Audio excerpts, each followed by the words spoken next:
calling the meeting to order of the Standing Committee on Transport, Infrastructure and Communities, 42nd Parliament, first session, meeting number 67.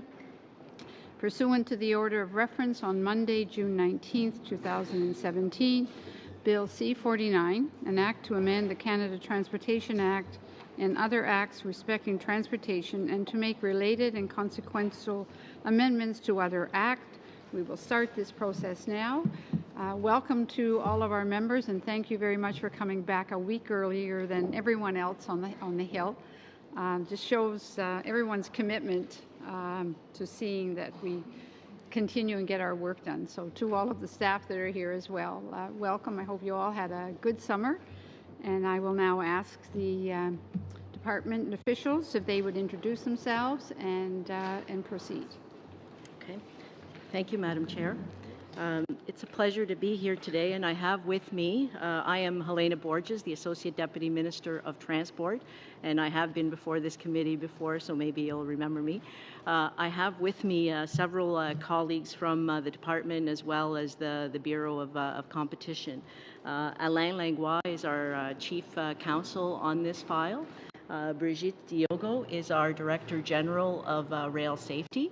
I have Marcia Jones, who is our Director of Rail Policy, and Sarah Weeb, who is our Director General of Air Policy, and Mark Sean from Industry Canada.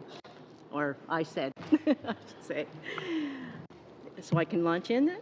Great. Okay. Well, thank you very much. First, I would like to echo the Chair's thanking you for coming back early and for taking the time to study this bill before Parliament resumes. I must say that if you haven't been in Ottawa all summer, this is officially the first week of summer, at least weather-wise, because it's been raining here non-stop. So this is actually summer as we'll have it. Bill C-49, the Transportation Modernization Act, contains proposed legislative changes that would allow the government to move forward in delivering on initial measures as part of Transportation 2030, the government's strategic plan for the future of transportation in Canada, which the minister announced last fall. The plan was announced following an extensive consultation process with industry stakeholders, Indigenous groups, provincial and territorial governments, and Canadians, which built on the findings and recommendations from the Canada Transportation Act Review Report, and you will hear from Mr. Emerson, who was the chair from that later today. This process allowed us to hear a broad range of views on the future of transportation over the next 20 to 30 years and how we can make it happen to ensure that the national transportation system continues to support Canada's international competitiveness, trade and prosperity. Le projet de loi C-49 fait la promotion. C-49 promotes transparency, system efficiency and fairness. The bill proposes legislative amendments that would better meet the needs and service expectations of Canadian travellers and shippers, while creating a safer and more innovative transportation system that would better position Canada to capitalize on global opportunities and thrive in a high-performing economy. Let me highlight the key features of the bill. Bill C-49 proposes the creation of new regulations to enhance Canada's air passenger rights, ensuring that they are clear, consistent, and fair for both travellers and carriers. The Canadian Transportation Agency would be mandated to develop, in consultation with Transport Canada, these new regulations and would consult Canadians and stakeholders should royal assent be given to this bill. The overriding objective of this new approach is to ensure that Canadians and anyone travelling to, from, and within Canada understand their rights as air travellers without negatively impacting on the access to air services and the cost of air travel for Canadians. Bill C-49 specifies that these regulations would include provisions regarding the following most frequently experienced irritants, and you may have heard of some of them. By providing passengers with plain language information about the carrier's obligations and how to seek compensation or file complaints. setting standards for the treatment of passengers in the case of overbooking, delays, and cancellations, including appropriate compensation for these, standardizing compensation levels for lost or damaged baggage, establishing standards for the treatment of passengers in the case of tarmac delays over a certain period of time, seating children close to a parent or guardian at no extra charge, and requiring carriers to develop standards for transporting musical instruments. Finally, this bill also proposes that regulations be made for data to be collected to be able to monitor the air traveler experience, including air carrier compliance with the proposed passenger rights approach.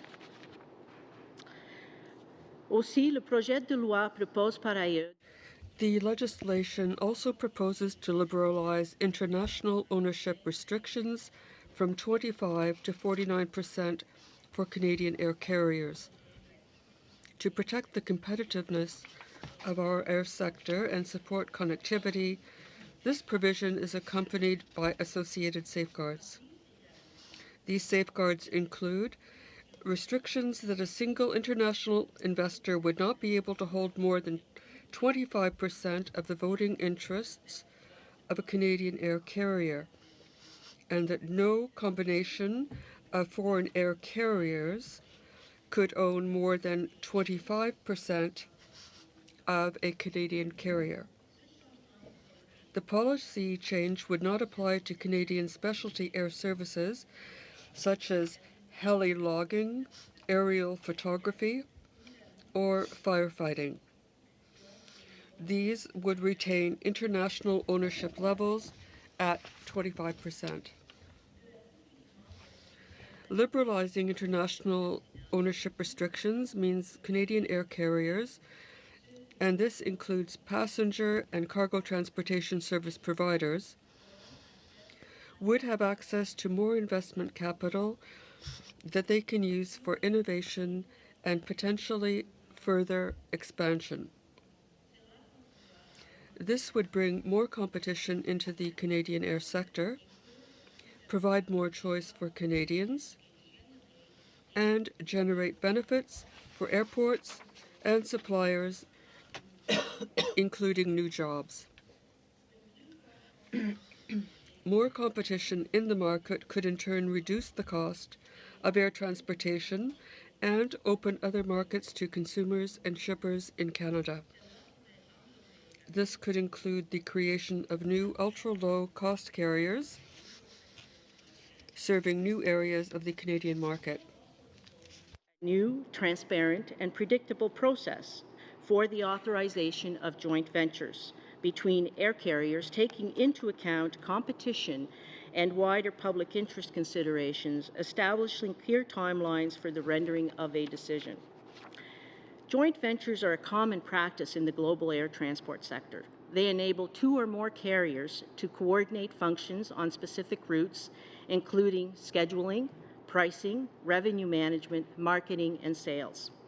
Whereas currently proposed joint ventures in Canada are solely examined by the Competition Bureau under the Competition Act and thus focus exclusively on anti-competitive impacts on specific markets for air travel, the proposed new legislation would allow for the consideration of wider public interest benefits. In addition, the new process would include clear timelines for the review process, both for the review of potential competition considerations by the Bureau and the assessment of public interest benefits to be undertaken by Transport Canada. It is anticipated that this more holistic and timely review would allow Canadian carriers to engage in this industry trend, which confers benefits not only to the partnering air carriers, but also to consumers, who will gain from enhanced flight connectivity and Canadian tourism, which we expect to grow based on expanded network options. Le secteur canadien du transport aérien a exprimé Canada's aviation sector has shown interest in investing in and accessing passenger screening services, and this beyond those already provided by the Canadian Air Transport Security Authority, in order to facilitate travel and gain economic advantages. The proposed amendments allow for this opportunity on a cost recovery basis. Initiatives. A reliable freight rail network is critical to Canada's success as a trading nation. Many of our commodities, from minerals to forest products to grain, depend on rail to move to markets both here and abroad. Canada enjoys efficient rail service with the world's lowest rates. To sustain this, Bill C-49 aims to address pressures in the system so it can continue to meet the needs of users and the economy over the long term. To this end, the bill promotes transparency, efficiency, and strong private sector investment in the rail system, as well as accessible shipper remedies. The key measures include new data reporting requirements for railways on rates, service, and performance that would greatly increase system transparency. A definition of adequate and suitable rail service, affirming that railways should provide shippers with the highest level of service they reasonably can in the circumstances. The ability for shippers to seek reciprocal financial penalties for breaches of their service agreements with railways. Updated remedies for rate and service complaints to make them easier for shippers to access and more timely. And long-haul interswitching, a new measure for giving captive shippers across all sectors and regions the option of accessing a competing railway. These measures would address the needs of shippers for greater competition in the rail freight system, while also safeguarding railways' ability to make crucial investments in the rail network, which benefits all shippers and the broader economy. The proposed amendments to the Railway Safety Act to mandate installation of voice and video recorders in railway locomotives are designed to further enhance rail safety while safeguarding employees' privacy. They respond to recommendations from this committee, the CTA Review Panel, and the Transportation Safety Board, who you will hear from immediately after.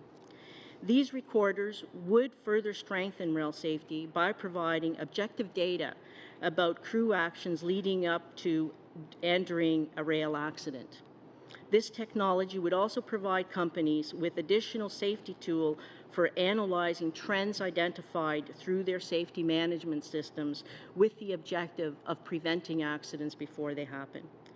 Through its oversight role, Transport Canada would ensure companies comply with the limits on use and privacy requirements specified in the proposed legislation. Maintenant, je vais passer aux initiatives dans le domaine. And now I'll discuss marine initiatives. Finally, Bill C-49 proposes to amend the Coasting Trade Act to allow all vessel owners to reposition their owned or leased empty containers between locations in Canada using vessels of any registry. This measure would support industry's request for greater logistical flexibility and address the shortage of empty containers for export purposes. Bill C-49 also proposes to amend the Canada Marine Act to allow Canada Port Authorities access to loans and loan guarantees from the Canada Infrastructure Bank, which is now being created. Proposed legislative initiatives into a single bill that are essential to advancing priority measures related to improving the efficiency and safety of the Canadian transportation system. In addition to having undertaken a comprehensive consultation process, these proposed amendments are based on solid evidence. For instance, with respect to freight rail measures, we sought technical expertise of stakeholders from the rail sector, the Canadian Transportation Agency, key federal departments, and other authorities as part of consultations for the bill.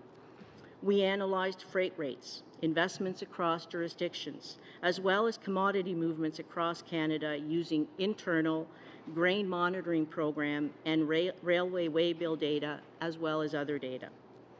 The measures contained in this bill are a reflection of priorities we heard from stakeholders and Canadians during the consultation process.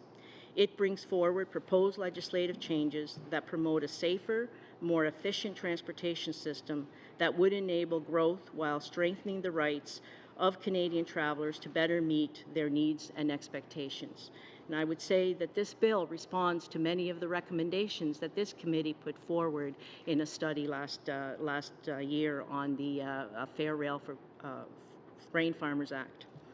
I would like to thank the committee once again for having me here today. My colleagues and I are available to answer any questions at this meeting and throughout the entire study of the bill, and we would be happy to provide any information that you don't have.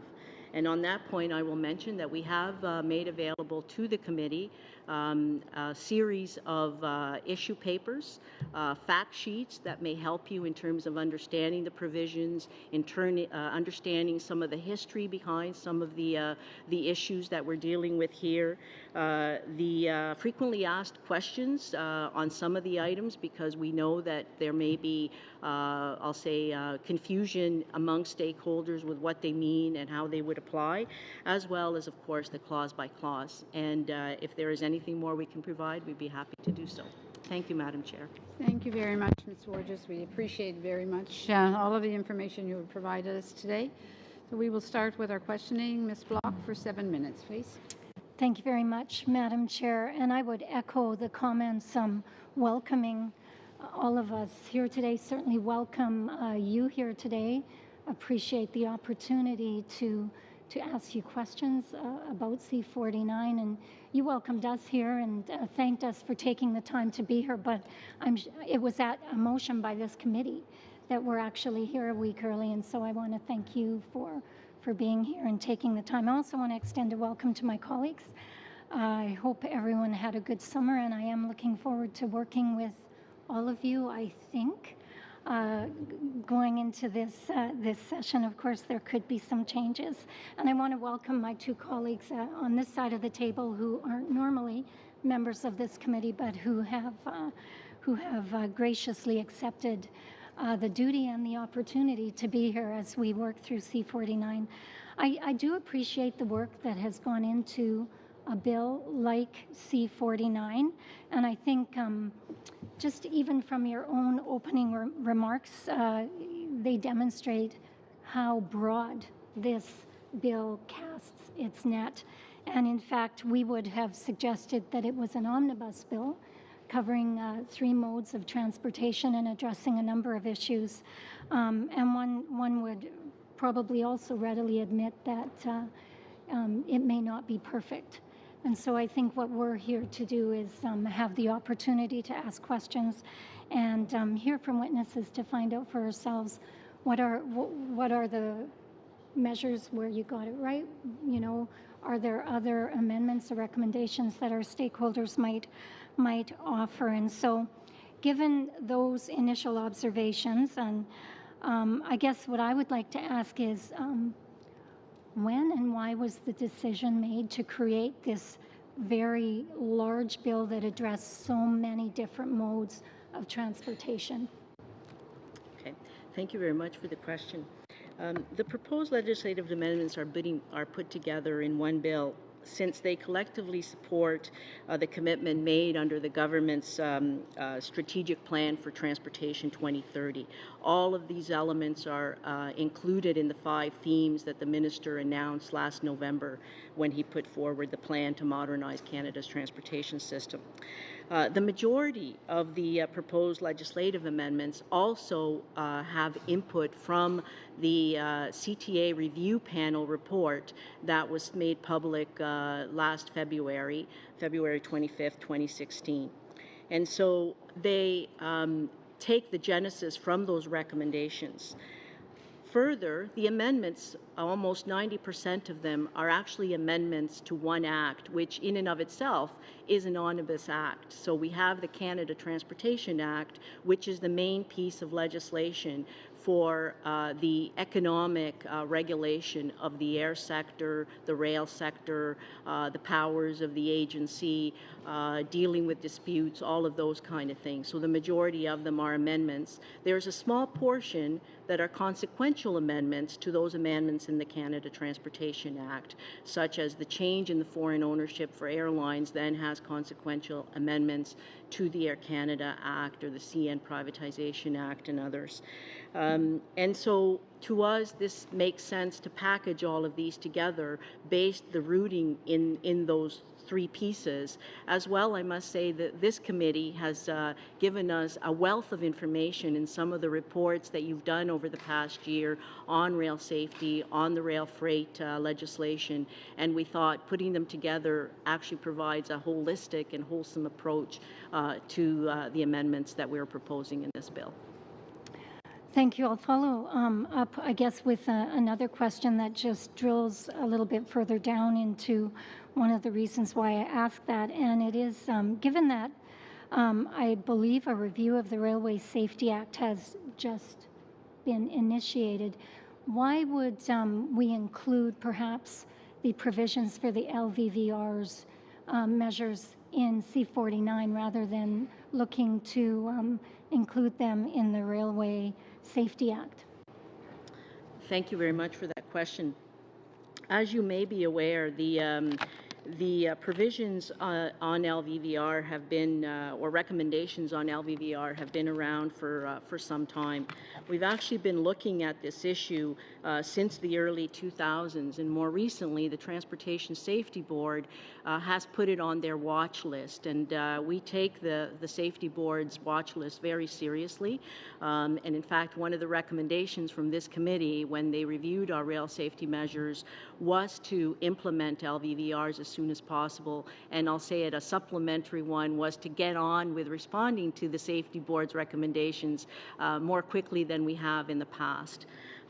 There are a lot of other reasons why we are moving forward to that, given the benefit of that LVVRs could have for improving railway safety. And we think now is the right time to move ahead with that because it will require regulations as well. And we could wait for the Railway Safety Act, but that will delay it by at least another year, if not longer. And based on the safety boards or the Transportation Safety Board's recommendations, we agree that we need to move ahead with this quickly. On to Mr. Secan. Good morning. I'd also like to welcome you back. In regards to C49 and C30, in your opinion, do you think there's a gap between the two? Thank you for the question. I have looked at all of the recommendations that were in your study of Bill C30, and I believe you had 17 recommendations. We've gone through all of those, and I would say we have addressed them all. Now, we have addressed them all in actually implementing some of the recommendations that you had in there and allowing some to sunset. And those that sunset are two that were in Bill C30, and we have a rationale for letting those sunset basically because the situation has changed considerably since 2013, 2014. So I don't believe there is a gap. I think that we have addressed all of the recommendations well, and in fact, I would say we have gone beyond in addressing other recommendations that the CTA review panel put forward and that stakeholders have been asking for a few years. Okay. In your opening remarks, you mentioned some consultations that were taken in regards to rail, and I'm wondering if you've had taken general consultations in regards to the entire proposed amendments. Thank you again for the question. I can tell you that we've done exhaustive consultation. We normally do not consult on the amendments that are in the bill, as that is parliamentary privilege, but we do consult on the policy direction and the issues that we are looking at taking. And that consultation has happened over the last 18 months with the minister launching that right after he tabled the CTA review panel report last February. He launched a series of 10 roundtables across the country that were focused on the themes of the transportation plan that he then announced last fall. In addition to that, he had 2 Facebook Live sessions with Canadians. We also had opportunities for stakeholders to put comments online. We received about 230 submissions online. We had over 70 submissions written in as part of our consultation, and another 70 that went directly to the minister. Those submissions have informed our advice and our amendments, and we also involved our provincial and territorial colleagues as well in that process. Since then, we have continued to work exhaustively with the railways, the rail sector, so shippers that use the railways, other players in the rail sector, to make sure that we understand what their concerns were and making sure that we were addressing the issues that they had in putting forward this package. Thank you. And I guess in relation to Canadians, how do they benefit from these changes? I would say that that is probably one of the most important elements of this bill. The minister and ourselves have been hearing for years about air travel and that people are frustrated with their air travel experience. And so the passenger rights that are included in this bill are in fact revolutionary from a Canadian perspective. And we've really looked across the globe to look at what other countries have in place and taking the best of what we've seen in other countries and making sure that we're addressing the irritants that I listed off in my speech, because that is what matters to Canadians. And this is an issue that I think has been quite active in the media, even as late as last week here in Ottawa with the Air Transat situation. And so I think for Canadians, that is really, really important. But I'd say that the rest of the bill, particularly like the rail freight and the marine measures, Interject are real also quick, 'cause I'm important. running a little short on time here. Something in regards to the passenger rights that caught my eye was that penalties aren't actually built into the legislation. What are the merits of this? You'll notice that in the Act, the amendments actually give the Canadian Transportation Agency the authority to make regulations. So the details of the compensation regimes, the how those irritants will be addressed will be in regulations, and we will work with the agency. We want to make sure that Canadians have an opportunity to voice their views on what that compensation should be to make sure that it addresses their concerns. Okay, thank you. Okay. Thank you very much. Monsieur Aban. Merci, Madame la Présidente. C'est un plaisir. Thank you, Madam Chair. It's a pleasure to see you again heading our committee, and I would like to say hello and to everyone here, and I'd like to welcome those who are joining us. And now I'll end with my greetings because I have a lot of questions and not enough time to ask them all. So in your opening statement, you said that C49's objective was transparency, fairness, and effectiveness.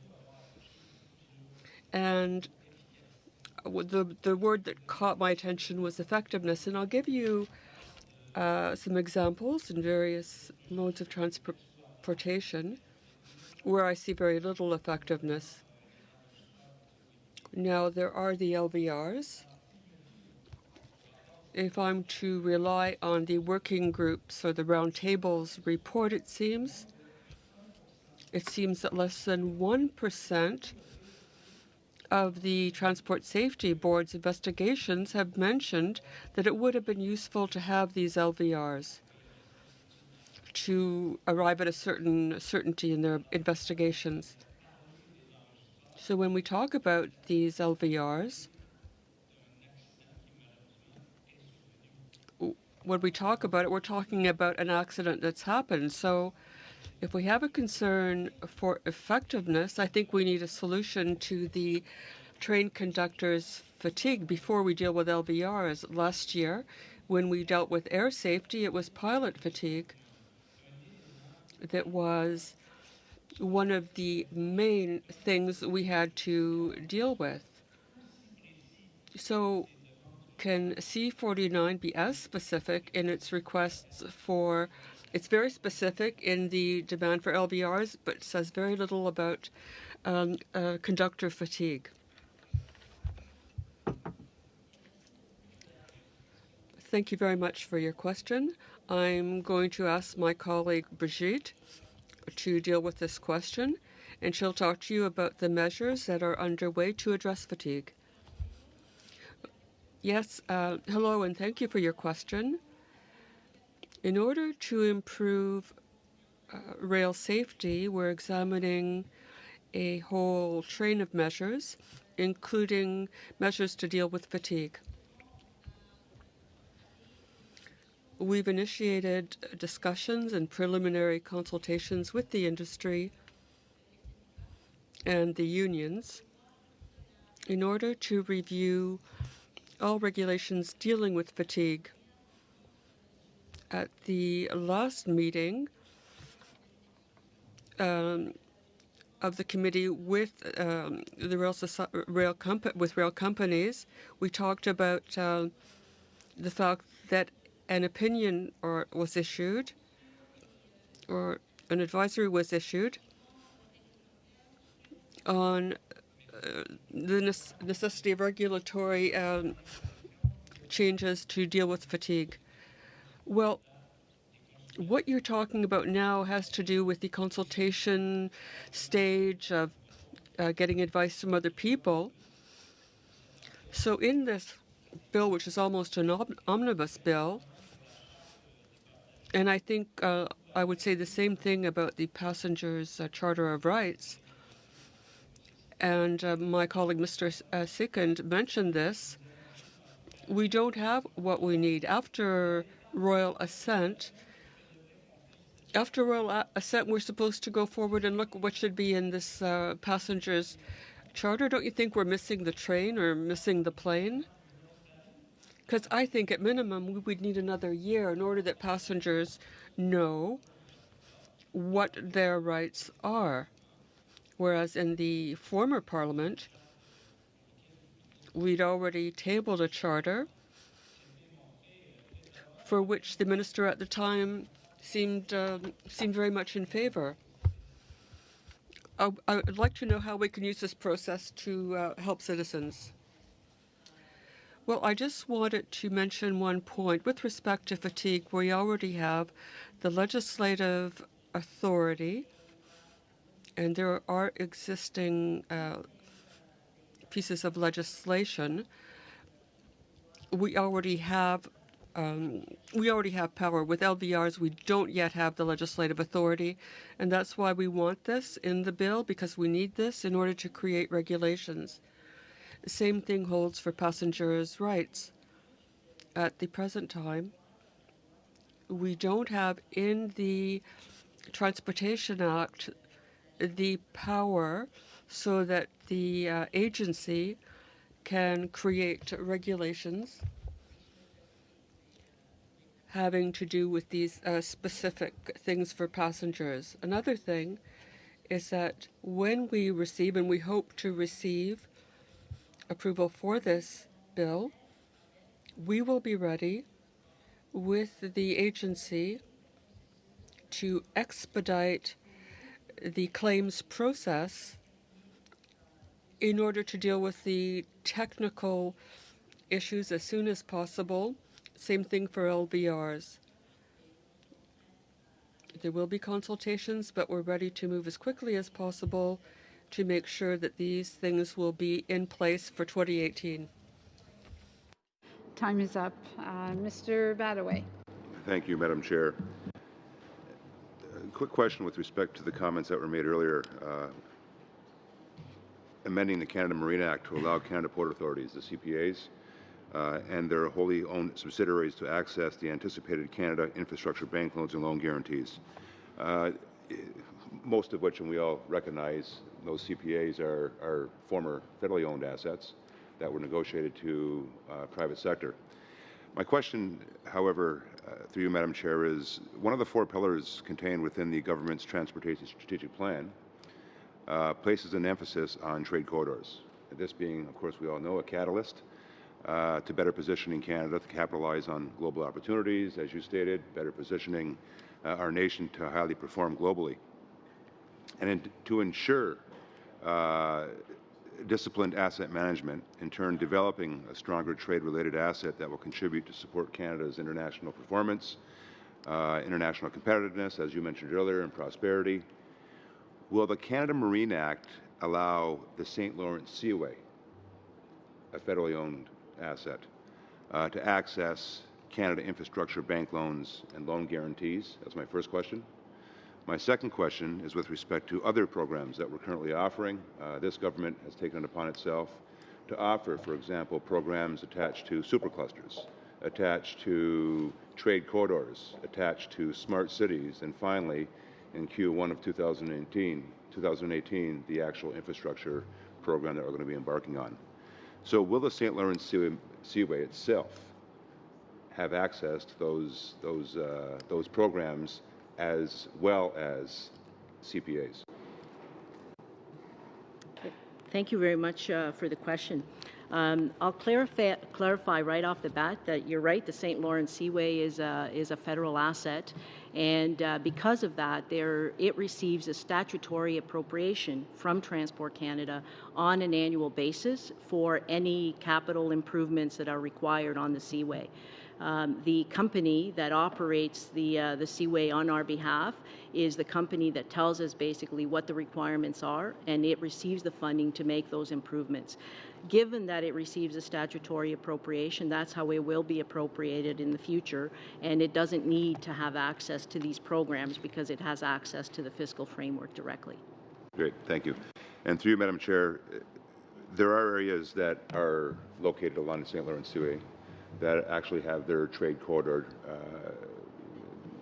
I won't say designations, but they're trade corridors. There's road, air, it's multimodal, so on and so forth, that do have plans to economically, put a strategy economically to take advantage of these assets. Unfortunately, a lot of times, those improvements under that allocation that's being made to the St. Lawrence Seaway are not being made.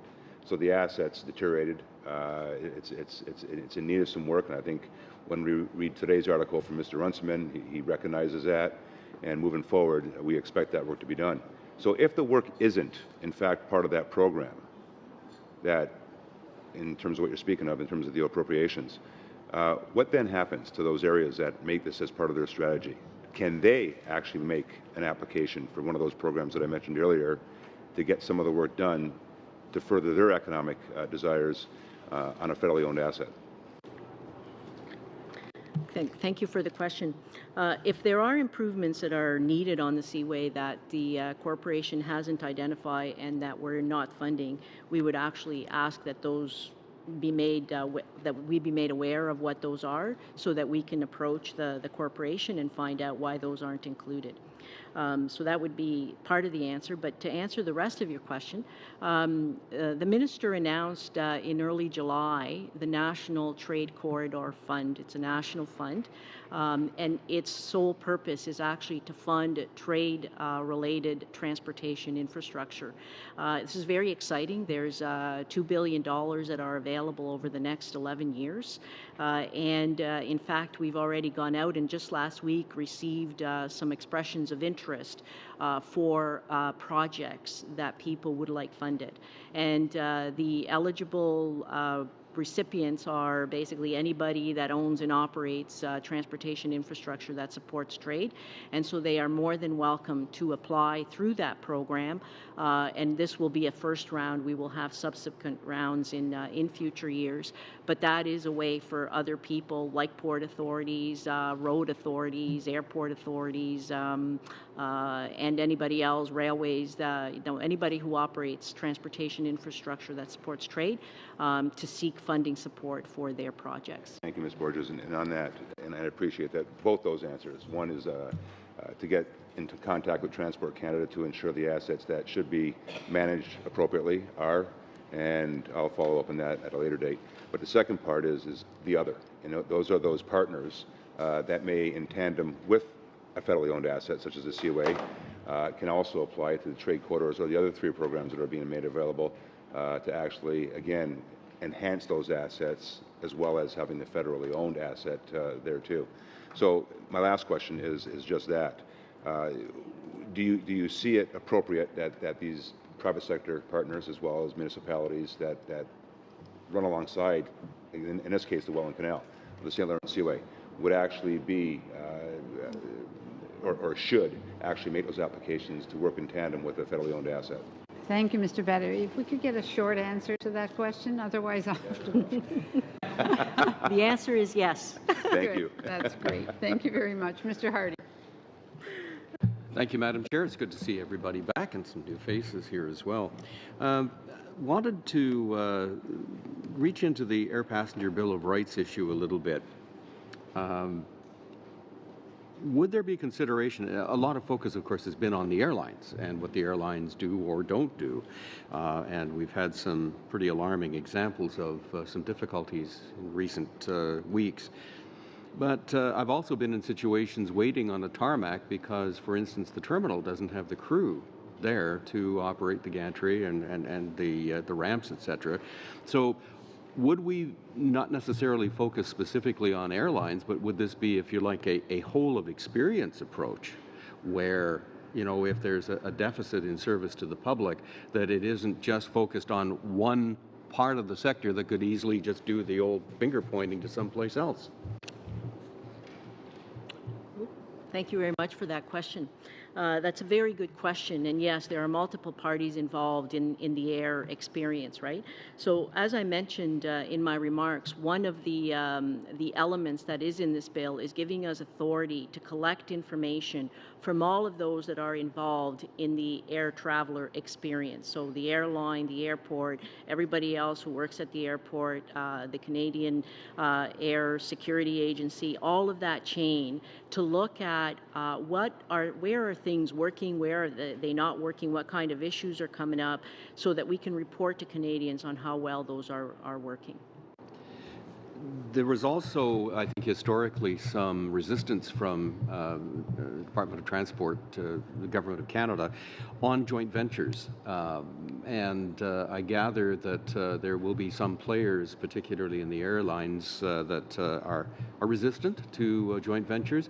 So in managing these arrangements on a go-forward basis, can you describe some of the triggers, some things that joint ventures may present to you that would cause concern? Thank you very much for the question. I'm going to ask my colleague Sarah Wiebe and perhaps Mark Shawn to answer some of those questions based on the experience to date and what we're proposing as different going forward. Thanks so much. So C49 proposes a new approach to metal-neutral joint ventures or joint ventures in the air sector. Right now, they're assessed solely on the basis of competition and competition law, where the only primary consideration is of significant lessening of competition and a very economic understanding. What C49 does is broaden that examination to include a whole and robust competition assessment by the Bureau, but as well as public interest benefits, which may include things like connectedness or safety or the traveler experience. I think insofar as a joint venture raises concerns, I think those would be that the public interest benefits that are assessed by Transport Canada in that review process are insufficient in overcoming what would be the significant lessening of competition in the sector.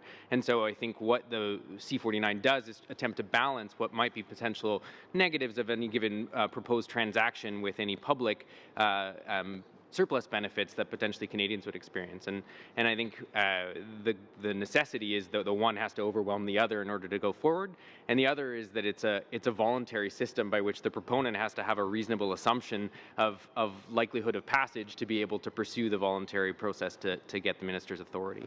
Thank you for that.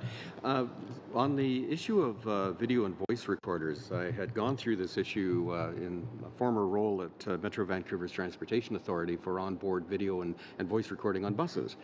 And there are some significant labor relations issues inherent in that, particularly the concern by members that this would be used for disciplinary purposes.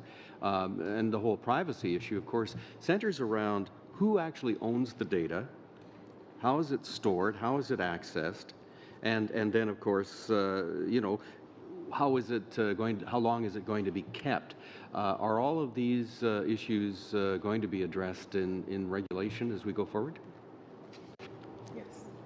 Thank you very much for the question. The answer is yes, and I'll ask my colleague Brigitte to give you a little more on how we're addressing them. Because I have one additional question I'll actually throw in right now.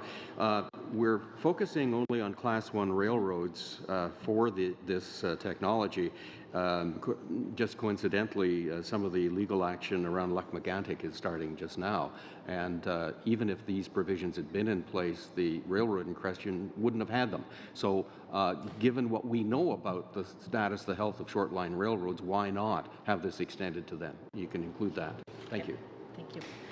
So, yes, thank you for the question, Madam Chair. What I would say is that the regulations that are under development, and we are engaging stakeholders on this, would indeed look at issues related to data protection, how do you, the retention period of the data, the requirement for companies to develop policies to prevent unauthorized access, and as well, what are the record keeping requirements that company would need to have in place. So privacy and how to put this measure forward while we safeguard privacy rights is really top of mind.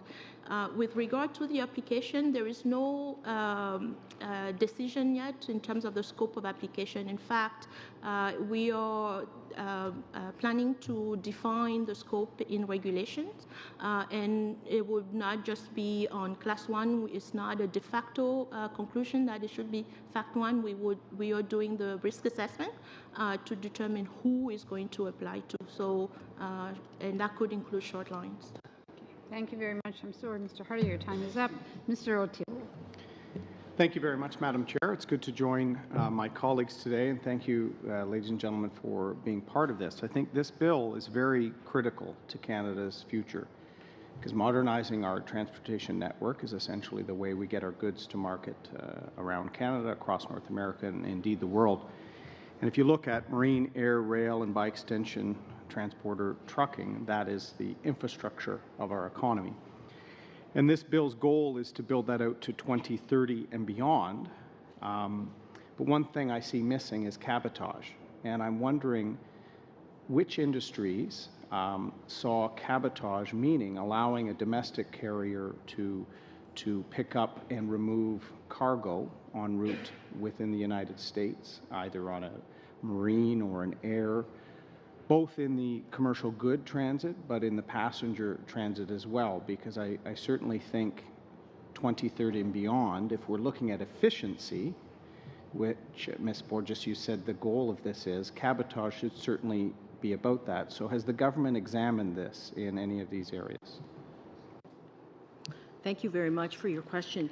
Cabotage is something that we've examined repeatedly. The issues behind cabotage go actually beyond transportation.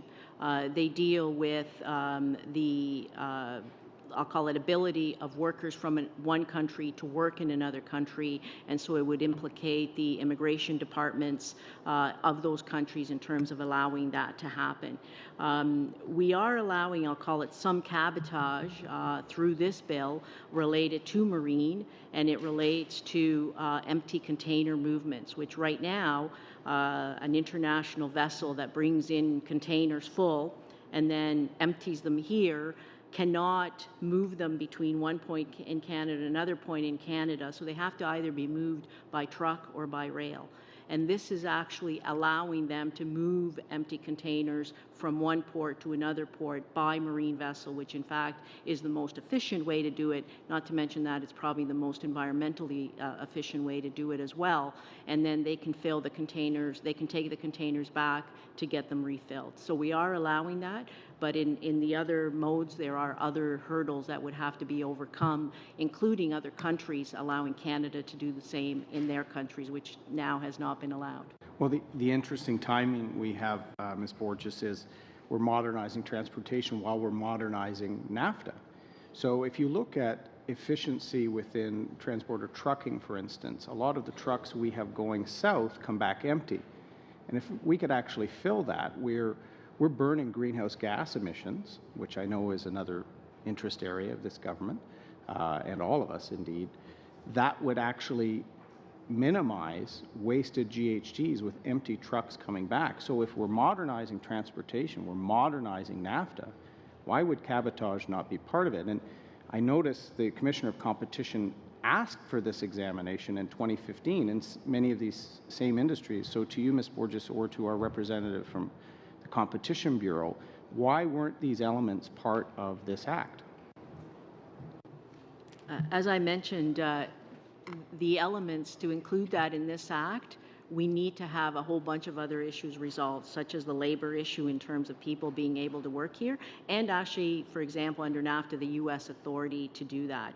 I understand that those are some of the discussions that are happening. We already, through changes before, achieved an incidental move. So if you're a trucking company going from Canada to the U.S. and you have a second point in the U.S., as long as it's part of one move, you can stop in 2 locations. But you're right, we can't pick up the traffic there and bring it back. So these are things that are under consideration as part of discussions, but they're not part of this bill because, frankly, this bill cannot include those discussions without the other ones happening.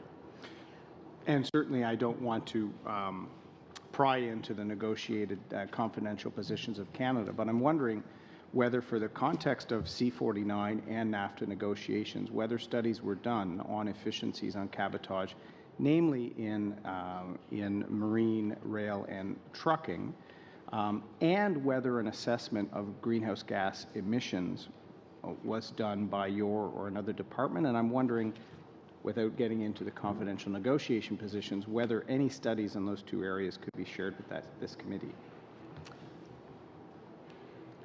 I would have to check whether there have been any studies done recently on that could be shared. We can take that back and get back to you. On rail, cabotage exists today. The rail lines are taking things back and forth, so cabotage on rail is really not an issue. It's more on the trucking and on the air side. Yeah. And in my last 50 seconds, thank you very much. The children portion for the Passenger Bill of Rights, and I see that their ability to be seated near a parent is critical. I think all of us on all sides have been concerned by cases of children caught on no-fly lists, and why the ministers talked about it. Should the resolution of that and the fairness and quick resolution of that not be a part of the Passenger Bill of Rights, because these certainly are minors, and was that considered for this Bill of Rights? Thank you for that question. As you may know, it's the Minister of Public Safety that has responsibility for the security elements of the issue that you're raising in terms of children on no-fly lists. So I would have to defer that question to Public Safety and Minister Goodale. Thank you very much, Mr. Thank you. O'Toole. Mr. Fraser. Thank you very much to our witnesses and to our chair and my colleagues for being here. I'll focus my questions on the portion of Bill C-49 that deals with air for now, and starting with the Passengers' Bill of Rights. You mentioned in passing, Ms. Borges, during your comments, how sometimes these stories make the news in a rather undesirable way. It doesn't surprise me that some of these videos go viral, and I think it's because when we see a passenger mistreated, we have an emotional and visceral response because it reflects sometimes our own experience as a person. I've had my articles of clothing come out one at a time on the conveyor belt before. I've been sitting on the tarmac for hours at a time, and I've had my instrument delayed an entire flight before I could pick it up. So I respond the same way that the public does, and I understand the frustrations. You mentioned at the beginning of sort of the laundry list of irritants that there was going to be language required to be put in place, so essentially consumers understand what the remedies are and how they can enforce them. Could you perhaps go into a bit of greater detail to ensure that Canadians, that they're going to have a remedy when their rights are infringed? Yes, thank you for the question. So part of the list that I mentioned, the first element was that the air carriers will have to make very clear in their tariff what their obligations are in exchange for a ticket being sold, right? So that will have to be very clear and understandable, and that will be the basis upon which then passengers can complain if something hasn't been done, complain to the agency. What this will do by having the regulations that strictly identify what the irritant is or the issue is and how it is to be addressed is that it'll make it more obvious to the passenger if his rights have been violated, what he's entitled to, right? So if you are stranded on a tarmac, what should the airline be doing, right? If you're delayed for whatever reason, what should the airline be doing? If you're bumped, what should the compensation be? All of that will become very, very clear because the regulations will specify all of that. And in terms of the scope of application, will this apply to all passengers traveling within or through Canada? Yes, passengers coming into, leaving, or within Canada. Yes. Excellent. And assuming one's rights are infringed by an air carrier, I don't necessarily think that governance by angry mob is the way to go. I do have some sympathy that the airlines don't get unfairly dinged in the event they do have a minor breach. The style of damages that we might be looking for, compensation, is it going to be a compensatory model as opposed to a penal model, so to speak? It will definitely be compensatory. In fact, what we envisage is the penalty will go to the traveler, not, like we do sometimes where the government charges the airline for the infraction, and that it would be compensatory in terms of the direct, I'll say, if their flight is bumped and they lose their ticket, cover that, but also the inconvenience faced by the passenger, right? So all of that will be consulted on, and we're actually looking forward to the views of Canadians in terms of some of their experiences. What do we need to put in the regulation? Certainly, if I can shift gears for a moment and deal with international ownership of Canadian airlines. I've met with a number of smaller airlines, discount airlines that were looking for this kind of a change, and they've assured me we can come in and offer lower cost fares. We can open access to new markets within Canada if we can raise the capital, if you allow international ownership to be increased. So first of all, do you anticipate those benefits will come to pass with this rule change? Will we see the cost of airfare go down, and will we see airlines service new markets in Canada as a result of this change? Indeed, we do. And I'll say before this bill was put together, the minister authorized 2 airlines, because he has an exemption authority now under the Act, Enerjet and Jetlines, who filed an application to have greater foreign ownership. And he approved that, and interestingly enough, one of them, Jetlines, just announced today that they're planning on starting up their service from Hamilton and Waterloo airports in Ontario starting in the summer of 2018. And so that will be new services that are coming to Canadians, and hopefully they're saying they'll be lower cost because they don't have some of the other activities that the other airlines do. So we do see this as bringing new flight opportunities for Canadians in probably locations that the other airlines are not providing sufficient level of service in terms of the number of flights. Certainly, and while we still have a few minutes remaining, I want to tackle the idea of the magic number at 49%. Of course, we all know that that's less than 50, so control would remain within a Canadian entity. But why is Canadian control so important? Some of the arguments that we've made, lowering cost, extending service, might be better served at 100%, and of course we'd seen recommendations to that effect before. Why is 49% the right figure? Well, we looked across the globe in terms of what other countries are doing. This is a very strategic sector for Canada, much like telecommunications and others. It's a network sector, and we do want to have a strong and vibrant airline industry in Canada. When we looked across the globe, most countries now are in that 49% range. A few are lower, like 33%. And so 49, I think, provides enough flexibility for airlines to get that private investment that they need, while still ensuring that the control is based on in Canada. So we think that is a right balance that meets all the objectives that we were trying to achieve. Thank you very much, Mr. Fraser. Thank you. On to Mr. Shields. Thank you, Madam Chair. Appreciate the opportunity to be here and participate in this committee this week. And you can thank us from the West for bringing the summer to Ottawa, to those people who haven't seen it this year, but we will be inside and we'll be missing it anyways. So I really appreciate, Ms. Borges, your presentation. One of the things that I would like to ask about is, as the sunset clause went into effect, people knowing what they're going to be faced with, it didn't extend. Did you consider extending rather than going back to a previous structure? Thank you very much for your question. Yes, we did consider extending some of the provisions that were in that act have in fact been carried forward, such as level of service arbitration, penalties for when they don't meet their obligations. We have let one sunset, which was the government's prescribing the volumes of grain that had to be carried. In fact, that provision, when it was implemented, was for the situation of 2013-14, the bumper crop and the bad weather, and we only ended up using it for about a year and a half, and then we stopped because the railways were in fact carrying more grain than we were mandating, right? So that situation is gone. We believe we don't need it. It wasn't used for the last 2 years, so no need for it to continue.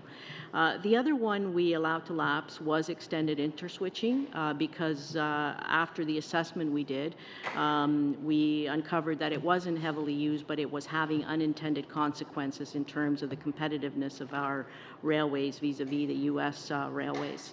But we did replace it with a measure that we believe will provide a greater benefit to more shippers across the country, which is the long-haul interswitching provision.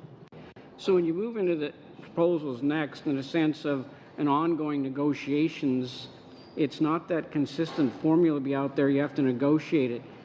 So there is some concern out there that there's going to be more bureaucracy, more time having to spend on both sides to deal with it if you have to negotiate it, rather than having a set formula that you know that's consistent over time.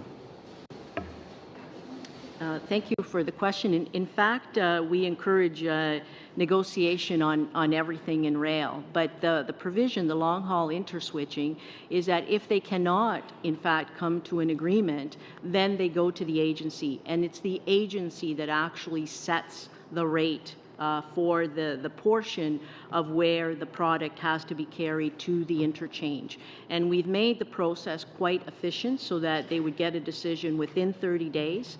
The rate would be based on comparable traffic moving in similar circumstances. Okay, thank you. Changing to, you mentioned that the changes, you consider them to the Air Bill of Rights as revolutionary. I guess there could be a slightly definition of what revolutionary is. I don't quite see it maybe as revolutionary in my context. But you also have said that you're increasing services, but it'd be no cost increase to the traveler. And I have a little problem understanding if you do this, the ticket prices aren't going to go up. Somebody's going to have to pay for this.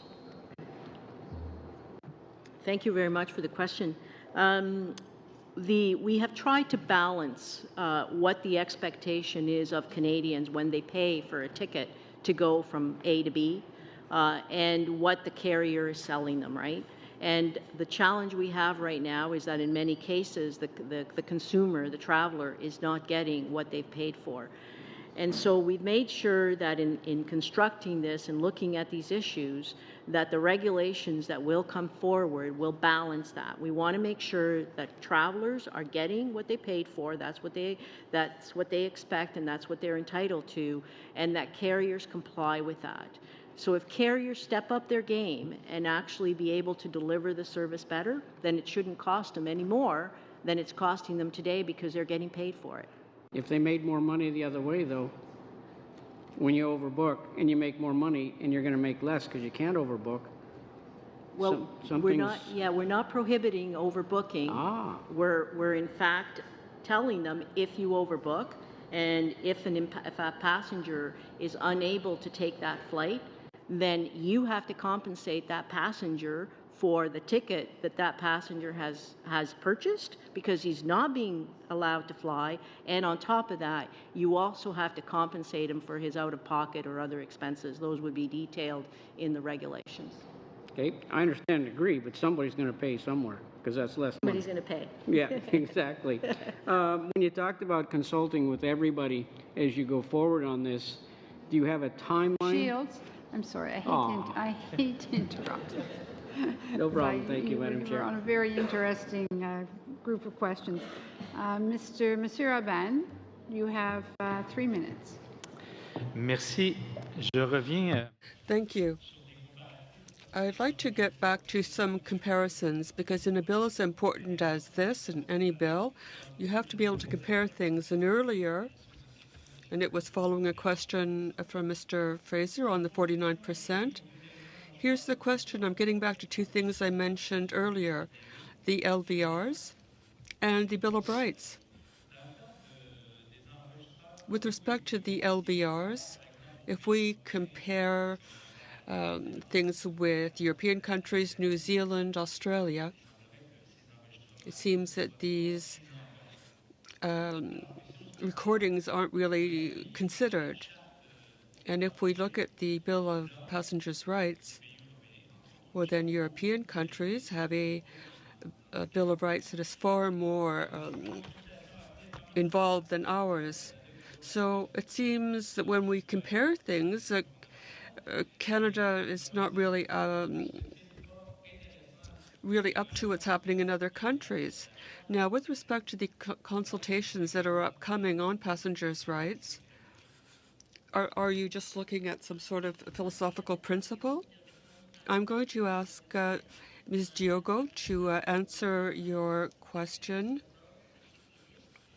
because I could tell you that we have a regulatory system and an operational system which is quite different here than what is found in Europe. Yes, in fact, in developing LVRs, we have looked and looked at and are looking at what the Americans have. That's what we're looking at because our locomotives will be crossing the border. So we want to look at what's happening elsewhere and learn from others' examples. And we're continuing to talk to our European colleagues as well. And with respect to the Passengers' Bill of Rights, well, we compared the regime in the United States and the one in Europe, and I think we took the best of each for ours. And when we come to regulations, well, what Americans do, what Europeans do, what other countries do, and we'll come up with a system that will be the best. And these consultations will be based on the conclusions of the analysis of these two systems. Yes. Thank you very much, Madam Chair. I just want to follow up on some of my colleagues' questions around long-haul interswitching as opposed to the extended interswitching that was in C30. And I thought I heard you say that some of the measures in C30 are or have been carried over in C49, but in fact, there are no measures in place right now when it comes to interswitching or long-haul interswitching or extended interswitching, because that legislation was allowed to sunset on August 1st before this legislation has received royal assent. So right now, our shippers are without any ability to do any kind of long-haul or extended interswitching. Is that correct? Thank you for your question. That is correct. They do have access to what we call regular interswitching, which is 30 kilometers. That existed in the legislation before, continues to exist, and in fact, we're recommending some improvements to it in this bill. But yes, with the sunset, the extended no longer operates, and that's why we're hopeful that this bill will receive royal assent so that long haul can be put in place. I have many, many questions around long-haul interswitching that I'm sure we'll get to over the next few days, but I guess I only have a couple of minutes. I'm wondering if you could describe the difference between long-haul interswitching and competitive line rates. Sure. I'm going to ask Marcia Jones to take you through some of the high-level differences between the two. And as you'll say, we'll probably have more opportunities to get into detail on this. Thank you for the opportunity to respond to this question. So long-haul interswitching provides a shipper that's captive to the line of only one railway outside of the regular 30-kilometer interswitch zone, with access to the line of a competing carrier at distance up to 1,200 kilometers or 50% of the total haul, whichever is greater. And in some respects, there are some similarities between long-haul interswitching and competitive line rates, but there are some key differences, and I'll set them out for you very briefly. First of all, long-haul interswitching does not include a requirement for a shipper seeking relief to have an agreement with the connecting carrier. We heard from shippers across the board that this was an impediment to them to accessing competitive line rates. So that does not exist under this provision. And in fact, the legislation specifies that the connecting carrier is required to provide cars and contribute to the cost of the interchange. Secondly, the Canadian Transportation Agency will have access to a much more significant amount of granular way-bill data, which will allow it to calculate rates that are comparable. So they will have access to 100% of railway way-bill data, which is a key aspect of this measure. And third of all, just generally, we have evidence that railways can and will compete for traffic, as was the case under extended interswitching, and that long-haul interswitch measure builds upon that by allowing for competition between two carriers by which the agency can set both the rate and the terms of service. Okay. I have one more minute. Okay. I guess one of the questions I have then, since I do have one more minute, would be in regards to the long-haul interswitching rate setting.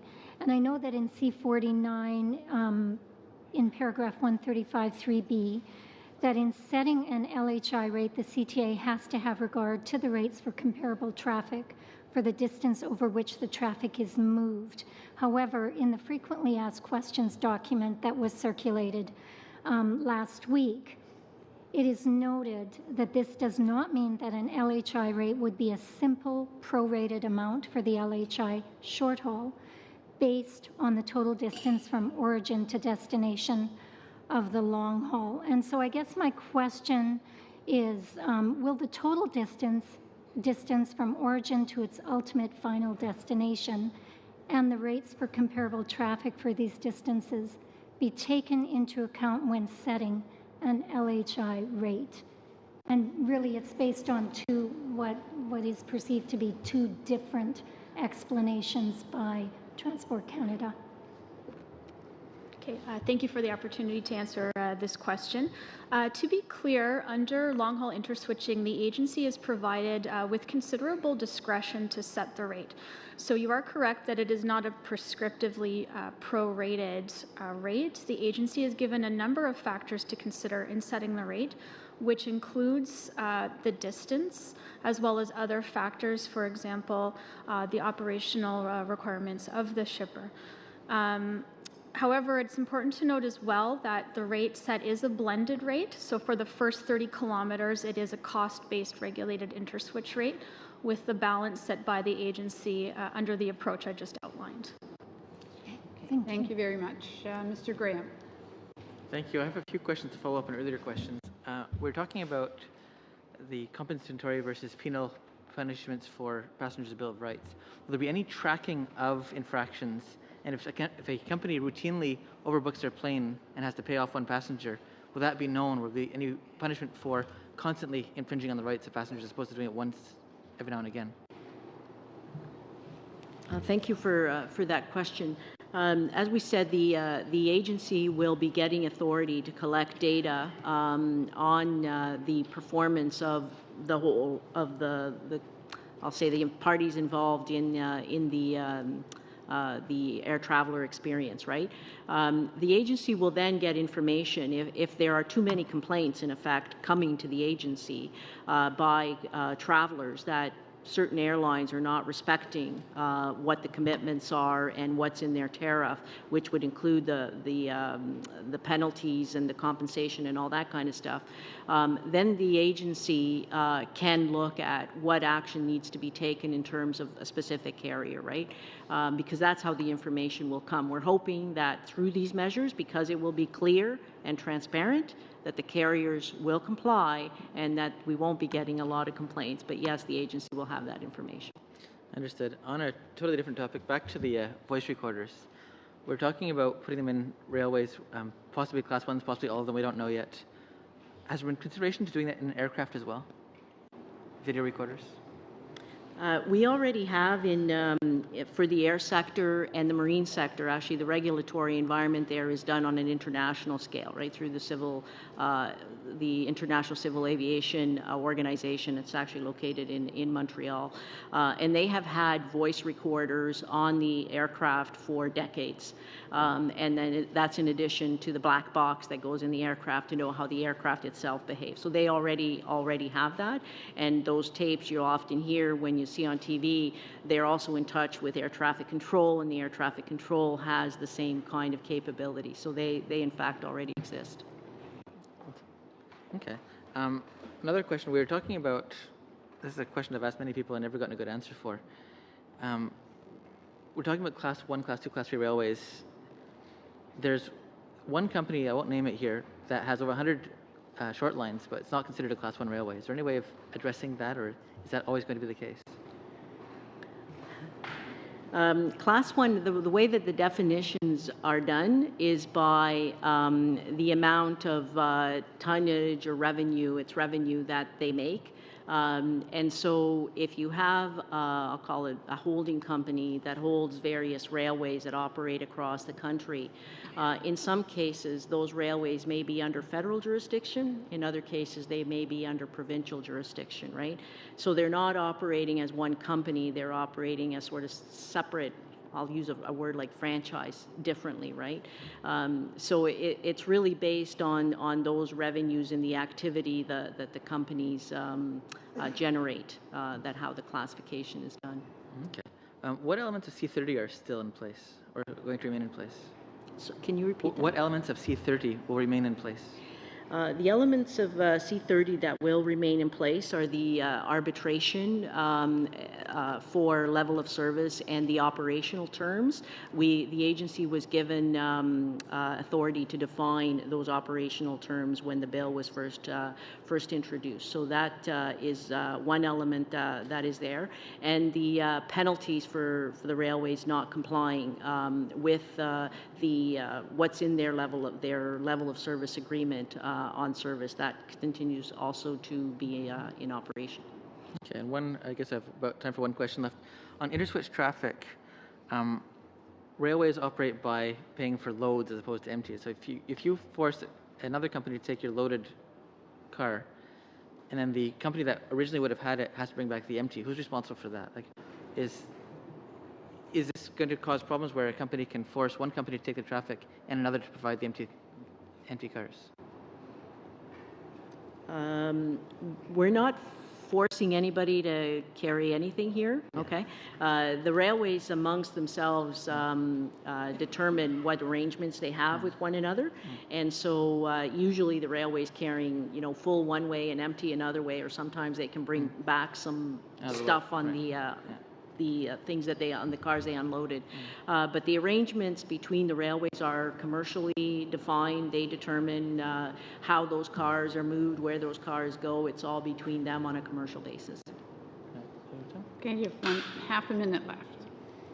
Okay, cool. Just one final question on safety, on security stuff.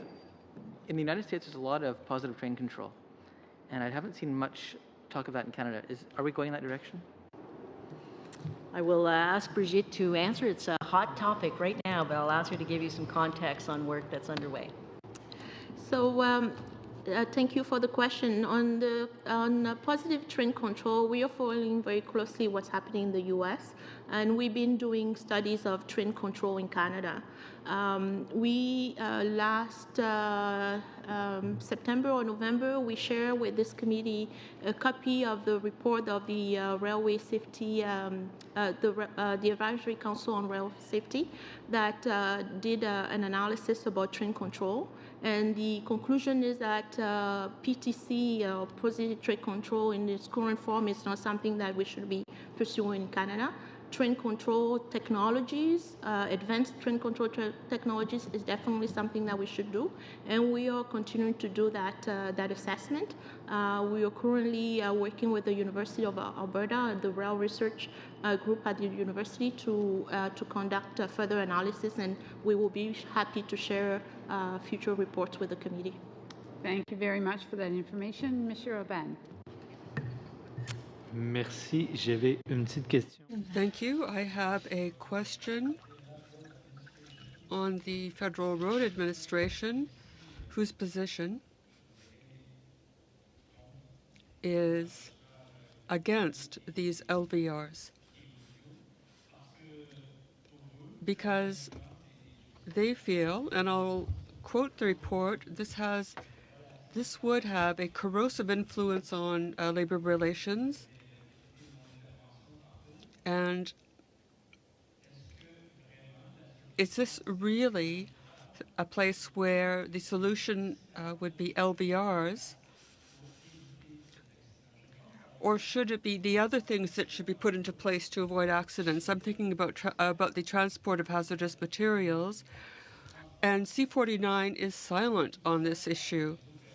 Now, all kinds of hazardous materials are transported by rail. Are we going to develop a kind of transport or different modalities for the transport of hazardous materials, for example, inflammable materials? We know trains are longer, so the risks of catastrophe are even more significant. Is this being considered? Because it seems that you're saying that LVRs are the solution to everything. Thank you for your question. The LVRs are not the solution to everything. There are different factors that bear on rail safety. Since Lac Mégantic, the department has initiated various measures and changes to the Rail Safety Act, but the LVRs have as their objective to deal with what's happening within the locomotive. There's nothing that would have us look at interaction between members of the crew and how this would have a bearing on accidents. It might help with some of the incidents we see now, things that require that we look into this more carefully. For example, when people don't obey red lights. Thank you, Madam Chair. Final question, I guess. It's now that we're running low on time with these witnesses. Through you, Minister Garneau leveraged key findings from the 2016 Canada Transportation Act review. You were all a part of that, initiating a development of a vision for the future of transportation here in our nation, Canada. With that, extensive, and I mean extensive, consultations were in fact done. Those in the business, yourselves, with the experts, to expand on the Canada Transportation Act review and, of course, come up with the findings which we're witnessing today. I do know that a consensus, strong consensus emerged from these consultations. Canada's transportation system is critical. We all understand that, to the well-being of our economy, moving goods and people throughout the nation as well as internationally. Federal leadership and a national transportation strategy is in fact needed and well overdue to support the system 20 to 30 years in the future, equaling vision, transportation vision, economic vision, safety, as well as efficiency. Being efficient, as I just mentioned, and integrated, the national transportation system is vital to our economic growth, our trade, our social well-being, and our environment, as my colleagues across the way noted. And finally, Transportation 2030, anchored by 5 themes, responds to that, and of course, this being a part of that. So my question to you is do you find that this legislation based on your experience, which I might add is a lot more than our experience, this legislation actually achieves safety, efficiency, and finally leveraging all our transportation assets throughout the nation to then allow us to expand and enhance our global economic performance? My simple answer to that is yes. This act and this legislative package is, I'll say, one of our key initiatives to deliver on the 5 themes that you mentioned that are in the minister's vision. It does improve the traveler experience. It does support trade corridors. It does improve security. It does deal with making the best use of all the modes and making sure that those modes are integrated. There will be other pieces of legislation that come forward and other initiatives that will be announced, but this one is, I'll call it the crowning achievement in terms of putting a whole bunch of things together. The minister also announced last fall the Oceans Protection Plan that deals extensively with our waterways, and there's actually another bill in Parliament, C-49, that complements that. But this one deals with all the parts, with all the 5 themes. And in our view, the amendments that are proposed to the various bills, in particular to the Canada Transportation Act, will put us in good standing to have a very safe, efficient, competitive, and sustainable transportation system for the long term. Thank you very much to all of you. Ms. Borges, to all of your officials, thank you so very much for coming today as we open this very interesting piece of legislation. So thank you for all of the information you provided. Individually, if any of the committee members have come up with some issue that they need some answers, I will certainly encourage them to contact you directly as well so that everyone has the knowledge that they require. So Okay. Thank you very much. Thank we will you. adjourn It's a until pleasure. the next panel. Suspend.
committee members could please have their seats.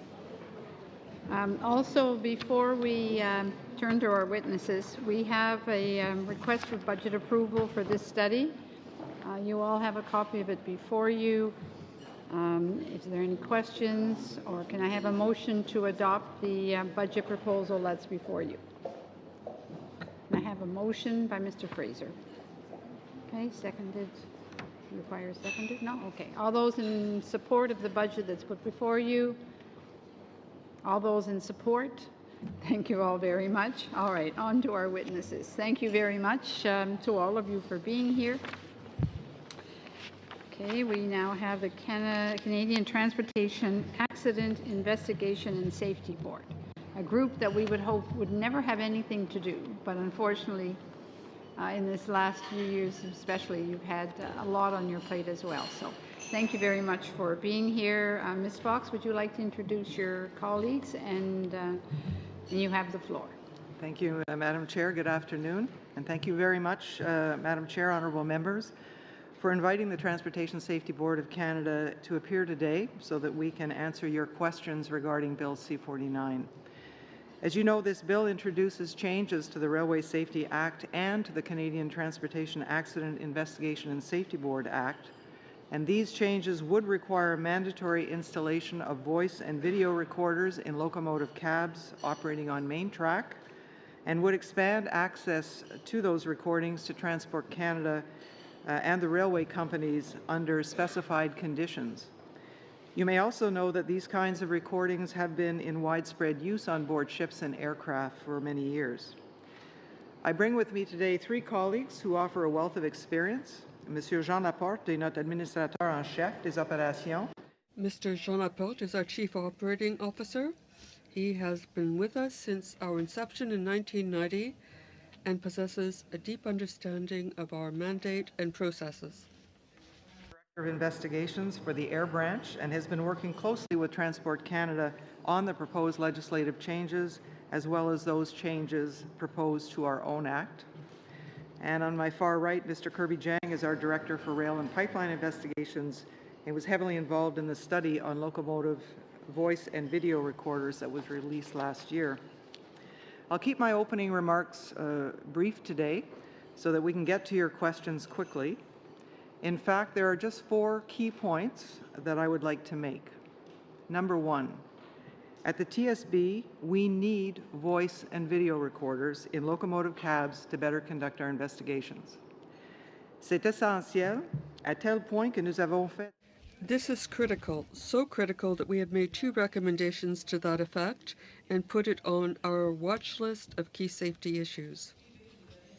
Without LVVR information, our investigators do not have access to all the information that they need to find out what happened, information we need to help make Canada's rail network safer.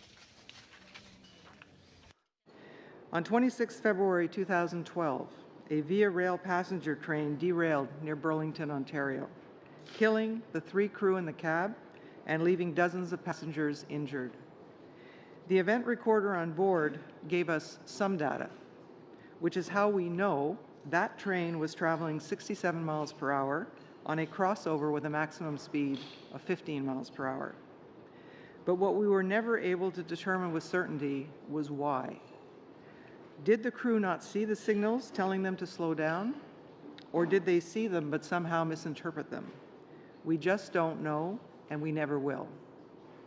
An in-cab voice and video recorder would have provided a better understanding of the operational and human factors affecting that crew and would have helped point investigators towards safety deficiencies that could then have been mitigated. And this brings me to my second point. The information obtained from voice and video recorders must remain privileged. It must not be shared publicly. It must remain protected so that only those with the authority and the direct need to use it for legitimate safety purposes may do so. Thirdly, the information from selected voice and video recorders should be made available to railway companies for use in the context of a non-punitive, proactive safety management system. Les compagnies ferroviaires devraient être en mesure d'examiner. Railway companies should be able to review the actions of their employees, for example, to see if track signals are always being called out, or if a train's limit of authority has been exceeded. Actions that on their own might not directly cause an accident, but which could still indicate areas where safety can be improved. But rather to identify and correct systemic issues that might lead to improvements in operating procedures or training.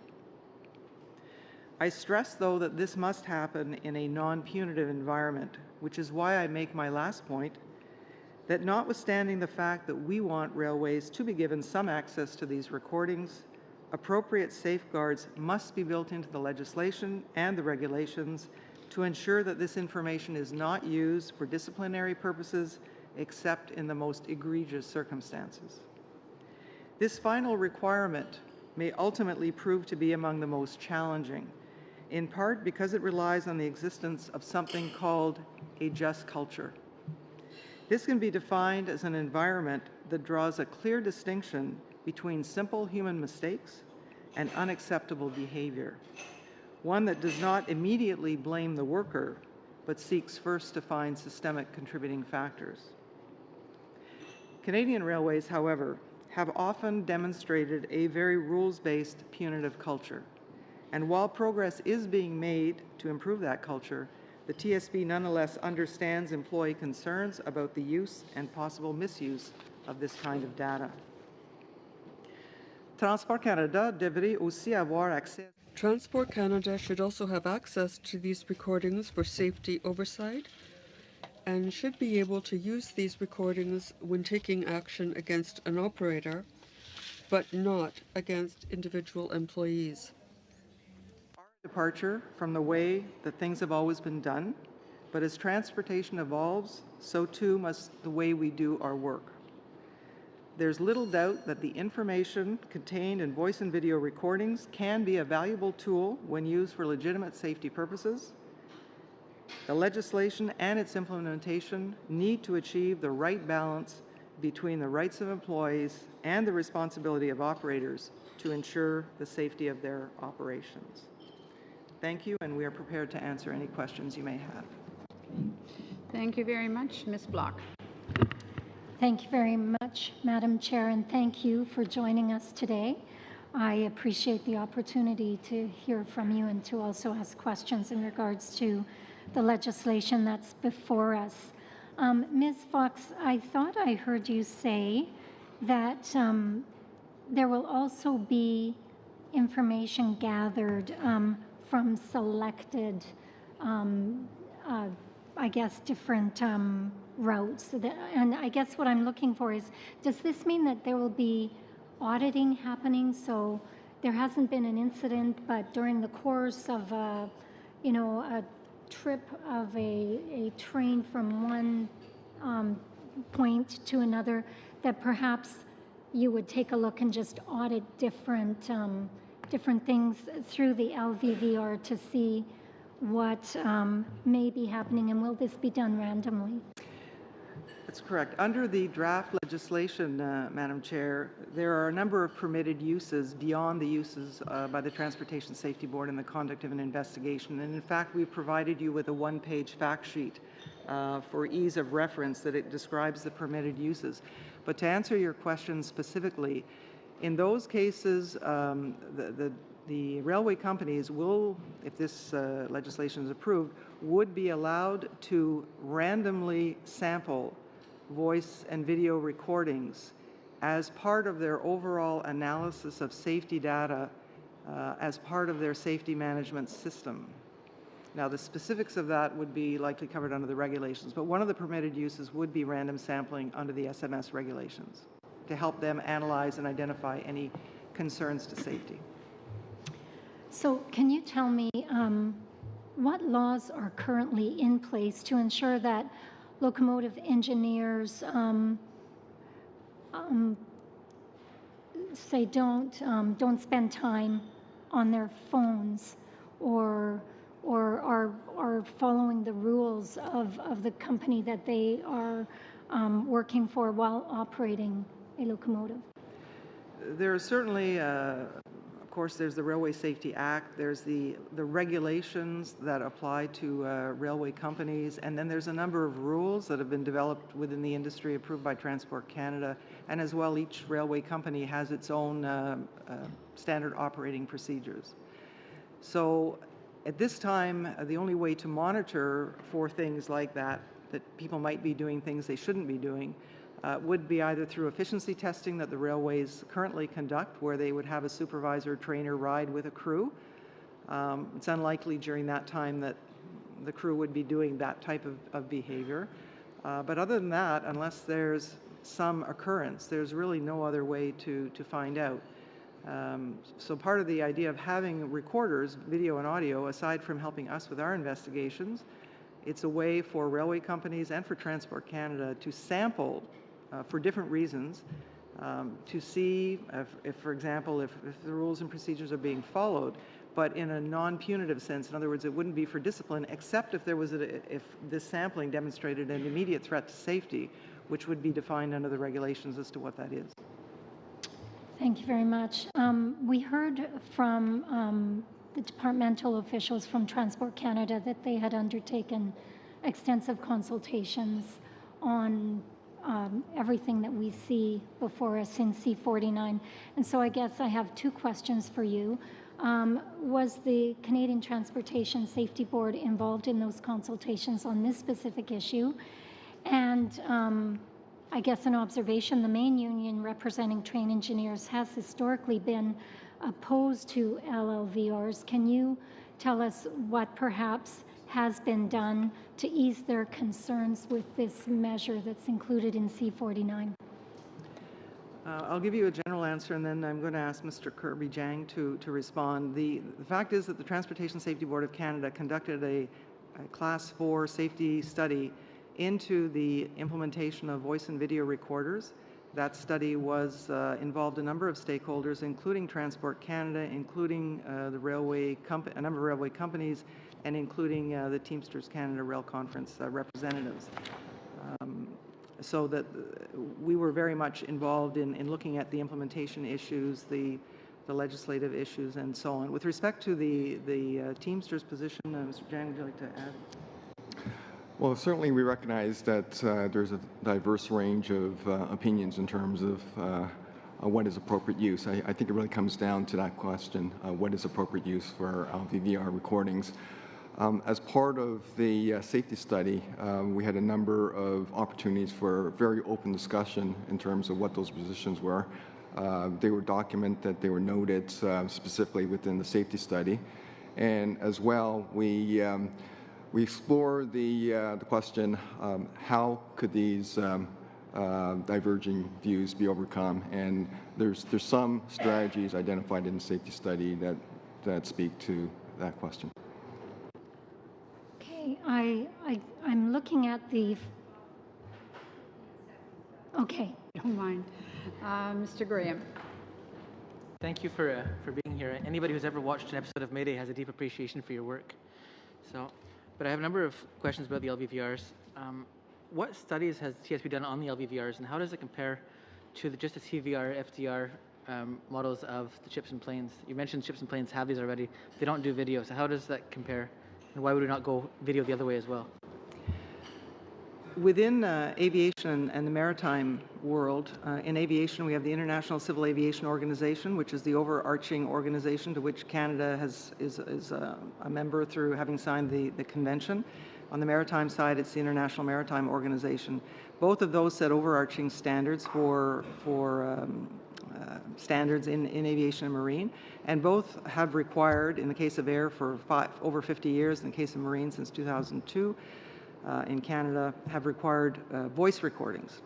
Video is not yet a requirement. It is something that is being discussed currently at the international level.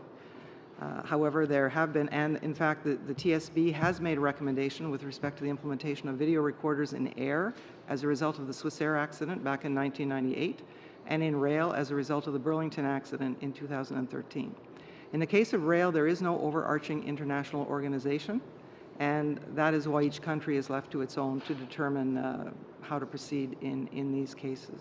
Okay, how would an LVVR work? Is it one camera looking forward from the front of the cab to the back of the cab so you can see the crew themselves? Is there one looking at the crew, one looking at the cab, one looking front, one looking back? Like, what's the structure of an LVVR as you see it physically? So I'm going to ask Mr. Jang, because some of these aspects, the technical aspects, were looked at in the context of the LVVR study that we completed last year.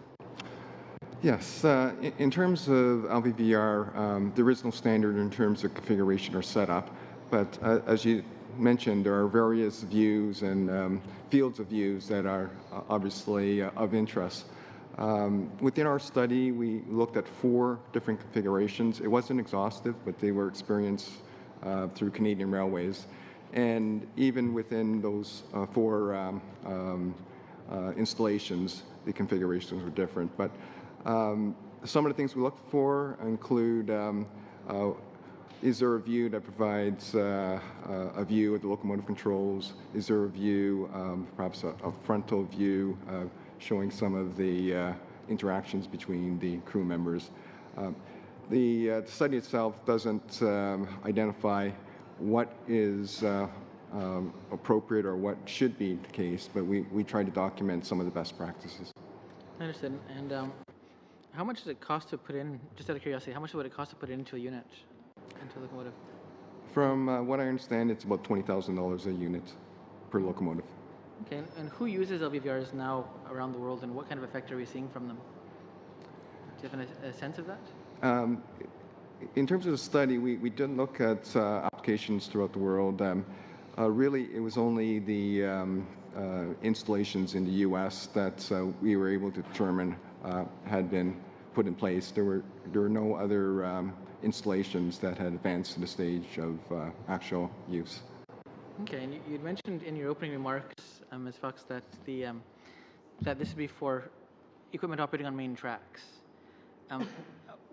Which equipment? Is that locomotives? Is that high rails? Is that everything running on the tracks? Is it only, like, how would you envision that? Well, the equipment will be prescribed as part of the regulations, but in broad terms, we're talking about locomotives operating on main tracks to distinguish from equipment that's operating in yards, in rail yards, where they're marshalling trains and moving trains around. So it's mainline track. Right. So I was just asking because there's a whole lot of equipment that runs on main tracks that isn't main track equipment. So I wonder if there's a line there. No, it's specific to leading locomotives on main track. Okay. You mentioned a number of points on your briefing note that the TC will enforce compliance with the permitted uses with the privilege. What enforcement methods will Transport Canada, TSB will enforce compliance with the privilege for employee protections? What methods do you have to enforce that privilege, and how do you propose doing that? Okay, well, we have been, thank you for the question, we have been enforcing the privilege in the other modes already, so we don't see anything any different with the railways. So essentially, when we find out about an issue with the use of recordings, we contact the company and seek to get their voluntary compliance as a first step. If they are not willing to comply on a voluntary basis, then under our legislation, we can take legal action against the company. And we have, in some cases, had those discussions, and we haven't had to take anyone to court yet, but the provision is there. We're able to do that. So it'd be like a prosecution? Yes. Okay.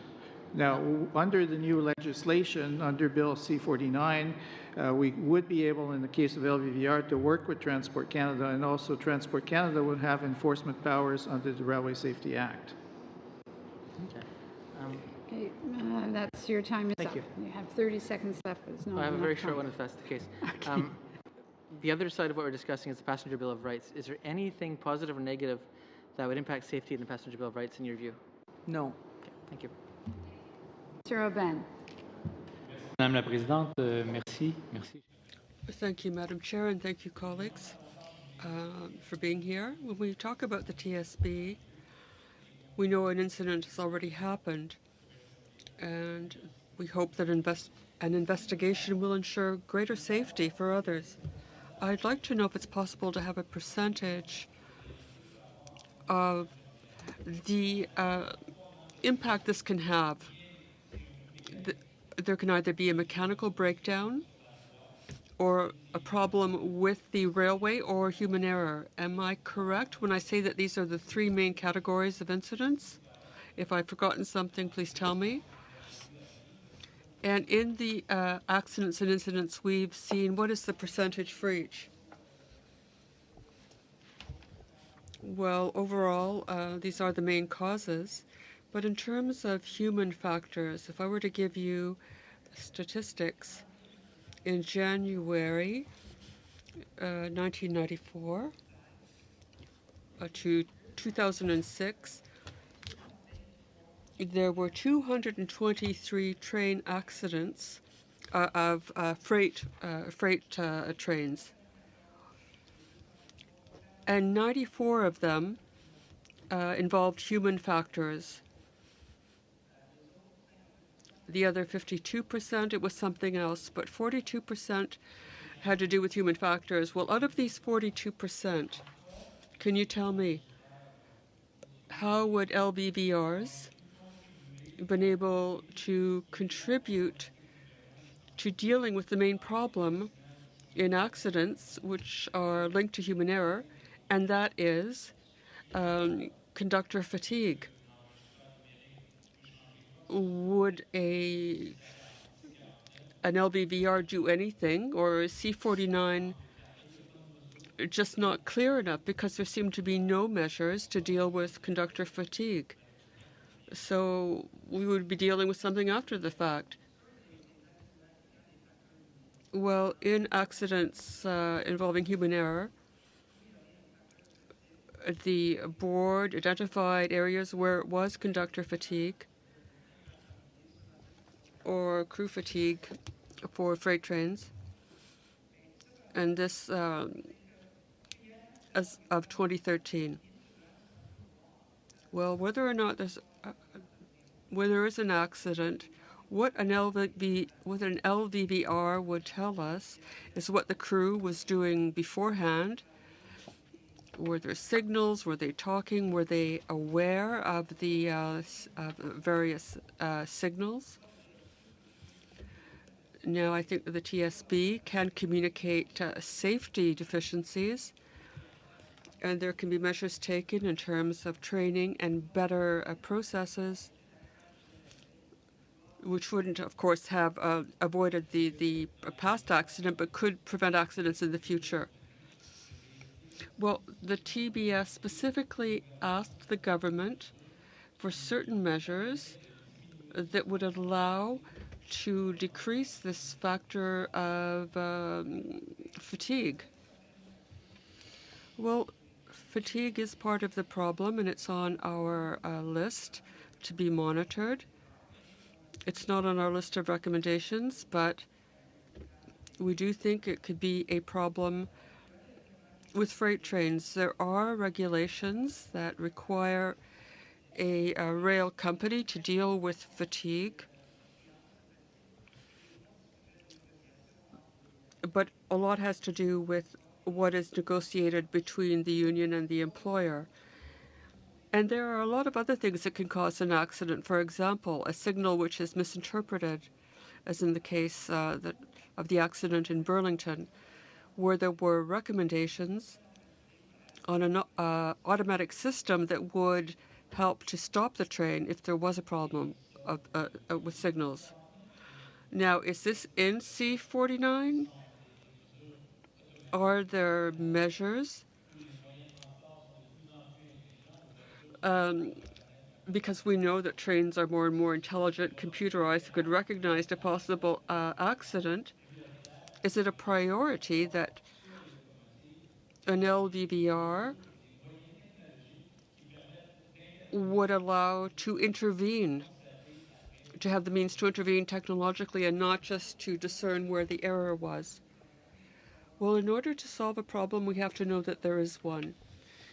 And these LVVRs would tell us that with respect to Transportation Canada or our board. It might be something we hadn't thought of because we didn't know the problem existed. You often quote, or you often talk about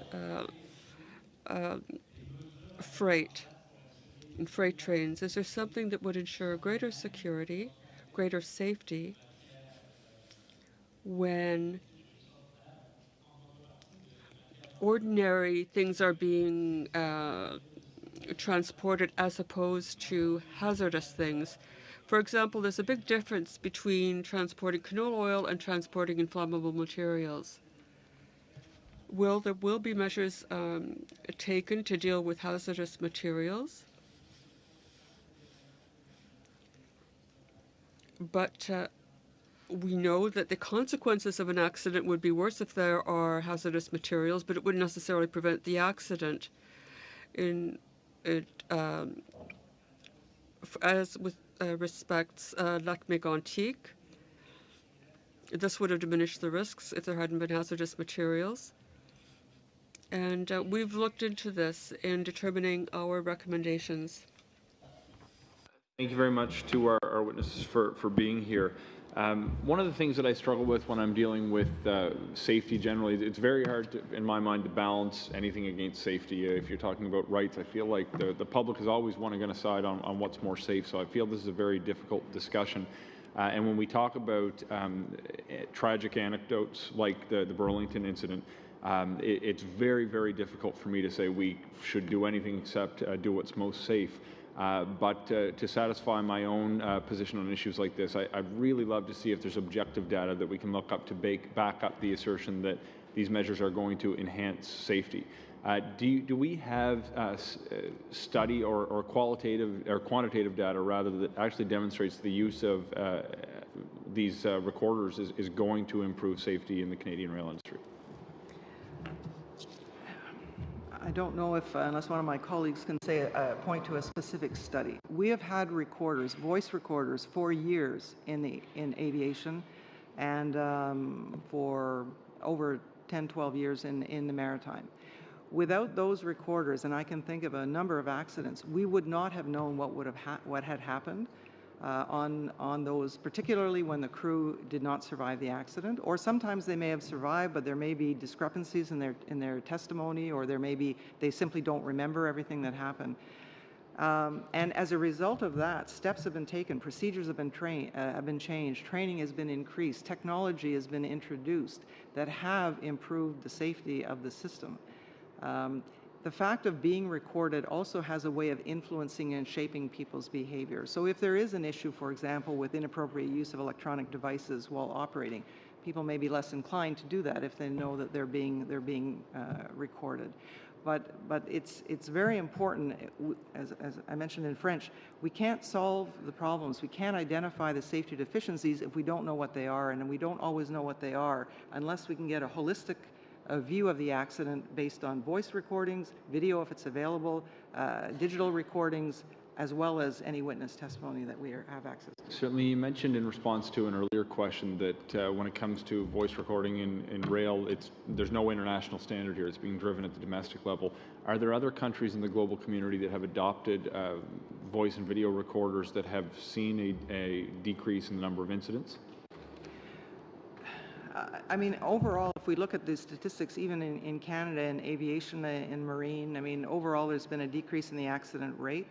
I'm going to put you on the spot, Mr. Klitzum, and ask if you have any, from the international side on the aviation, any demonstrable studies or?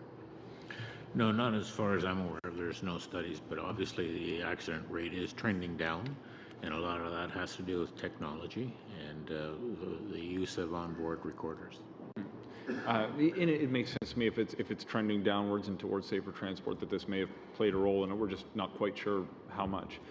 To revisit your comment, Ms. Fox, about how being recorded can change the way a person behaves, your example is well taken, using a device maybe when you should be looking at the signal. Obviously, that's a hazardous behavior. But is there the possibility that being recorded could actually change the way a person does their job in a negative way? I know sometimes in my previous career, if I went out for lunch and chatted with friends over a beer, although I wasn't on the clock, I may have come up with a good idea that I put into practice, although it wasn't against the office policy. Is there any concern that it's going to change the way a person normally behaves that might be ordinarily quite good at their job that could impact their ability to do it safely?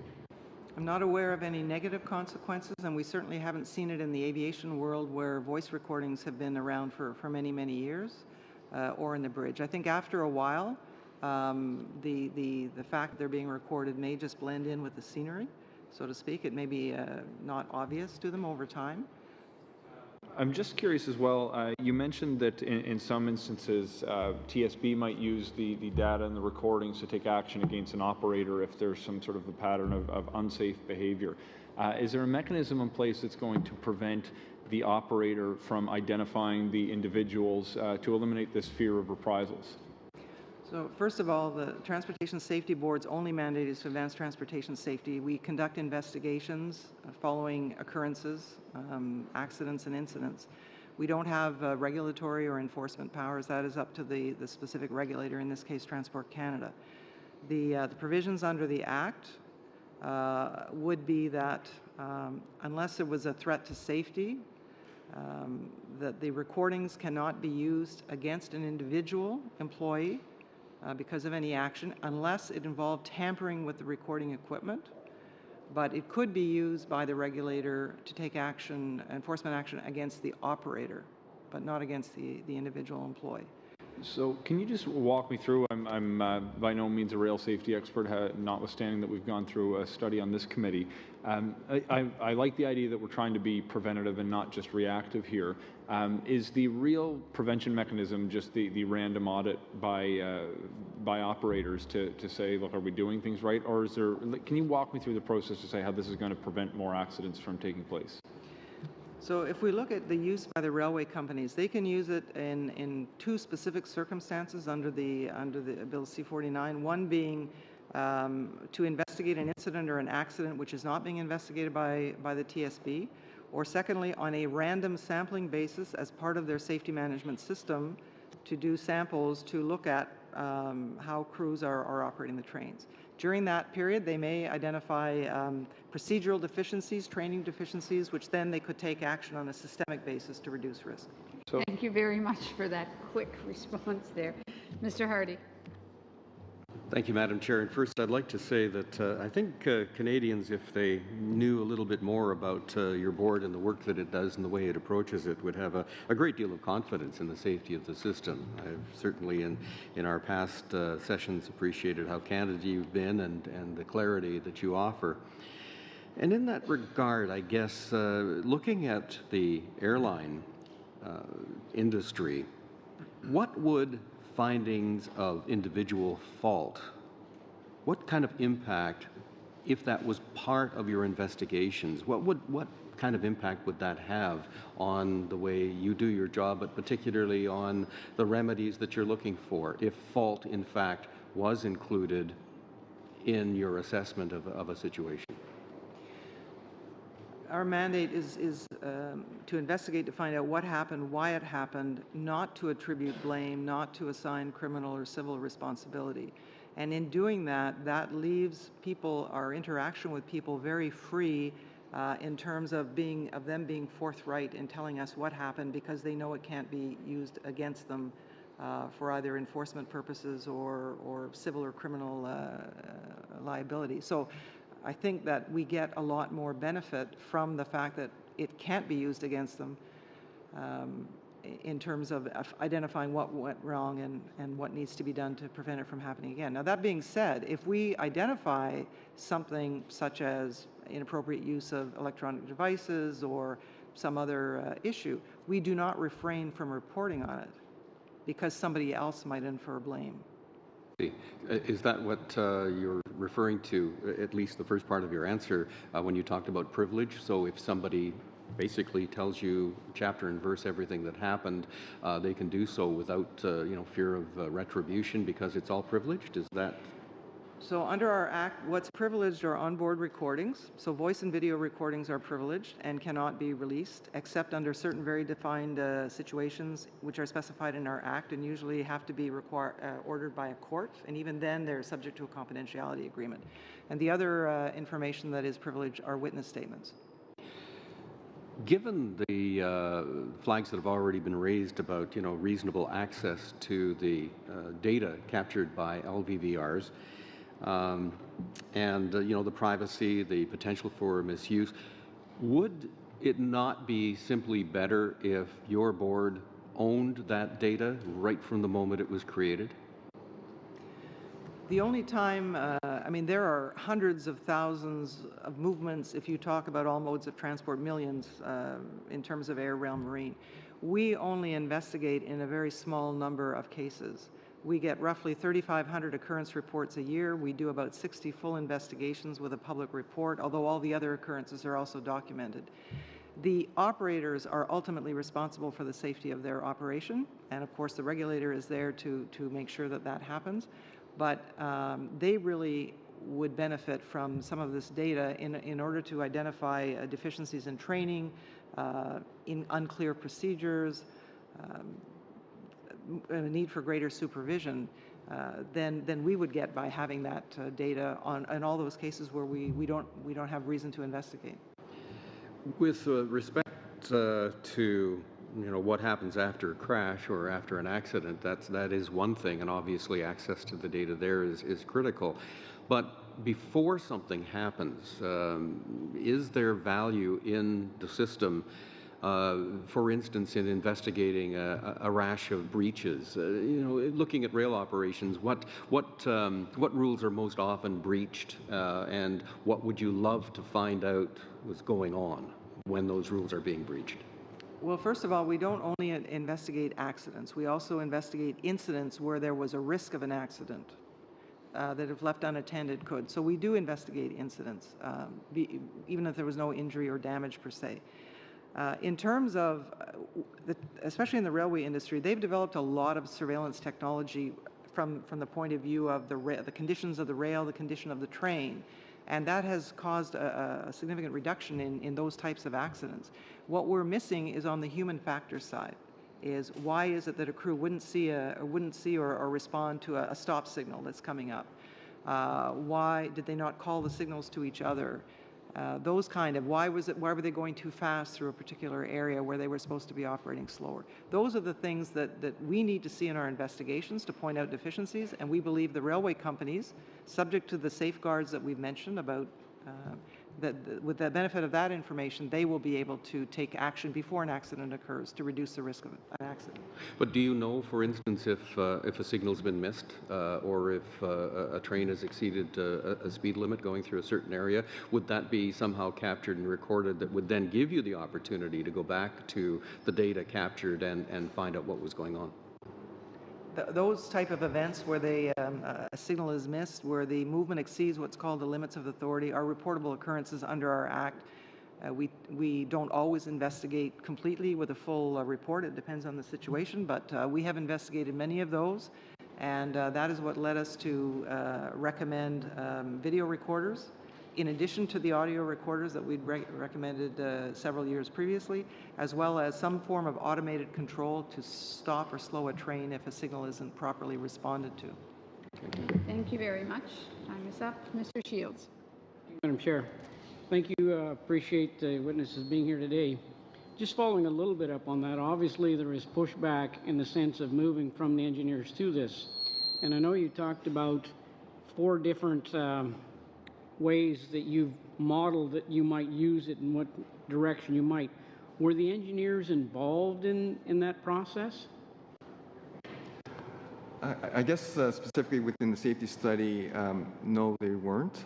But as part of the guidance that was provided to the railways that were participating in the study, there were certain guidelines that had to be respected, which includes advising the operating crew that they were being monitored through onboard recorders. So in a sense, when you're looking at buy-in, because I've been through this in the enforcement industry, and it was the enforcement industry that brought this to it for their own protection. And we said, careful what you ask for. So if you're looking at having them and you're doing this and you're not involving them, I'm a little curious, so why not? If I can just add to Mr. Jang's reply. The unions were invited and participating in the study. They chose not to participate in all aspects of it. They did attend a few meetings and a few debriefings, They did not participate in all aspects of the study, but they were invited to do so from the beginning, from the onset. Okay, thank you. That answers that question. Further to that, when you talked about sharing, could you give examples? I know you've used some things in the sense of what you would share, but could you give me again, just run through it in a sense of what you would share that would make the engineers feel, hey, this would be all right if you shared this information with the rail companies?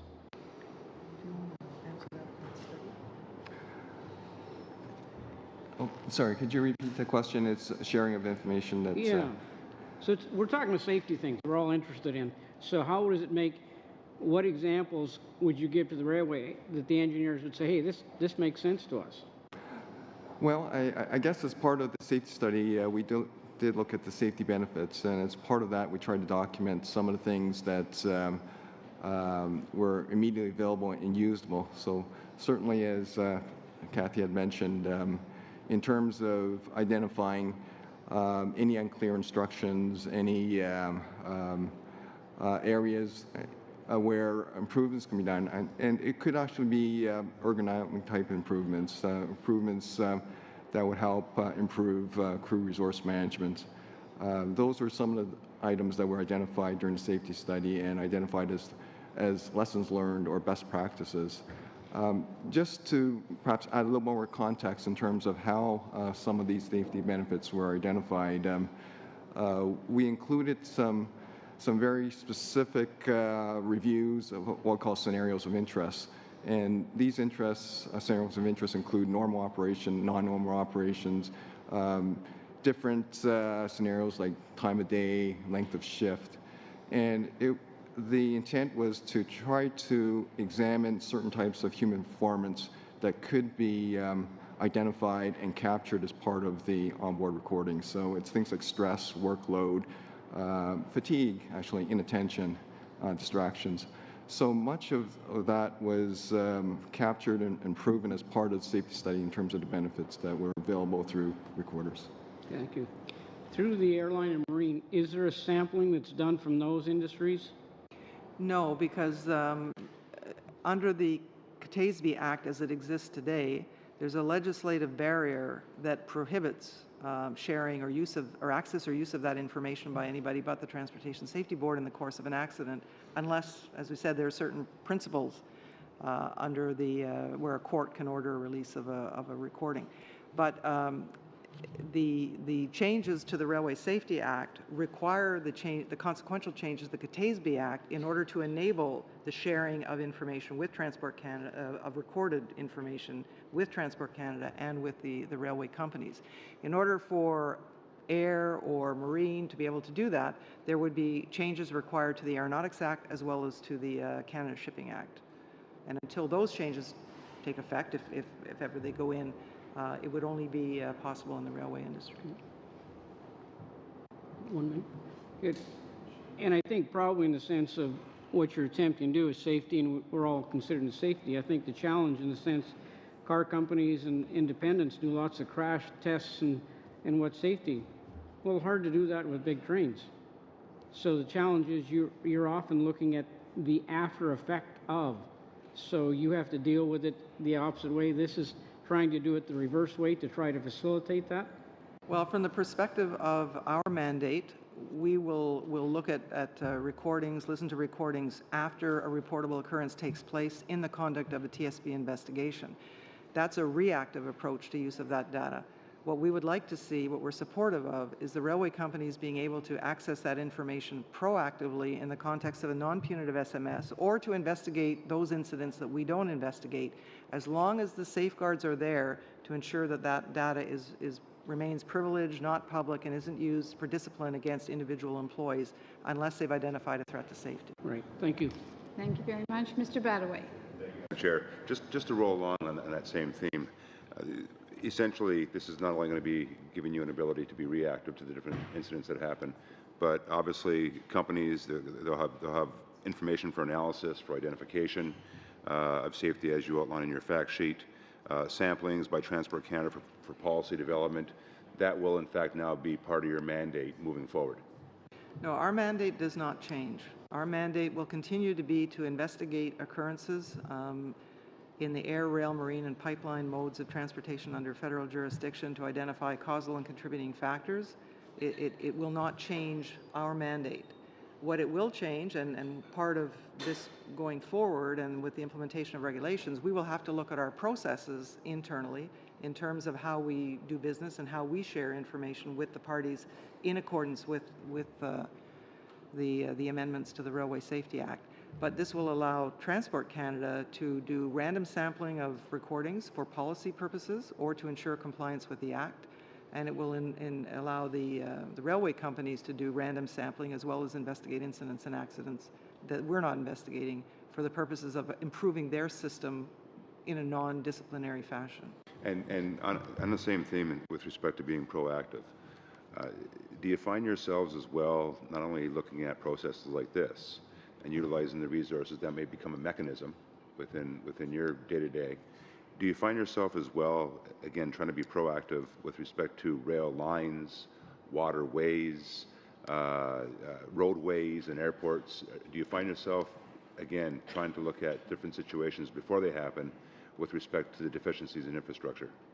Yes, and I can give you a concrete example. We don't do surface, we don't do roadways per se, but certainly air, rail, and marine. So I'll give you a concrete example right now. There have been a number of occurrences at Toronto Airport involving potential risk of collision with aircraft. They haven't collided, thankfully, but we are doing a proactive study to look at all of the conditions that may be, the circumstances that may be leading to that. We're not waiting for an accident to occur.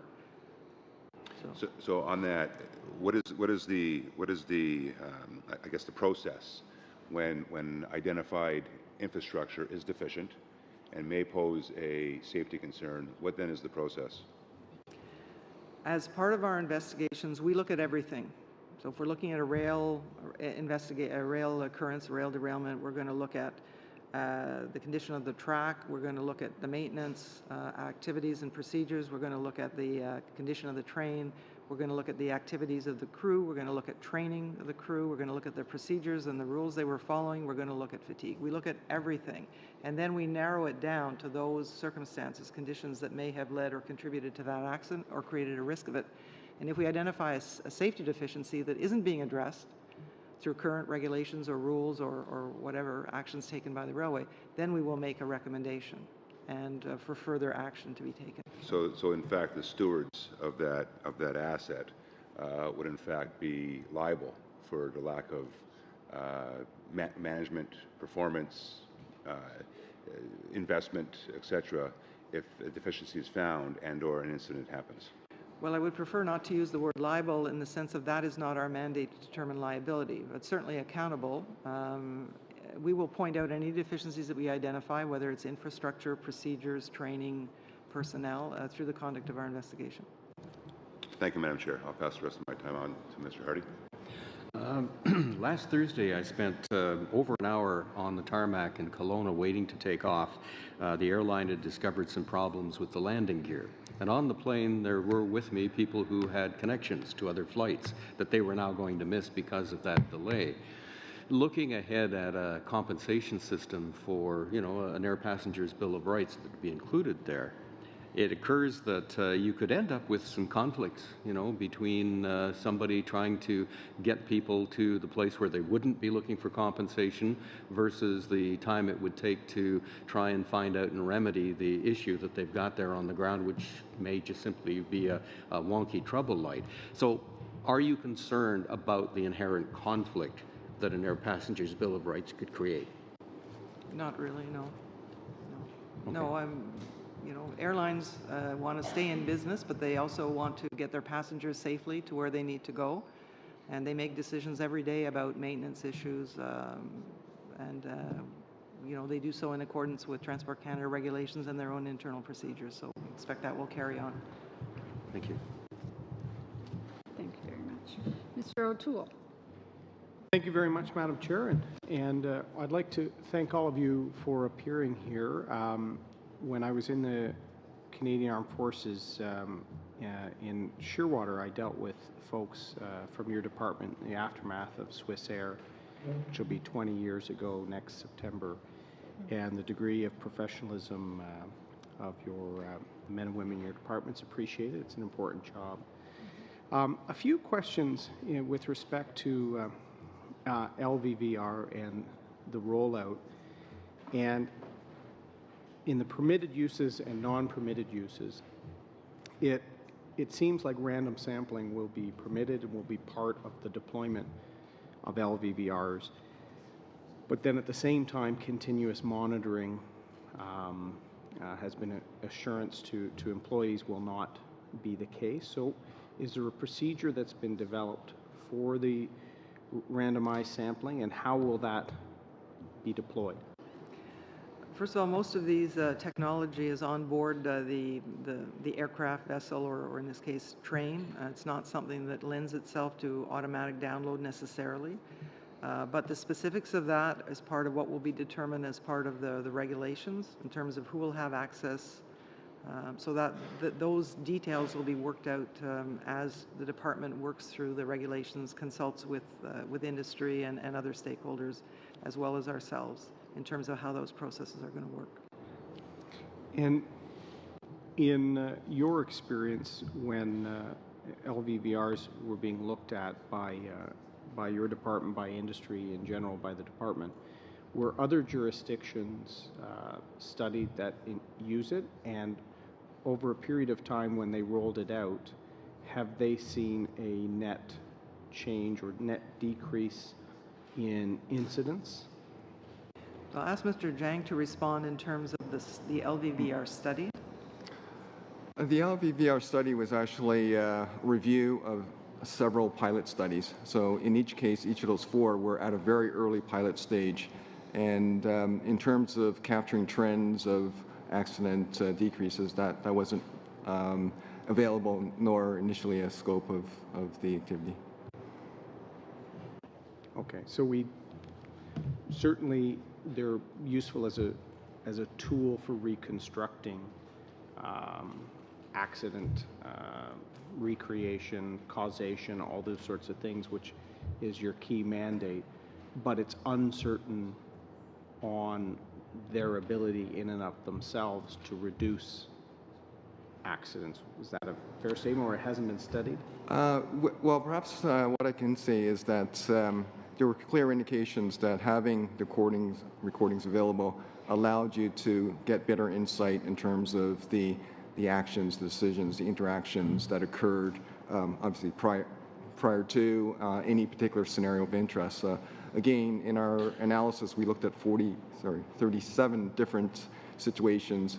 None of them were specific accidents or incidents, but they were scenarios that we identified. In each case, we were able to identify something about it which allowed us to better understand what was happening over that short period of time. In your experience in rail accidents and incidents your department is then tasked to investigate, what are the top three factors or causation related to the accident? We hear a lot, of course, on Parliament Hill as parliamentarians about fatigue and training and a range of issues, but do you have an itemized sort of top three causes for some of these incidents? Well, as mentioned earlier, there essentially are three streams of analysis: infrastructure, mechanical, and operations or human factors.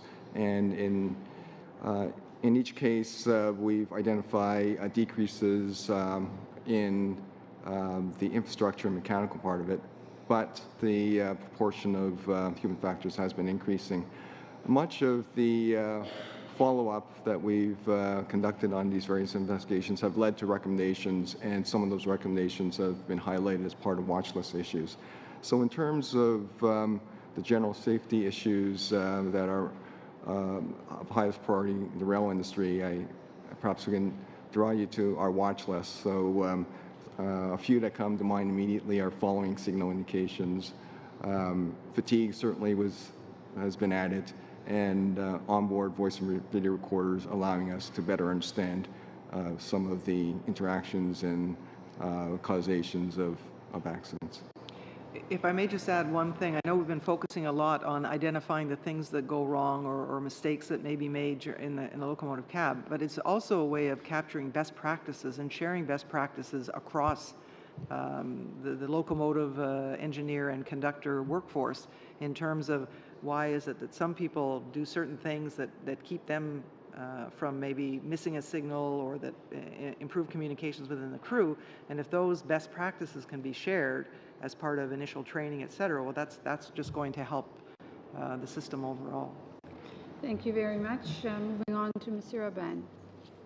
Merci encore une fois. Thank you again. When you study a bill as exhaustive as C-49, it's always possible to amend what's in it. It's also possible to look at what's absent and what should be added through amendment. Now, with respect to the LVVRs, last year in a study on air safety, it was observed that a great many recommendations made by the TSB were really just very common sense. Do you think that there are 2 or 3 priority things that you'd like to put forward and say this should be part of a bill as important as C-49 and apart from LVVRs? Well, I would point you in the direction of our surveillance list, especially with respect to rail and the transportation of inflammable materials. Even though Transport Canada has done a lot, there are still things we can do in order to reduce risks associated with the transportation of hazardous materials. There are other recommendations, especially following an accident in Northern Ontario, and Transport Canada looks at all factors which would have to do with a derailment. It also considers the various conditions, rail conditions, which might affect structure. So we made several recommendations to this effect. There's also the fatigue aspect. And this is an issue that has been identified with crews transporting freight, crews of freight trains. This is more of a problem than with passenger trains, and we think that Transport Canada could do more with the industry. For example, changes in schedules, and there have been several incidents and accidents where crews misinterpreted signals, and we hope that with these recorders we'll understand why. But there are technologies that can be brought in that might stop a train before there's a collision or a derailment. In the light of these examples, do you think it might not be a good idea in the dispositions, or rather in the provisions of C-49, to foresee what the modus operandi might be before the government has this bill adopted? Because it seems that the government is being slow to react to certain recommendations, and that in and of itself is a risk factor. In 2016, the TSB talked about the issue of slowness of Transport Canada in reacting and bringing in certain of our recommendations, because there are some recommendations that are 10 years old. 36 recommendations were more than 20 years old. Some had to do with rail, but most had to do with air. Not just on the part of our department, but government-wide. There are other important recommendations on safety. The information I thought was really valuable, and the questions were right on it. Ms. Block. How much time do I have, Madam Chair? 6 minutes. 6 minutes, okay. I guess I want to go back to the questions that my colleague was asking in terms of the permitted uses and the protection of workers, and just in follow-up to your last response to him in terms of the fact that, you know, we've referenced what this information will be collected for in terms of investigating incidences and accidents, but also that it may be used to identify best practices. And so I guess I'll just make the observation that I'm going to be interested in seeing how you actually marry the random selection of data, or the random sampling of data by companies, with the fact that for the protection of the workers, there will not be continuous monitoring. So I don't know how you capture best practices and those kinds of things if you're not actually monitoring continuously. So I guess I'm looking forward to seeing how that plays itself out in the regulations. I do want to follow up on the fact that you commented on the watch list. And I'm interested to know, because you did say that this was something that you had identified many years ago on your watch list. Is there anything else on your watch list that perhaps should have been included here in C49, or that you would have liked to see included? I think I would just respond to that we're very pleased to see that the Minister of Transport is moving forward with respect to the requirement to install voice and video recorders without waiting for the review of the Railway Safety Act. And of course, that leads to consequential changes to our Act. So we're pleased about that. Certainly there are other issues that we would like to see, but many of them don't necessarily require changes to legislation. They could involve mandatory requirements for new equipment. They could involve regulations. So we're just pleased to see the LVVR issue coming forward, and we think that it is appropriate to, at this juncture, to consider the expanded use of this information for the companies and for Transport Canada. Okay. It is my understanding that Canadian regulations mandate that cockpit voice recorders only retain information captured in the last 2 hours of each flight. Can you tell us if there's anything like that contemplated within the use of the LVVRs that's being contemplated in this legislation? So if I may clarify, the current Canadian regulations for the retention of cockpit voice recordings is only for 30 minutes. The TSB, following on the accident of Swissair, recommended a minimum of 2 hours, which is the international standard. With respect to LVVR recordings, the duration, I mean, that is something that will be worked out as part of the regulations in terms of how long. We would prefer longer, because often the seeds of an occurrence can happen much earlier than even 2 hours before, but those details will be worked out as part of the regulations. Okay, and then a final question that I have is, as the owner and operator of an LVVR, would a railway company have a duty to discipline employees if they spot unsafe behavior during SMS monitoring? And perhaps that's where the question of being liable, if you know something, you see something, but you're just seeing it for monitoring purposes, what duty would the owner-operator have to act once they have this information?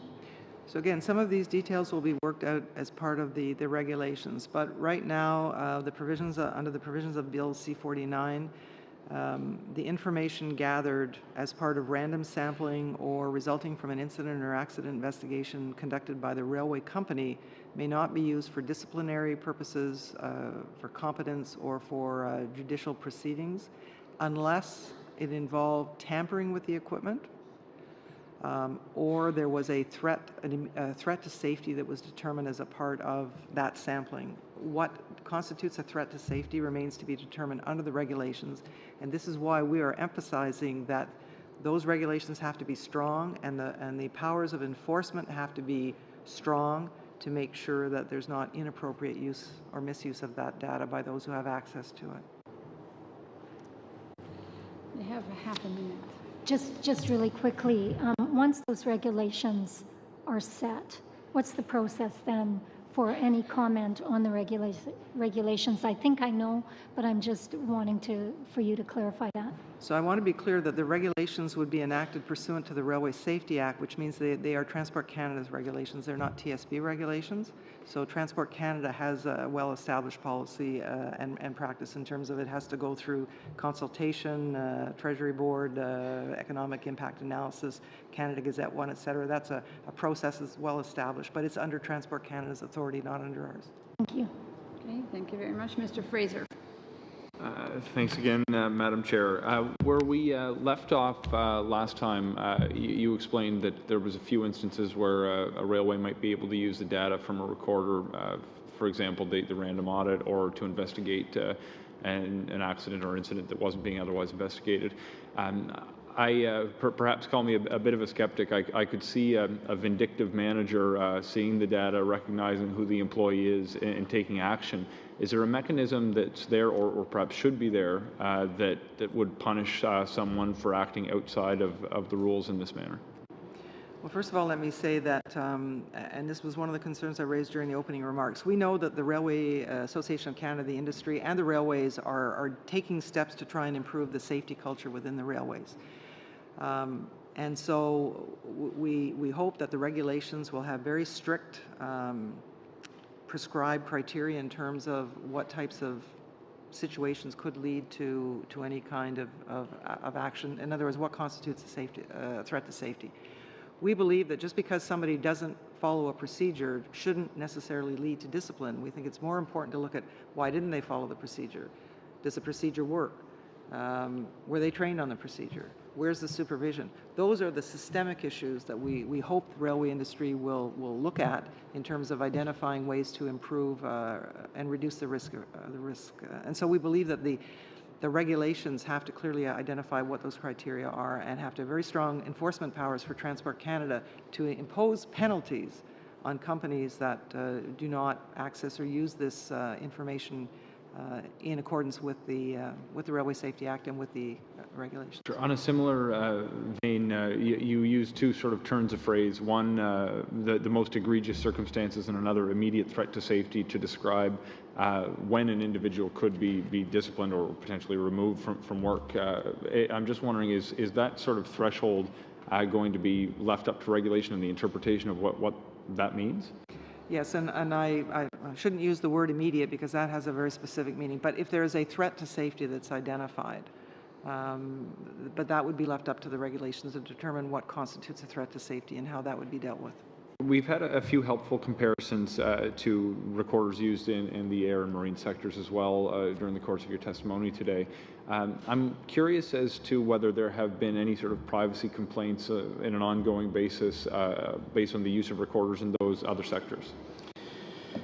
Over the past 30 years that I have been with the Safety Board, we have not seen any trend or major areas of concern with respect to a breach of privacy associated with any of the recordings that are in place. We have from time to time heard about issues, and we have followed up on each one of those case by case as required.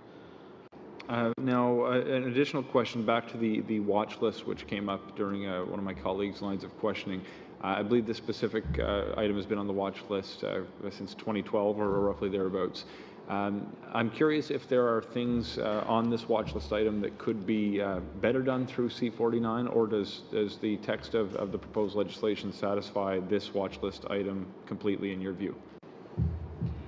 Well, the TSB supports the draft legislation in its current form in terms of addressing the deficiency that we identified, which was our lack of data. And we believe that there'll be a lot of positive benefits coming out of it for the railway companies and Transport Canada on the condition that the appropriate safeguards are in place. So that will largely address. But our watch list, we want to see them actually, implemented. Of course. Those are my questions, Madam Chair. Mr. Graham will pick up if I have extra time. You have 2 minutes left.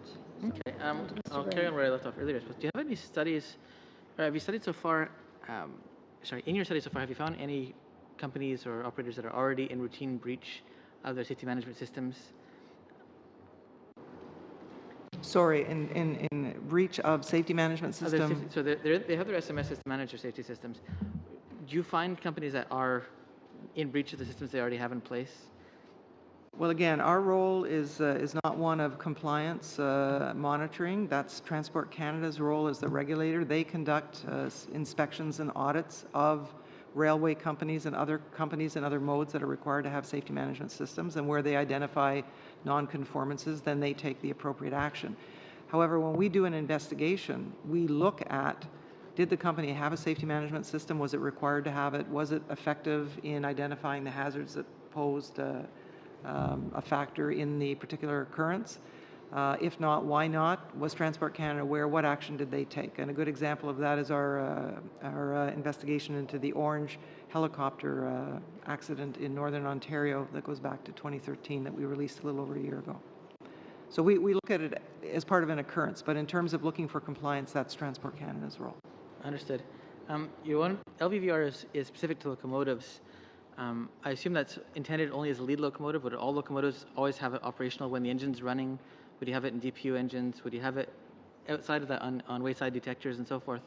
Anywhere else we have a fixed emplacement, would you want to go that route? Or is it only the lead engine that would have it? I'm assuming Mr. Jang would want that one. Yes, in terms of the recommendation that we've made, it is just a lead locomotive obviously on the front of the train where this equipment should be installed. Understood. Thank you. Monsieur Aubin. Merci. Je reviens sur... Thank you. I'd like to get back to the question of recorders. In the category of accidents connected with human error, is it possible with recorders to know whether there had been contravention of a given regulation or rule? And does one review these rules? And is there a mechanism to see how technology, the changing technology, is taken into account?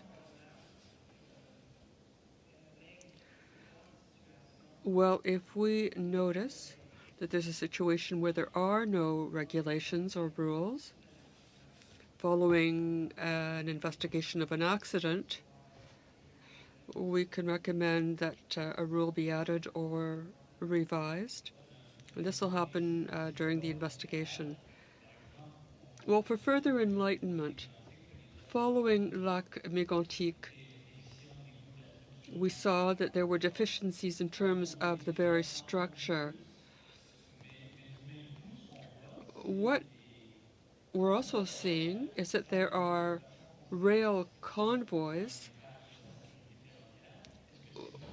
that are structured in a way that might have an impact on rail safety. And would this affect regulations? Or would it increase the risk of a possible catastrophe? Well, there was the accident at Gladwick, Ontario, and in that case, the train was running under the speed limit. It was carrying crude oil, and our conclusion following our investigation was to recommend to Transport Canada that all factors leading to derailment be looked at, be it the length of the train, the configuration of the train, and what it's carrying, for example, if it's something like crude oil. So Transport Canada looks at all factors and then takes measures to correct these risks. And what was Transport Canada's role? Well, Transport Canada looks at this. It looks at existing studies, if there are any, and then follows up. But we're getting back to the question we'd mentioned earlier.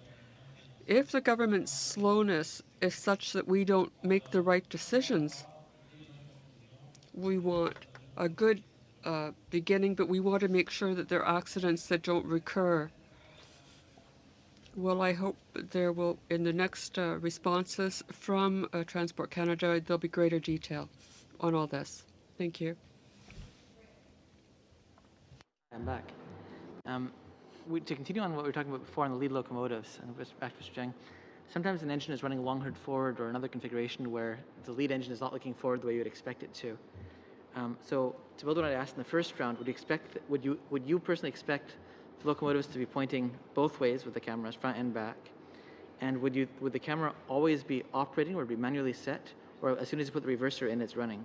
How do you see that?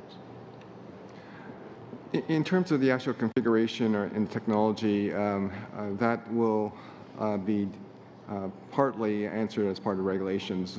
In terms of what we assessed for the configurations in our safety study, all of them had, first of all, a forward-facing camera as well as an inward-facing camera. In terms of the orientation of the locomotive, it was all forward-facing. Certainly, to maximize information that's available, it's without question that a forward-facing locomotive with a forward-facing camera, inward-facing camera would be the optimum setup. Right, because I've plenty of operations will not have a Y, and you'll have to run the train backwards, or the engine backwards for the run. You need to sometimes. So at the beginning, I was talking about the use of LVVR only on main lines. So we talked about from the beginning.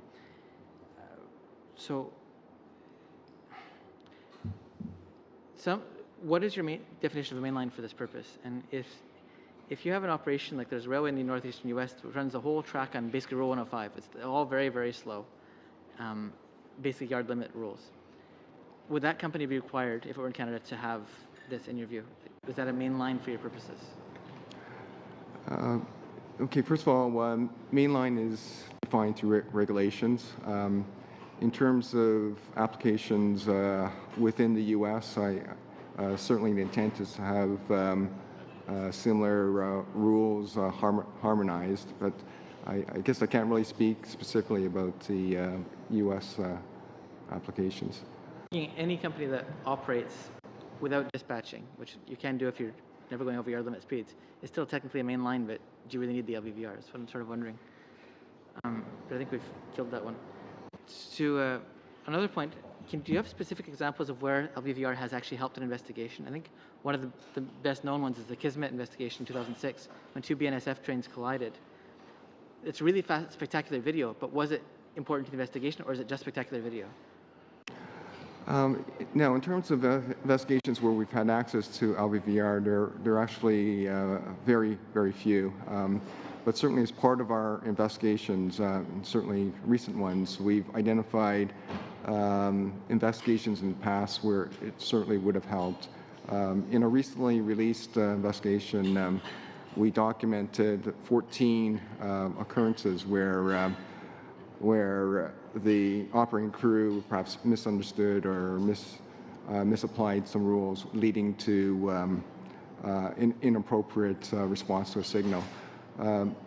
These we've added into that particular investigation, so definitely in each of those 14, that would have been a useful information to have had. Understood. Is there any move towards simplifying the signals themselves? And if you look at a translation table for signals today to what it actually means, limited to clear has something like 15 different ways of configuration. Is there any move towards simplifying that you know of? Not aware of any specific review of that. Okay. On that lines. Is there any other high priority item on your watch list that you haven't seen? Sorry. Any other high priority items on your watch list that we have not seen yet? Well, we've talked about the 4 in rail. There are several in air, 1 in marine, and then there's 2 multimodal. One of which we've talked about, which is the slow progress in addressing TSB recommendations by TC. But we're here specifically about the C49 provisions for the LVVR, which is one of the 10 items on our current watch list. Thank you. Thanks. All right. Thank you, Mr. Graham. Are there any further questions by any of the committee members? Everybody's good? All right. Thank you to our witnesses again. Valuable information as we do complete this legislation. So we will suspend until 3:30, which is then we will have the Canadian Transportation Agency before us.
67 on Bill C-49. We have with us now in this next segment from Canadian Transportation Agency, the Honourable David Emerson. Nice to see you again, David. And the AGT Food and Ingredients Incorporated. So I'll turn the floor over whoever would like to go first. Mr. Steiner, go right ahead. Thank you very much for coming this afternoon. Thank you, Madam Chair. And thank you to the committee for the invitation to appear before you today.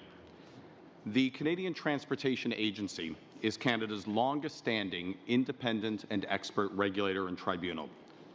Established in 1904 as the Board of Railway Commissioners, the CTA's responsibilities have evolved over the years. As Canada has evolved, its transportation system has evolved, and its economy and society have evolved. Today, the CTA has three primary mandates. First, to help ensure that the national transportation system runs smoothly and efficiently. This includes dealing with rail shipper issues, rail noise and vibration complaints, and challenges to port and pilotage fees. Our second core mandate is protecting the fundamental right of persons with disabilities to accessible transportation services. And our third core mandate is providing consumer protection to air travelers. Among the CTA's most important activities in recent years is the Regulatory Modernization Initiative. Launched in May 2016, this initiative is a comprehensive review of all regulations the CTA administers to ensure that they are up to date with business models, user expectations, and best practices in the regulatory field. Durant les 10 prochaines minutes, j'aimerais vous parler. Over the next 10 minutes, I'd like to speak about how Bill C-49 will affect the CTA's roles and how, if and when it is passed, we will go about implementing those elements for which we will be responsible. I would like to note that my observations are offered from the perspective of the arm's length organization that has primary responsibility for day-to-day administration of the Canada Transportation Act.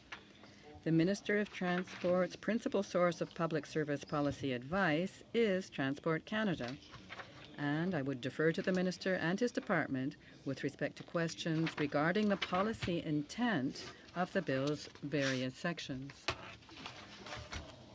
Two key elements of Bill C-49, air passenger protection and mechanisms for addressing rail shipper matters. Air travel is an integral part of modern life. Usually, it's uneventful.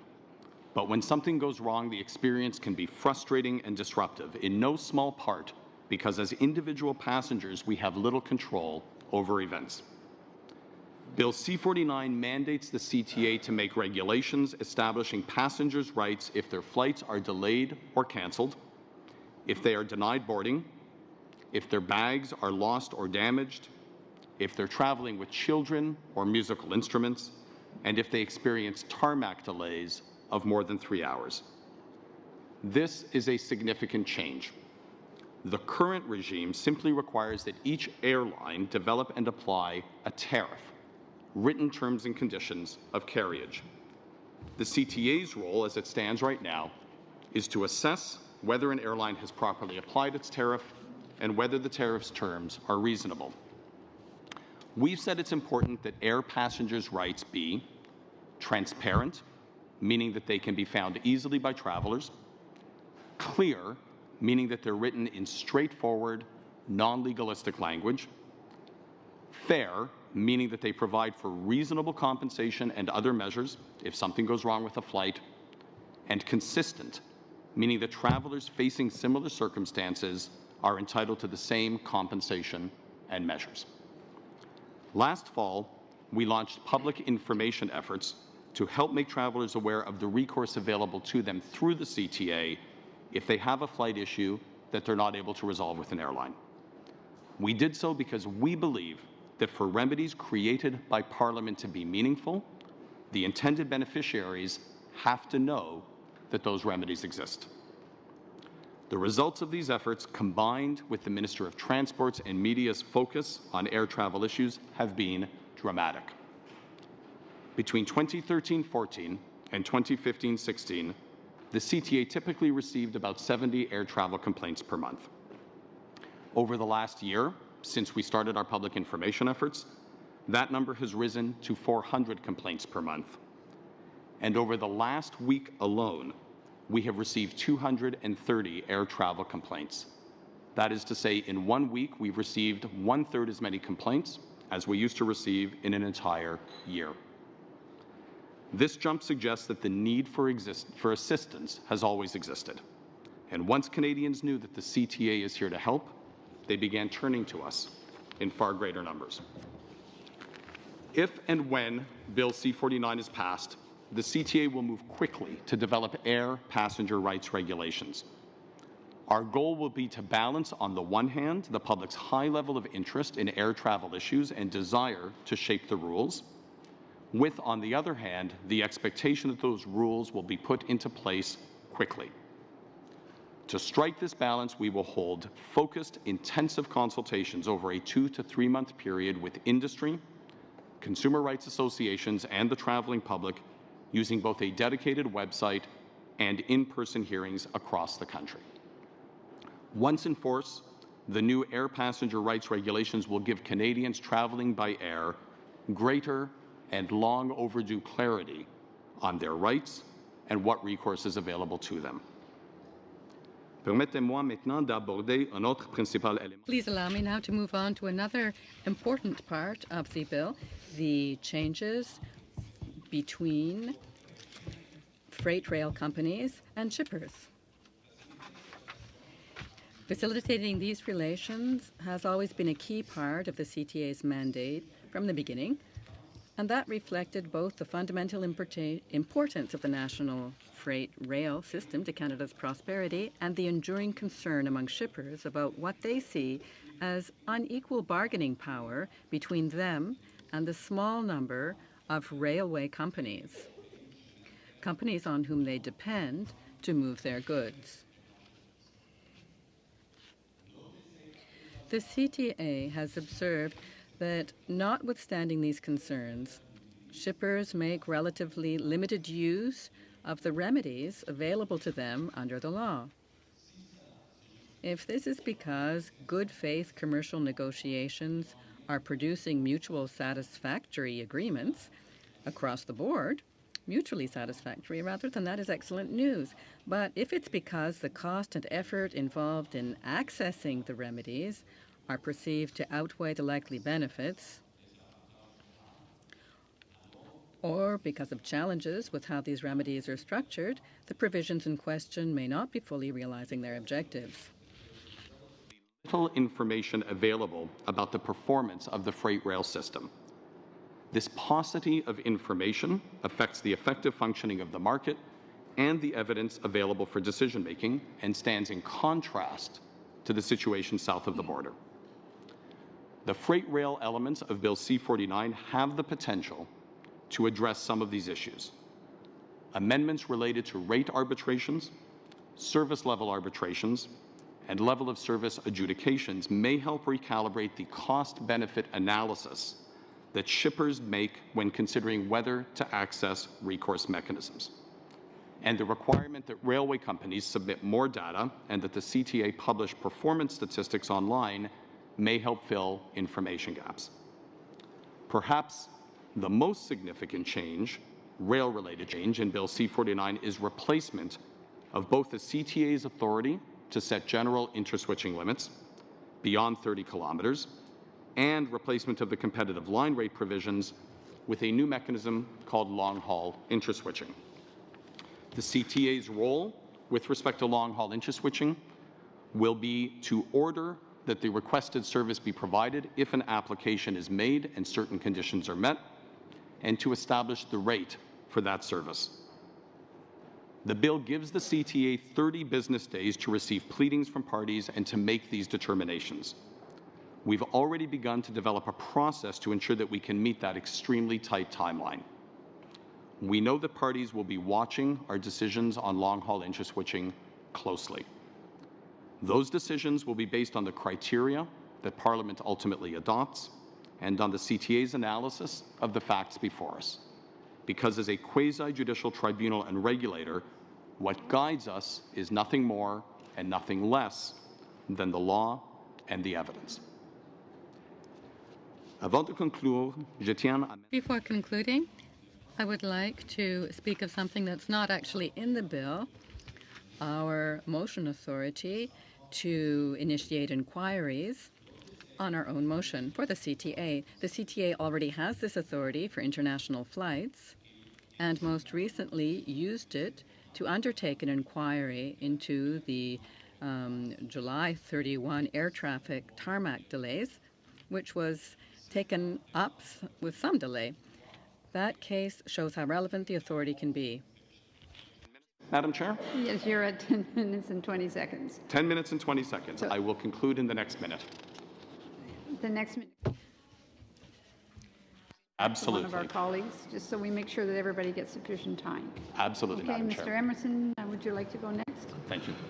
Thank you, Madam Chair and honorable members. I'm appearing here not really on behalf of anybody except me. I headed up a transportation review some 2.5 to 3 years ago of the Canada Transportation Act, and much of what I have to say will reflect some of the conclusions of that report. In the interests of disclosure, I also serve as the chairman of the board of Global Container Terminals, which is in the transportation space, as you know. I am not speaking on behalf of that organization.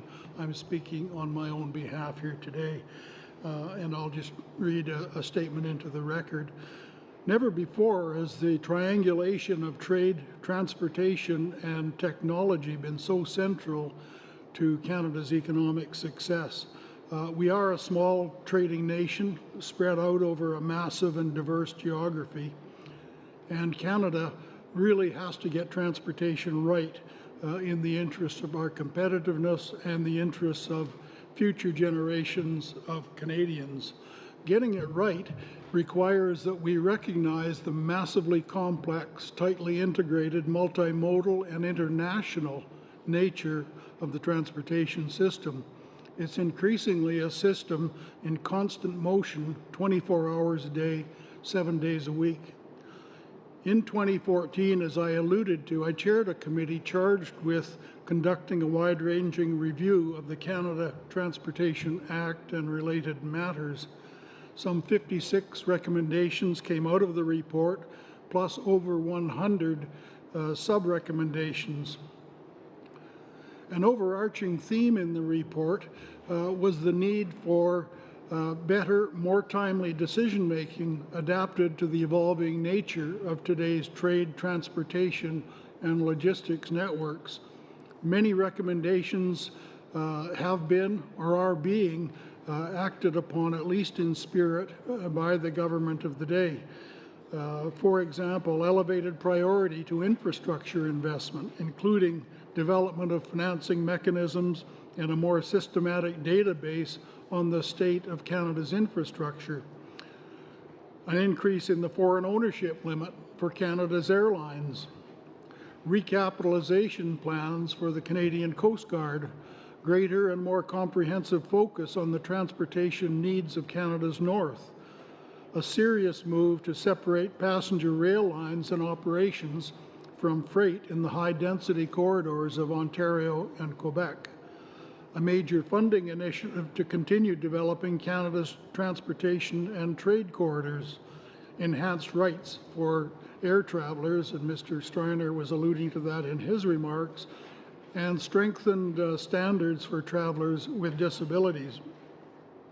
At the core of the CTA review was a recognition that there really are no magic fixes or silver bullets, and that getting it right actually involves improving governance. And by that we mean establishing frameworks for decision-making that are better adapted to the massive complexity of the modern transportation system and its millions of users and service providers. Getting it right means recognizing that transportation crosses all sectors of the economy, all parts of the country, and virtually all parts of government and public policy. In few areas is the so-called whole-of-government approach more critical to our long-term future. Getting it right also means the regulator, the CTA, Transport Canada, and other agencies have the information, the mandate, and the tools to deal in real time with a massively complex dynamic system. Bill C-49 includes some significant steps to improve the information base to enable better decisions, improve dispute resolution, and generally enhance the regulatory framework. But in my view, more is needed. Perhaps the most glaring omission in the context of C-49 is the continuation of the reactive, one-at-a-time, complaint-driven approach of the CTA. I believe the agency needs the mandate and capacity to anticipate and deal with issues before they become systemic crises. Dealing one complaint at a time when many complaints are symptoms of a broader malaise is simply not effective. Similarly, the agency needs the power to self-initiate investigations. Where there is real and substantial evidence of an emerging problem, the agency needs the own motion power to self-initiate an investigation. And they should have the ability, where practical, to initiate mitigating or preventive measures. None of this should detract from the ultimate authority of the Minister and Parliament to direct the agency, but it should enable better, more timely decisions that lubricate the transportation system in support of better service to the traveling and shipping public. Getting it right also requires the establishment of robust governance frameworks for organizations created and empowered by government to run various aspects of the transportation system. Airport authorities, for example, were set up 25 years ago to recapitalize and operate Canadian airports.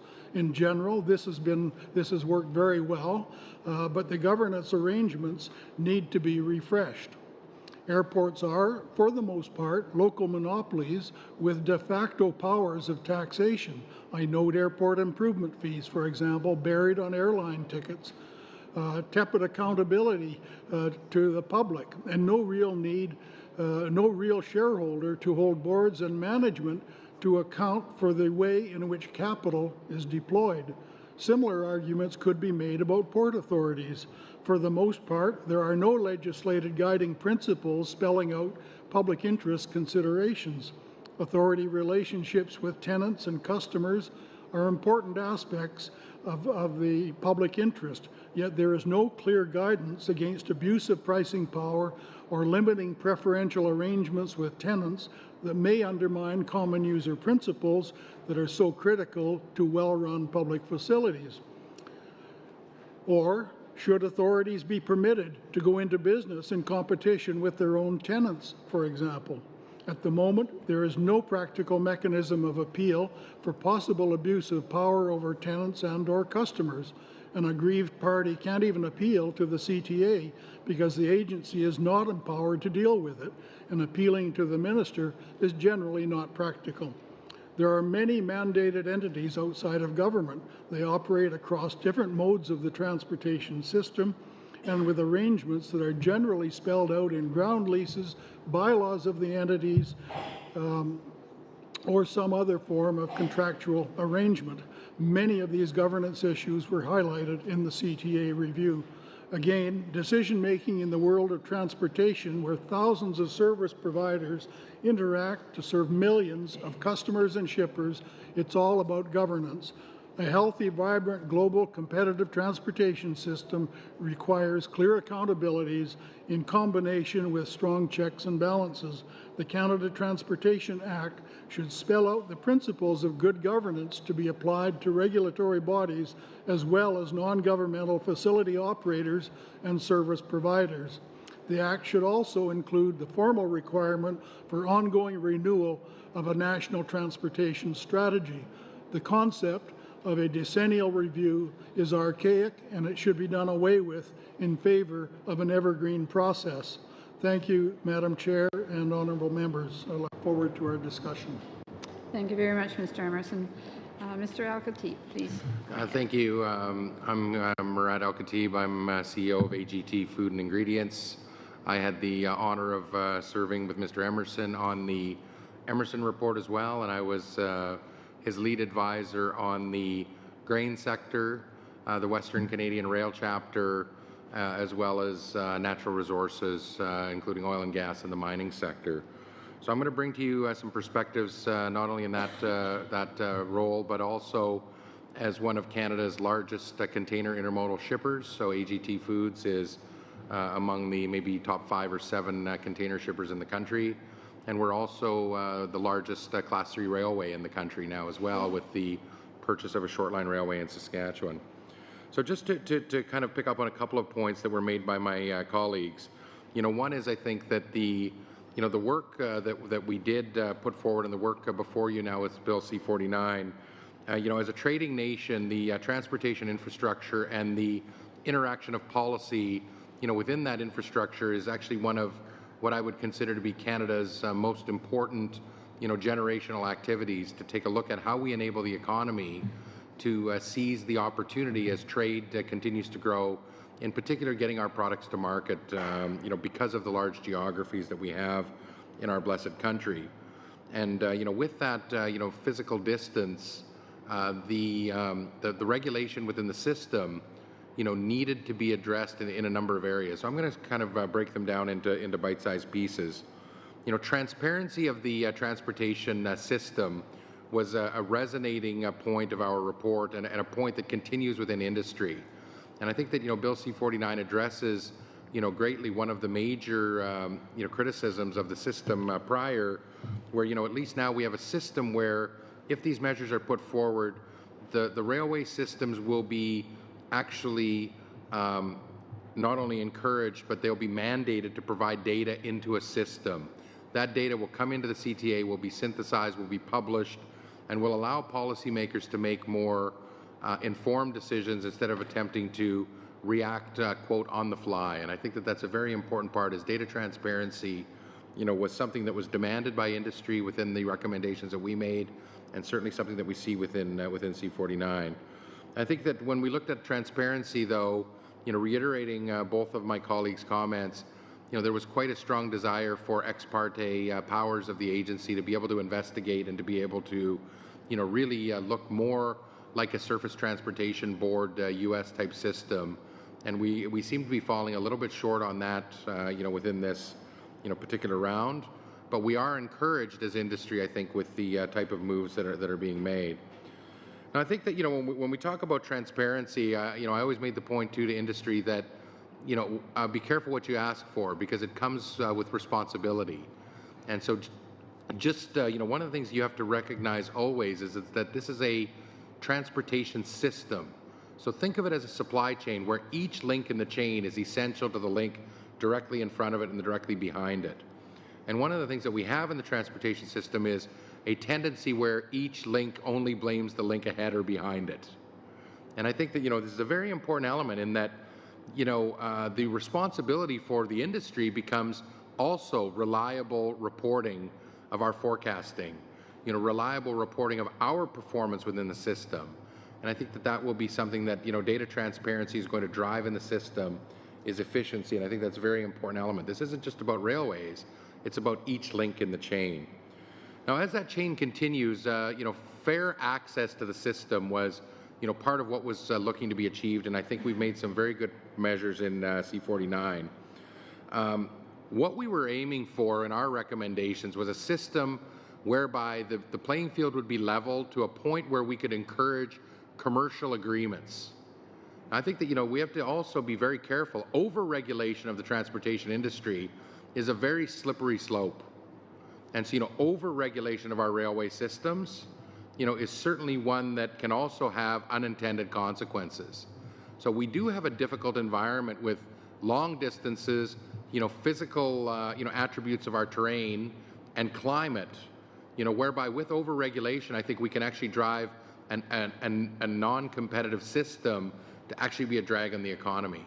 But while I say that, I think that fair access to the system and encouraging commercial agreements was really part of the foundation of what we were recommending. So let's get to some of those. Shipper remedies were quite strong within C-49. There were a number of moves on the agency's authority to make operational terms within service level agreements more permanent. reciprocal financial consequences were mandated, which was a major ask of shippers for well over a decade, which were actually skipped in a number of the previous policy revisions.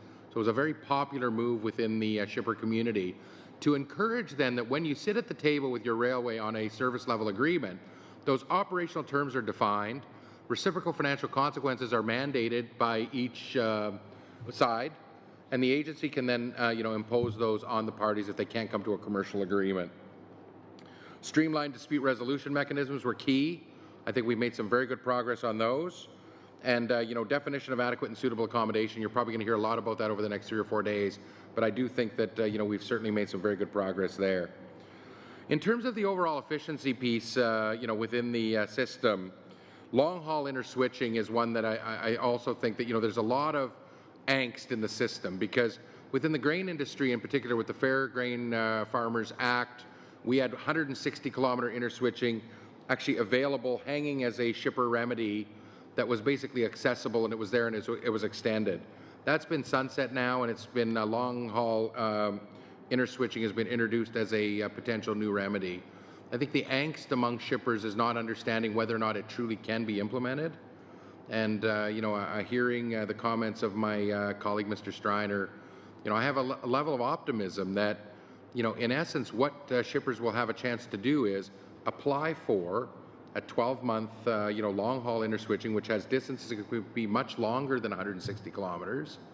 And it can be an effective mechanism to combine both the interswitching and the competitive line haul rates. So it is a new system, and I think that sometimes leads to angst. And as Mr. Striner has stated, the CTA will be judged by their ability to react, implement, and I've also made very strong recommendations to both Transport Canada and to the agency to consider expedited renewal processes. So once it's approved and it's a 1-year duration, how do we get the second year and the third year approved on a quicker and quicker basis? Those are service delivery things that I have some optimism on. In terms of the maximum revenue entitlement, modernization started within the C49 provisions that are being suggested here. And we recommended much broader modernization of the maximum revenue entitlement. There are some first steps, I think, that are very positive. The container intermodal traffic being excluded, interswitching revenues being excluded. These are common sense provisions, I think, that it made a lot of sense to include those within the modernization. And the ability of the railways to reflect individual railway investments. It was always a ludicrous provision to me that when one railway invested, that investment was split between the two railways. And so we've now fixed those. We fixed out, with the proposals, adjustments to incentive hopper car investments. These are all positive provisions that still protect the farmer within the MRE, still allowing time to see how those mechanisms affect, but I think it's been very, very positive. And regulated interswitching rates there as well, and then the reduction or the elimination of the minimum grain volumes. So we've made some good progress, I think. And what I'm looking forward to is an ability over the next hour to be here for you to answer your questions and to give a perspective as you need. So thank you, Madam Chair. Thank you very much. Thank you to all of our witnesses. Mr. O'Toole. Thank you very much, Madam Chair, and thank you to all of our witnesses for being here. I certainly appreciate your testimony today and your participation in a review of our transportation system. Mr. Emerson, it's be my privilege to ask you a couple of questions, because we're at an interesting time in Canada in that your report, the Pathways report that you provided government, which in some ways was the precursor to Bill C-49, you said in a few occasions the theme of the report was the relationship between trade and our systems of commerce and our transportation system, and getting those goods to markets in Canada, in North America, and around the world. So we have a unique opportunity as a former Minister of International Trade that we're renegotiating or modernizing NAFTA at the same time we are supposed to be modernizing our transportation networks for the next 30 years. In your consultations, did you hear a demand, particularly within the air and the trucking side, for the transborder cabotage approach to linking the North American transportation system? And wouldn't this window that didn't exist when you wrote the report of renegotiating NAFTA be an obvious opportunity to integrate the transportation system in North America?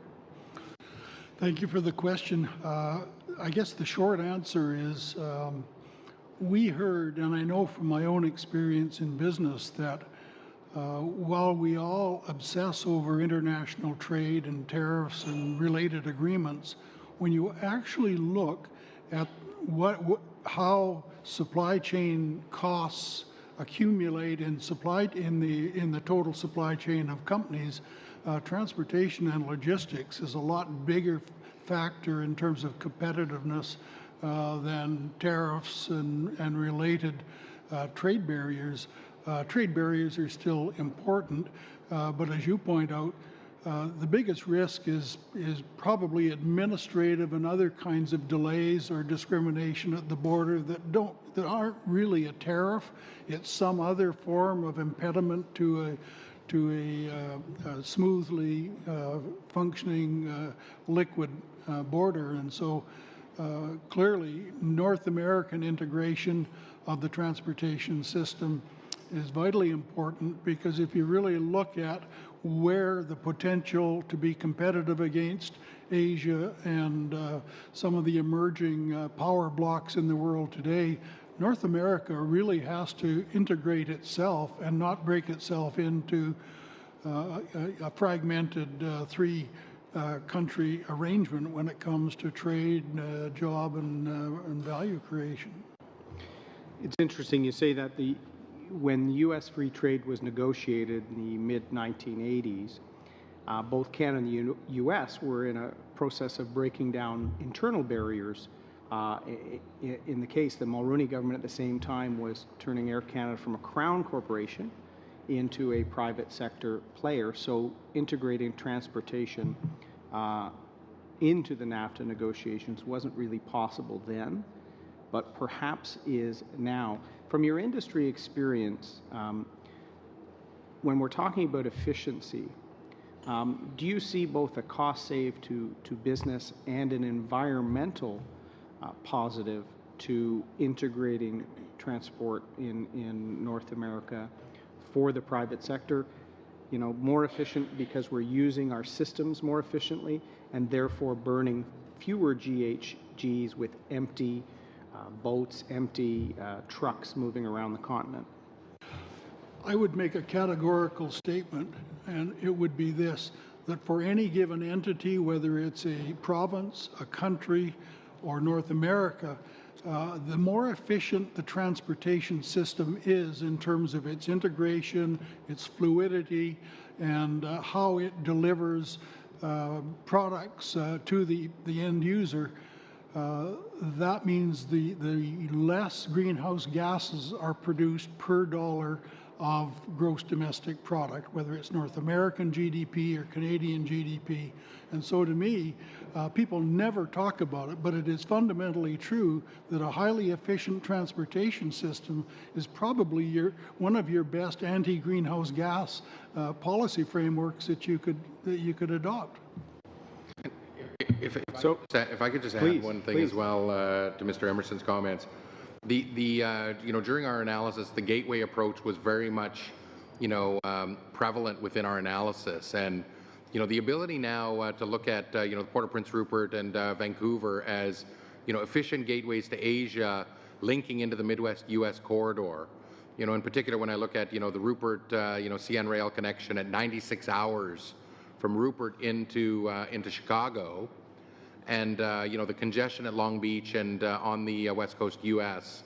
There is an opportunity, I think, to optimize that entry of traffic, because this is a trade flow opportunity where trade comes in with imports, and then we have an opportunity to stop those trains in Saskatoon and fill them with agri-products so that those containers are not going back out empty. And so from that perspective, the optimization of the north-south corridors, both on the inbound and then also the north-south rail corridors and the trucking corridors, I think is certainly a massively impactful opportunity, not only, as you say, on the environment, but on the economic performance of our country. Final question then. I think it's clear that optimizing our routes within North America. Am I out of time? Give everybody as much time as you can, yes. Can you hold that and try and get it in? Exactly. Sometimes you have to stop this right when we're getting some really key information, and I don't like having to do that. Mr. Secan. Thank you, Madam Chair. My question's for the CTA and Mr. Striner. In your view, why doesn't our air passengers' rights approach deal with physical assault, sexual assault, and assault generally? I assume that your question is with respect to what's proposed in Bill C-49. Yes. Having said that, I think that, as I indicated in my opening remarks, questions around the policy intent in the legislation, I think, are best directed to the Minister of Transport and to Transport Canada. I would say, however, that I think those sorts of matters have the potential to be police or criminal matters. So it may well be that part of the reason was simply that there is another existing mechanism within the law to deal with them. However, the underlying logic, the policy logic of the legislation is best a question best directed to the minister. Okay, thank you. In your opening remarks, you did mention tarmac delays. How do you see tarmac delays addressed through the proposed amendments? So, as you know, the bill proposes that the CTA make regulations with respect to a series of different potential events, one of which is tarmac delays over 3 hours. Exactly how those will be dealt with in the regulations is something that we'll be able to determine after we've held consultations with industry, with consumer rights associations, and with Canadians, with the traveling public. That said, I think that the hearings that we held on August the 30th and 31st into the tarmac delay incidents involving 2 Air Transat flights underscored the importance of getting this right. And I think the public reaction to those events and to the hearings themselves indicated that these are issues that Canadians think are very important. And how do you believe, or actually, in your opinion, what would be a fair metric to determine the CTA's effectiveness in protecting passenger rights? Well, I think that the one important metric is the speed with which we are able to process the various complaints. As I noted in my opening remarks, Madam Chair, we've seen a significant increase in the number of complaints. And I think that Canadians expect that when they turn to a body like the CTA, they're going to get relatively quick resolution. So what we've been doing is placing a great deal of emphasis on a process we call facilitation. It's an ombudsman-like process where one of our officers will make some phone calls between both parties, the complainant and the airline, and see if a quick and mutually acceptable resolution can be found. We managed to resolve over 90% of complaints, including some of the more difficult complaints, through the facilitation process. And I think Canadians will judge us in part on our ability to secure fair but timely resolution of their air travel concerns, and that's something we're going to continue to focus on. Thank you. So I just want to follow up on a question I asked earlier.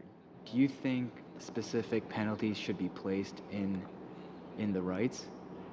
Because penalties aren't specified in there. So at the moment, what the bill indicates is for certain of the events that are listed in the section that deals with the regulations, the Canadian Transportation Agency should establish appropriate levels of compensation. In other cases, it talks more about treatment or appropriate measures. At the end of the day, obviously, the regulations that we pass are going to follow whatever you and your fellow parliamentarians decide to put in the law. If the law provides for monetary compensation as well as other measures, then we will set the monetary compensation levels through the regulations. If the law doesn't provide for monetary compensation, then obviously we will not be able to include that. And I have a very specific question for Mr. Emerson. In regards to CN, I know there's proposed changes to the percentage an individual shareholder can have, and I just wanted to get perhaps your view on that. For the benefit of other members, there is a restriction that is being altered in the, I don't know if it's this legislation or another bill, that limits a single shareholder presently to 15% of the voting shares of CN. That is being raised to 25%, but the reality is CP is not subject to that. We have a situation where railways in North America are either consolidating or on the verge of consolidating. We've got Berkshire Hathaway owning 100% Burlington Northern Railway, and so it makes no sense to me to have a limitation placed on CN that wouldn't apply to other competitive railways here in Canada. And so I would be an advocate of lifting it entirely and putting them on the same footing as CP. Mr. Al-Katab, did you want to add anything to that? I mean, listen, at the end of the day, you know, it's not an issue that we spend a lot of time on, but, you know, the consolidation is real and the competitiveness of our railways are, you know, reliant on their ability to raise capital. And I think that, you know, placing one restriction on one railway over all the other players in this market, there is an integration of the North American rail system. So we can't just consider, you know, CP and CN and consider that they're not a part of an integrated North American system. Okay. Thank you very much. Okay, your time is up. Thank you very much, Mr. Aubin.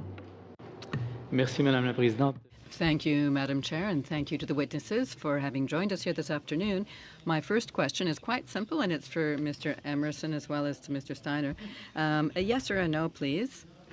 In the prior Parliament, when the NDP was sitting in the official opposition, I remember that one of my colleagues had put a good deal of time and energy into coming up with a private member's bill, which, you know, put forth a passenger rights regime. And were you aware of that at the time?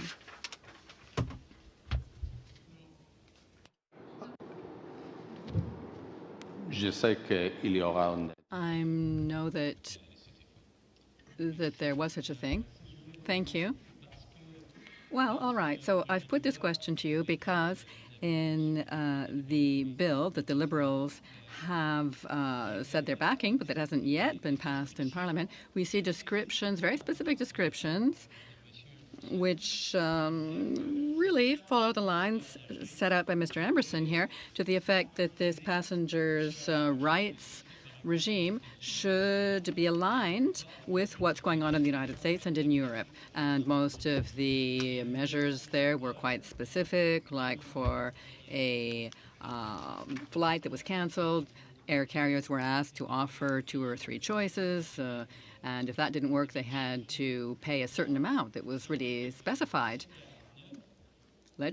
in the legislation. But in C49, I think we're really far from that, aren't we? We're sort of talking philosophy, a sort of a general approach about what such a regime of passenger protection should look like, and we'll be consulting once C49 receives royal assent. So, aren't we losing precious time, given that work has already been done and come before the Parliament, and that these are ongoing problems? And I wasn't aware of its content. I really couldn't answer that, but you know, in principle, I think you make a good point.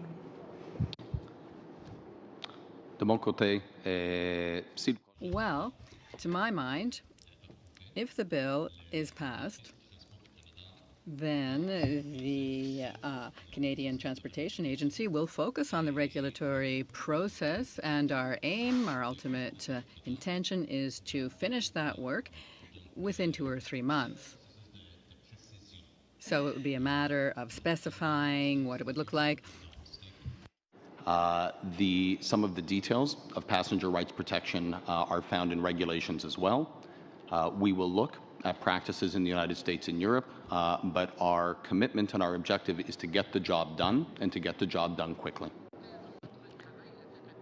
N'aurait-il pas été possible? But mightn't it have been convenient within C49 to give an overview of what such a regulation might look like, so that we would at least know which direction we're heading in? It seems pretty clear, of course, given that we're among many who have been proposing such a passenger charter of rights.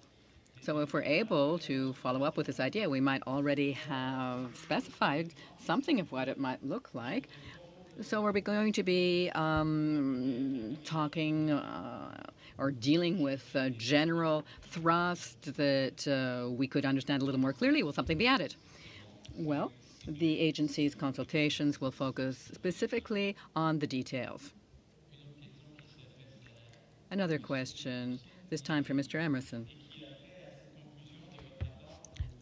Dealing with the conclusion of your report, to the effect that you would like to go from 15 to 25%, the threshold of ownership, foreign ownership, regarding the United States. While you were working on this, did you read the University of Manitoba's report on this issue? If you're referring to the 15% limitation on a single share ownership in CN, we didn't hear from anybody on that issue during the review process. I don't recall anyone advising us in our discussions. I don't recall receiving a submission on it. Tout de suite, désolé. Interrupt you. I'm very sorry, Mr. Emerson. So what I really want to address is the foreign ownership of airports going from 15 to 25% threshold.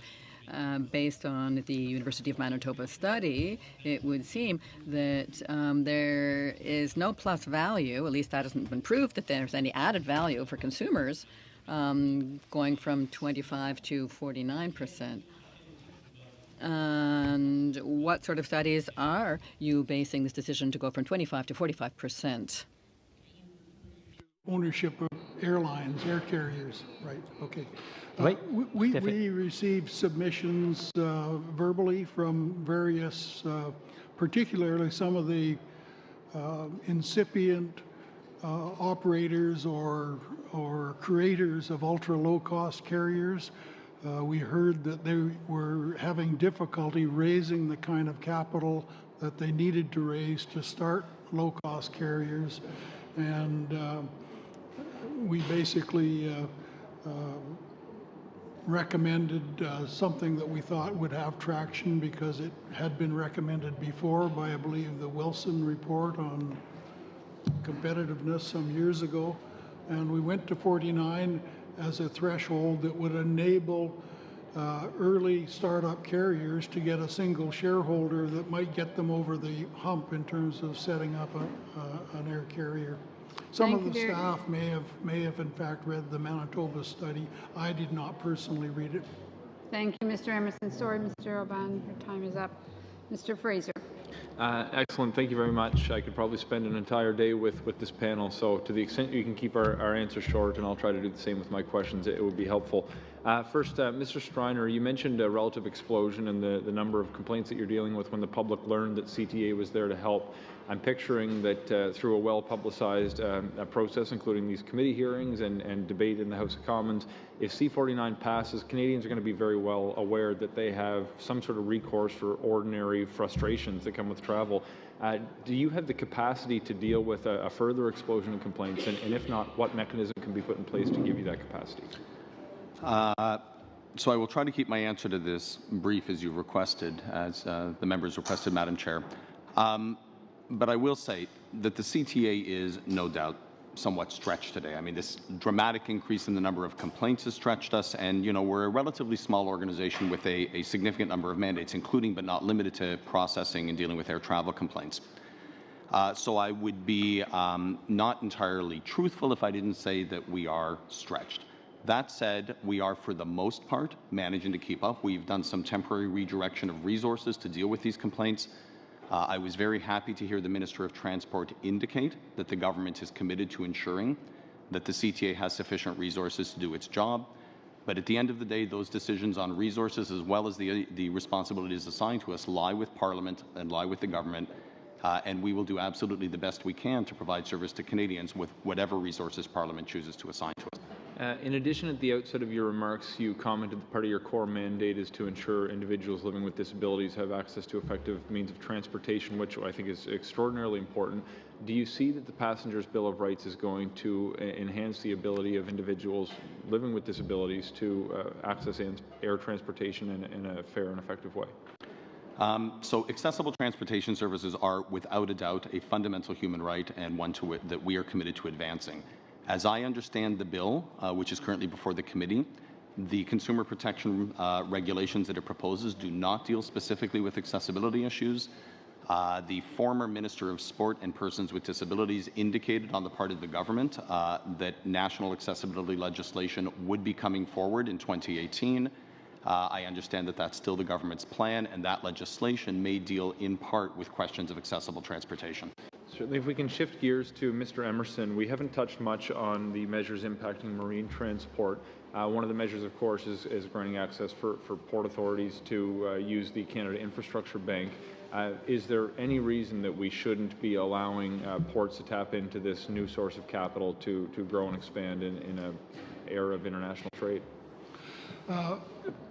Can I just add, I want to do two things. One, I want to answer a question you asked Mr. Striner, and that is, as long as you're restricting the CTA to deal with issues on a one complaint at a time basis, frankly, you're never going to have enough resources to deal with the multitude of complaints. Frankly, it's lunacy to expect to deal with the accumulation of complaints unless you're giving the agency the authority to deal with clusters of complaints of a similar sort. On the port authorities, my own feeling is until there is a thorough review of the governance arrangements that deal with port authorities and airport authorities, I get very nervous about opening up more spigots, if you like, for these authorities to get hold of more money, because I'm concerned with the governance framework that applies both to ports and airports. I think there is inadequate governance in relation to deployment of capital. There's inadequate governance when it comes to making sure that there is a recourse to a regulator where there is abuse of monopoly power. There is inadequate governance when it comes to port or airport authorities entering into business in competition with their own tenants. And so, frankly, I wouldn't give them any more access to money until you clean that up. If we can again shift gears and go into some questions about interswitching, I'll start with Mr. Al-Khatib. We heard during our prior study on Bill C-30 from some folks not in the grain industry that, gee, we'd really like to have this too. It impacted a certain geography and a certain industry, although it was put forward really in an environment where we were dealing with a bumper crop and terrible weather. The fact that we can be introducing competition where there is none seems to me like a good idea.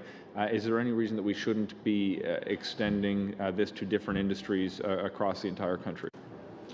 Well, one of the things that is being attempted with the long-haul interswitching solution is to expand that out to various sectors and across the country. There is one glaring criticism at this point of the C-49 provision on that, is that the corridor, the Kamloops Vancouver corridor, is actually excluded from the long-haul interswitching, and it's not very clear to me why that is the case, and I think that's certainly something that needs to be looked at. But from the perspective of having it accessible, the one thing is that the broad 160-kilometer interswitching, when we did our consultation, wasn't being used. It was being used after we filed our report. We couldn't find a single instance that it was being used at the time. That being said, I'm not a fan of remedies just hanging out there for the convenience of shippers, but a well-planned remedy like the long-haul interswitching, if we can get the CTA to react quickly and to extend that from year to year quickly, I think it's a very effective mechanism, and it is going to inject competition. Thank you very into much. the system. Thank you, Mr. Rich. There on to Mr. Badaway. Thank you, Madam Chair. Quick question with respect to, and I think this would go to Mr. Emerson, with respect to the reviews of the CTA. How important is it to regularly revisit laws as well as review the Canada Transportation Act? How important to regularly review what? The Transportation Act. Well, we said in our report, and I said in my remarks, that the system today is so big and so complicated and so messy that keeping up with competitive conditions requires much more than a decennial review. There needs to be an evergreen process, I would argue, at least every 2 years. And I believe that the Act should spell out the requirement for there to be a national transportation strategy and probably specify some of the key components to it, such as a strategy for national infrastructure projects that are critical to transportation and logistics over the next 20 years. These projects, you have to get ahead of them 20 years, or you're going to be building and producing something and getting into regulatory delays and so on, to the point where by the time you're finally finished, the economics has swamped you in some other way. And you obviously find that both the strategy as well as the infrastructure investments that are being made will yield better returns if they're in fact going to follow one another? Well, I believe that in order for you need an infrastructure priority list, if you like, that is carefully thought through and analyzed with a lot of the pre-engineering done and a lot of the economics and financial dimensions done. Some comprehensive assessment of risk. You need private sector investors to give you input into what kind of cost of capital you're looking at for different types of infrastructure and the different arrangements that might be put to financing them. That's all part of it, and leaving it kind of vague and ill-defined and then expecting to be able to implement a timely infrastructure program, I think, is wishful thinking. And with respect to sustainable infrastructure investments and most importantly the returns, both for economy as well as for the industry itself, and I guess I can shift over to Mr. Striner with respect to the agency. Is it incumbent upon the Canada Transportation Agency, and you mentioned earlier that you're responsible for, and I quote, smooth and efficient transportation systems. Is it appropriate to I guess assume, for lack of a better word, that part of your role is to ensure that the infrastructure that is carrying trains, that are floating boats and so on, are actually being sustained, are safe, and are adequate for the current transportation, I'll use the word, environment? No, Madam Chair, the CTA's mandate does not include monitoring the maintenance of transportation infrastructure. That's not included currently in our mandate under the legislation. So who, in fact, is?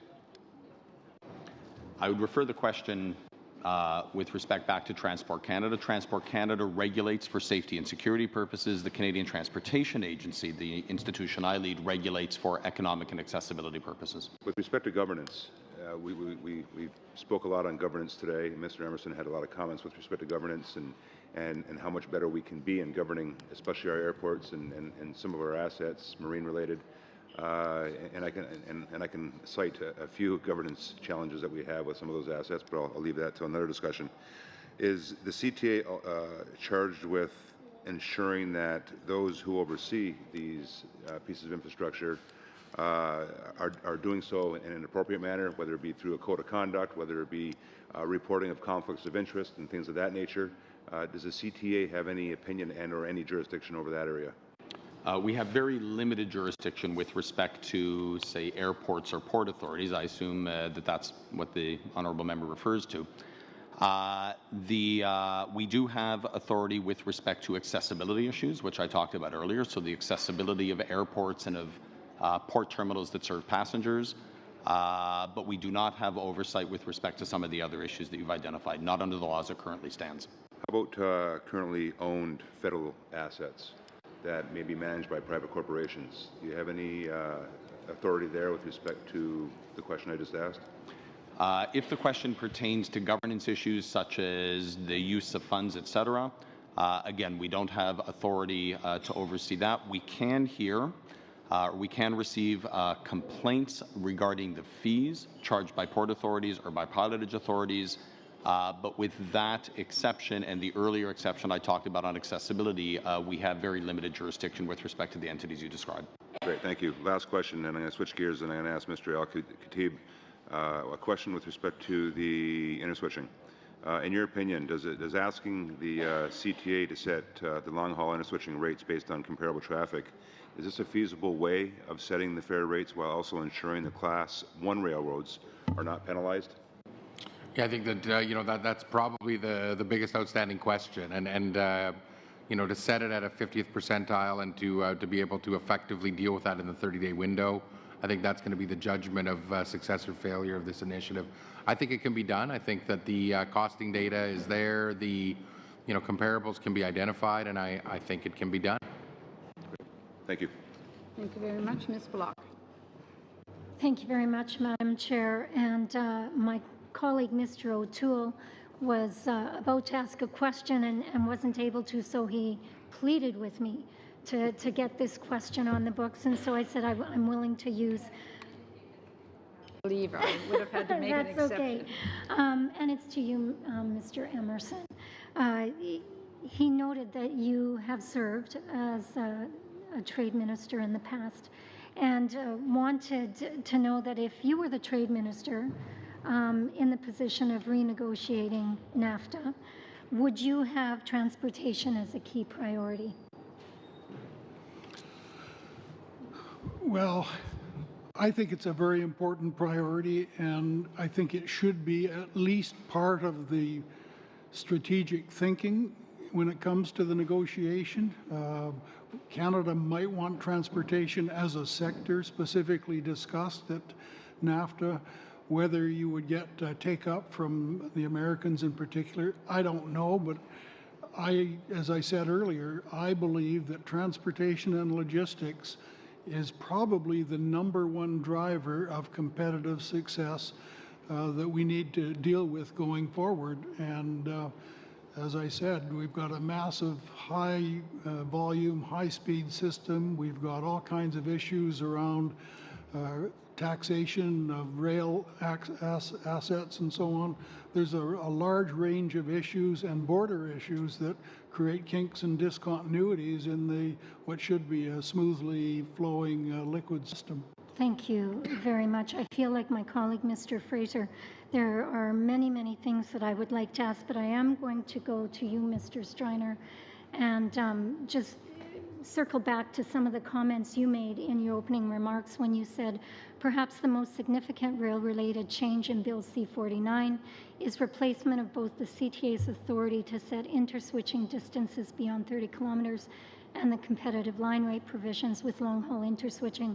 And I think it connects quite well with what Mr. El-Khatib said in terms of the angst around interswitching. This would be one of the issues that is raised with me time and time again when I'm meeting with stakeholders around the long-haul interswitching. And so some of my questions are based on the conversations I've had with them. So to you, Mr. Striner, I first want to ask about long-haul interswitching orders and reasonable direction of the traffic.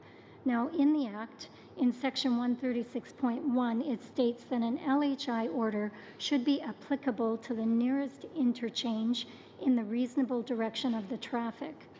So in southern Manitoba, for example, traffic is often moving north to an interchange in Winnipeg, but before it moves somewhere down to the lower 48 states. There are, however, closer interchanges at the border, but these are not of the same size or efficiency as the Winnipeg interchanges. So does C-49 allow for an LHI order to have traffic still move to Winnipeg, even if there's a closer but less efficient interchange? Madam Chair, I trust that members will understand that as an adjudicator, I have to be careful about interpreting legislation that's not yet on the books and where we don't have an application. But having said that, as I read the bill, it doesn't dictate to the CTA that the traffic must flow in one direction only. So I think that we will make that determination and other determinations if C-49 is passed into law based on the facts before us and based on the arguments brought by the parties. Okay. Another question that was posed to me in terms of the prohibition to apply for a long-haul interswitching order if a shipper has an interchange within 30 kilometers. So again, Section 129 prohibits shippers from applying for an order, an LHI order, if the originating facility has an interchange within 30 kilometers of it. And for many, this doesn't make sense if the interchange isn't in the reasonable direction of the traffic's ultimate destination. Again, in 136.1, the legislation allows for the agency to make a rational judgment about the most appropriate nearest interchange given the reasonable direction of the traffic. And so the question that I was asked is, why wouldn't this also apply to facilities that have an interchange within 30 kilometers? And doesn't that measure put facilities with an interchange within 30 kilometers at a commercial disadvantage to those that do not? So again, I want to be a little bit careful about interpreting legislation that I may need to interpret as an adjudicator. I think what I would say is, if the committee wishes for the legislation to be clearer on this point, then of course the committee can provide, can suggest adjustments that would more clearly direct the CTA with respect to these kinds of assessments. To the extent that we're left with discretion, we will always apply that discretion in light of Section 5 of the Canada Transportation Act. That's the National Transportation Policy, as you know, which speaks about allowing competition and market forces to be the primary drivers for securing fairly priced good service, transportation services, and for regulatory intervention to be strategic and targeted. So we always look at Section 5 for the purposes of interpreting provisions that may otherwise be somewhat unclear. Okay, thank you, Ms. Block. Mr. Graham. Thank you. Mr. Strider, first of all, do you have anything left from your opening remarks you haven't had a chance to address yet? The only points that I would make, and I'll make them extremely briefly, Madam Chair, are first of all, Mr. Emerson has already underscored one of the points I wanted to make. Since 2010, the CTA has suggested in its annual reports to Parliament that its own motion power, its ability to initiate inquiries on its own motion, be tied less specifically to international air travel. Currently, that's really what they're tied to. We use that own motion authority to launch the Air Transat tarmac delay inquiry, and we believe, as Mr. Emerson has indicated in reviewing the results of his review, that within reasonable parameters, it may make sense for that authority to be available to us more broadly. That would bring our toolkit into line with that of other independent regulators, and it would allow us to respond with greater agility to challenges in the transportation system. Thank you. That answered one of my later questions too, so thank you. You've mentioned that the Act provides for a 3-hour tarmac delay as the baseline. Is that an appropriate amount of time in your view? A 3-hour limit with respect to when the tarmac delay provisions come into play is, if memory serves, consistent with the practice in some other jurisdictions. Whether or not that's the right limit is, I think, something which I would defer to the committee and to Parliament to make a decision on. But certainly that is a threshold which exists, as I say, as I recall, in other jurisdictions. Okay, and you mentioned in your opening remarks about 230 complaints in the past week. What prompted that jump? Is it a specific incident that had a lot of complaints? Like, did one plane have a really hard landing, or what happened? No, it wasn't. All of those complaints do not come from a single flight. We're entering a little bit into the realm of speculation here, but I would suggest, as I did in the opening remarks, that in general, the jump in air travel complaints reflects the public's increased awareness of the availability of recourse through the CTA. The Air Transat hearings may have raised public awareness. The committee's work on this bill may have raised public awareness. Media reports on air travel issues may have raised public awareness. Okay, and we talked about this bit with Transport Canada earlier. Do you have enforcement mechanisms to ensure that companies that routinely violate standards or customer rights can be singled out publicly for doing so? Or is there a public disclosure database of complaints so you can track which airlines are really not as good as others, for example? So we already have an obligation under the Canada Transportation Act to report annually to Parliament on trends that we see in air travel complaints, and that includes which airlines, how many complaints have been filed with respect to service of different airlines. So that's already in the public domain. Bill C-49 provides additional provisions with respect to the submission of performance information by airlines. and some of that information may well be available to travelers as they make assessments on the airlines with which they wish to book. Okay, another comment. Earlier on in your comments, you said that there are few performance metrics for the rail system. Very early on in your opening remarks. What metrics would you like to see improved? You mentioned a few, but are there more than that? Is it a widespread problem that there's no metrics? So one of the things that we've observed in our administration of the legislation, and I believe that both my colleagues at the table have referenced this in some way, is that in the United States, the Surface Transportation Board posts a significant amount of information online with respect to the performance of the freight rail system. That information is of assistance to decision makers, both shippers who are deciding who to contract with, but also policymakers. That kind of information allows us collectively to see where the system is flowing smoothly and where there are pinch points or where there are problems in the system. So I think it's important that comparable information be posted online in Canada. That said, it's also important that we protect information that's commercially sensitive. And so getting that balance right, I think, will be something that will be important for parliamentarians in finalizing the legislation and for the CTA in implementing it. Okay, I have one last question for you before I go to Mr. Emerson. Can the CTA protect us from the ever-declining quality of airplane food? Mr. Emerson, you noted in your comments about the looming consolidation of rail. And in 1999, CN made a bid to buy BNSF. In 2015, CP tried to buy NS. Is rail consolidation a good thing in your view? I think it is a good thing that we have transcontinental railways, and I think some of the consolidation will be aimed at ensuring there is coast-to-coast, high-speed, high-volume corridors.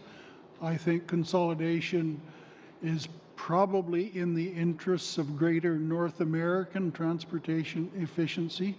However, I am concerned that with the consolidation and the greater reliance on high-speed, high-volume corridors, the feeder lines are not being attended to appropriately. And I think I would very much like to see the Government of Canada designate a national rail system, whether some of the railways are short lines within provincial jurisdiction or not, because if we do not take much more seriously and become more aggressive about the financial viability of short lines, you've got literally hundreds of communities who are not very close to the high-speed, high-volume corridors, and they're dependent on truck or short line, and I just don't think there's enough attention being paid to it. Thank you, Mr. Emerson. Mr. Shields. Mr. Strainer, you described a process earlier about 70 a month, back to almost now 1,000 a month if you take the numbers, and you talked about resolving them one-on-one. That can't go on. I'm assuming you've alluded to that, and you've probably listened to Mr. Emerson saying there's a different method of doing it. So I'm assuming you can't do that and are looking for something else in the process as this is coming to light?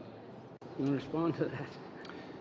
Thank you. So I should clarify that while we've had a surge in the last week, 230 complaints, we've actually been running at about 400 per month, not 1,000 per month over the last year. That said, 400 per month is still 4, 5, 6 times, depending on the month, more than we had been processing in the past. I would reiterate the comments I made earlier.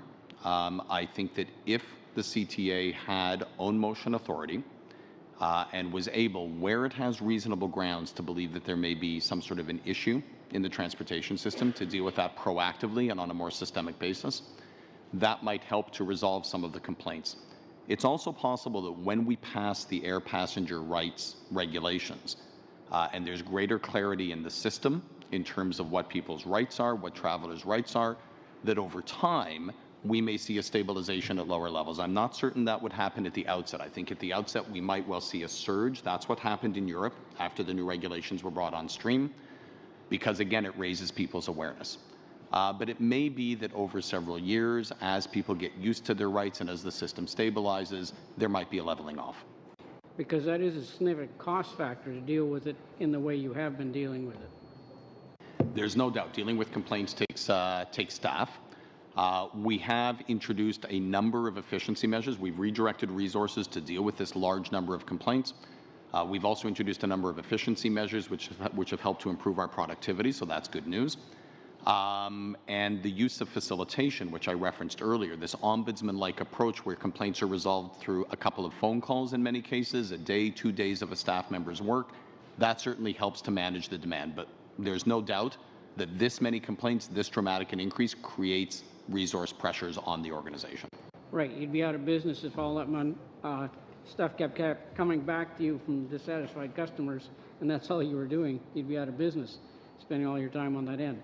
But going to Mr. Emerson, in a sense of when you talk about systematic, do you have a solution which you would suggest? I think the own motion power, with the premise that own motion power would require the agency to demonstrate that there is reasonable and credible evidence that there is a problem that is not unique to one complainant, or that there are other systemic issues that are incipient or are about to develop, would enable the agency to get ahead of the issue and try to provide preventive guidance or measures or mitigating measures. I do not believe, as many do, that somehow this could create a rogue agency and you know, that we have to leave it to Parliament and the Minister to do everything. I think that comes back to governance. If you haven't got a way of putting an administrative management team in at the agency and governing it properly so that they're doing things in a responsible way, then you better go back and kind of look at the governance that you're using that would allow an agency or an agency head to become a rogue. So to me, it's a pretty straightforward thing, and if it were the corporate sector, I could tell you they'd figure it out pretty fast. So just under your 56 recommendations, and I'm assuming the airport authority is one that didn't get dealt with and that may have been something you would like to see done? Oh, for sure. You know, the truth of the matter is, honorable members, we kind of threw the cat amongst the pigeons with the airport authorities. They're very comfortable organizations these days, I have to say, and they've mounted a very strenuous lobby campaign to basically argue that everything is good, nothing needs to be fixed. And frankly, I think it's up to people who dig into this to look at the underlying weaknesses, because it was 25 years ago that the airport authorities were basically created, and at the time there was a thought that maybe they should be for-profit authorities because you know, they're essentially amenable to private sector finance. There is an easy, I think relatively easy way to contain the for-profit influence that a shareholder would bring. And to me, it's just so important over time that you have a shareholder looking at and applying discipline to the way capital is being spent and operations are being run at some of these authorities. And today, you know, they're really nice facilities, but it's not clear that going forward that we're going to be quite as happy, because the cost base is building up. Thank you. Thank you very much. Monsieur Van. Merci, Madame la Présidente. Mes prochaines questions sont pour Monsieur. Thank you, Madam Chair. My question is for Mr. Steiner, and I really need your help to better understand a reality that I haven't lived closely to, the Western grain farmers and Western farmers generally. The maximum revenue permitted, I can't see how soya products should be excluded from that, given that the market seems to be more and more integrated and that grains coming up from the United States are calculated into the overall calculation, but soya isn't. Why? Once again, it's a matter of policies, objectives, the underlying logic behind the bill. That's a question that I respectfully would refer to the Minister and Transport Canada rather than to the Canada Transportation Agency. We administer the legislation but don't write it. But up till now, has this caused you any difficulty in your relations with the producers or shippers? Once again, I think it's not really a question for the agency as an organization in charge of administering the legislation. I understand, but, well, let me try a second line of questioning. Soybeans were actually not very prevalent in Western Canada up until just the recent years. So they're spreading eastwards. Manitoba has just in the last, handful of years become a very major soybean producer. So there is a movement from the grain industry or from the farmers that they do want the number of crops to be expanded in the MRE. So soybeans was raised, chickpeas was raised, they're excluded as well. So there was recommendations on our side that we did recommend a few crops to be reviewed and added. Donc, je comprends bien que la... So I get that this is a matter of history. When not much soy was being produced, it was understandable, but it's not really acceptable today. Thank you. So next question on interconnections, especially for any railway being able to withdraw an interconnection from its list. So Articles 179, 1 and 2 require that railways maintain a list of interconnections and that they advise 60 days ahead of time before they withdraw anything from their list. I'd understood, having read this, that after being given a 60-day warning of discontinuance of an interconnection, then, their responsibility was null. But we see that Transport Canada saying yesterday that the railways have other obligations they must continue to respect over and above this 60-day requirement to advise of any discontinuance of an interswitching. So is there a mix-up between what C49 says and what the Transport Canada is saying in its online question and answer section? I wasn't here when Transport Canada spoke to you, provided evidence, so I don't know what disposition issue is that being addressed here. The discontinuance provisions require a fairly lengthy process that a railway company has to go through in order to end the operation of or transfer a railway line.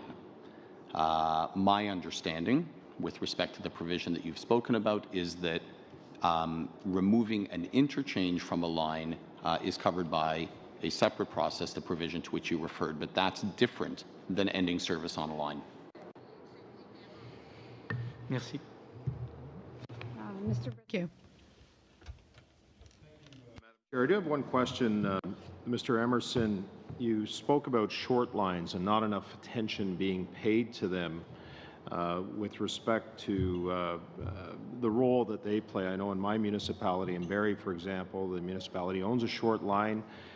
In many cases, it's a much cheaper alternative for local businesses to get their goods to a Class A line so that they can be moved down the line. Now, there are some significant capital costs that are required to maintain the line crossings, rail maintenance, etc.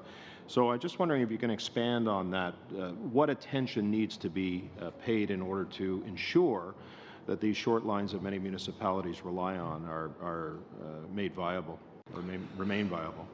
A lot of the short lines were kind of abandoned lines from the Class 1 railways over time.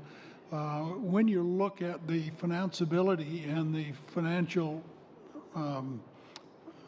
health of the short line railways, they're pretty fragile, and they do not get the same kinds of tax benefits and advantages that American short lines get, for example. And in our report, we recommended that there be a much greater harmonization of the treatment of investments in Canadian short lines, more like exists in the U.S. The U.S. also has various capital pools available from government for investments in short lines. I don't know, Murad, if you want to add to it, but I think it's a very, very serious problem, and you know, if we don't deal with it, it's going to really, it's either going to force everybody onto the roads and in trucks, or we're going to have to fix the problem probably when it's very late in the day and maybe ineffective.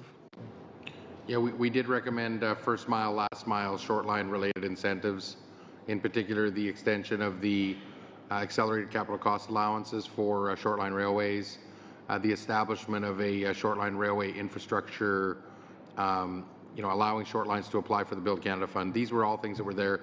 This is a very essential element of interconnectivity. The rail lines with consolidation will go to main lines, and the densification of short lines is essential for rural economic development in this country. So, from your standpoint, then, are you disappointed that you didn't see this addressed in this piece of legislation, or like should this be something that is looked into? Well, we recommended it as a very key recommendation. It was not contained in this round, and it's a disappointing aspect for sure. Okay, thank you. Mr. Hardy. Thank you, Madam Chair. Mr. Al-Khatib, I guess you brought it up, so I'm going to ask you the question about what constitutes adequate and suitable service. If you have some opinions on what that should look like, love to hear them. Or if you don't want to go that far out on a limb, you could just tell us or suggest what we should be thinking about when we come time to define that. Listen, this was a point of significant consultation, and one of the things is that shippers will have the view that adequate and suitable accommodation is satisfying all the needs of the shipper, full stop. And what we came to the conclusion of is that the rights of the shipper need to be satisfied, but within an efficient transportation system. So we did go one step further, and some of the shipping community really felt that was quite egregious, that we went further than the rights of the shipper, full stop.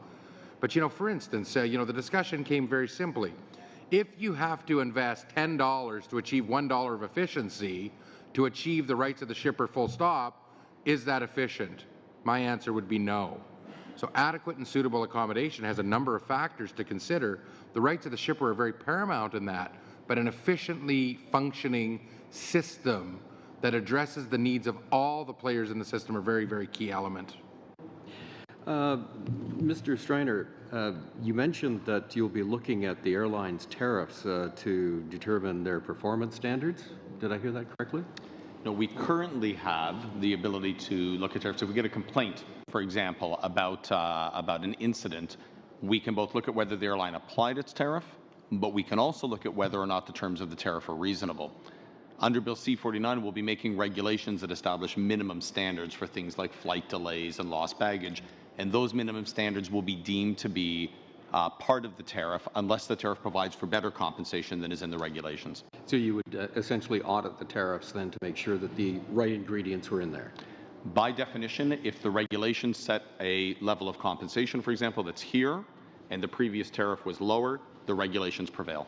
Now, what about the pieces of the puzzle that aren't covered by a tariff, like the terminal, CATSA, et cetera, et cetera? This is similar to a question I asked an earlier panel. Sometimes it isn't the airline's fault that somebody's stuck on a tarmac somewhere. So, again, how do you see that working in? So, at the moment, the legislation, including the legislation as it would be amended by Bill C-49, does not give us the authority to go and set standards for or investigate other players in the air travel supply chain.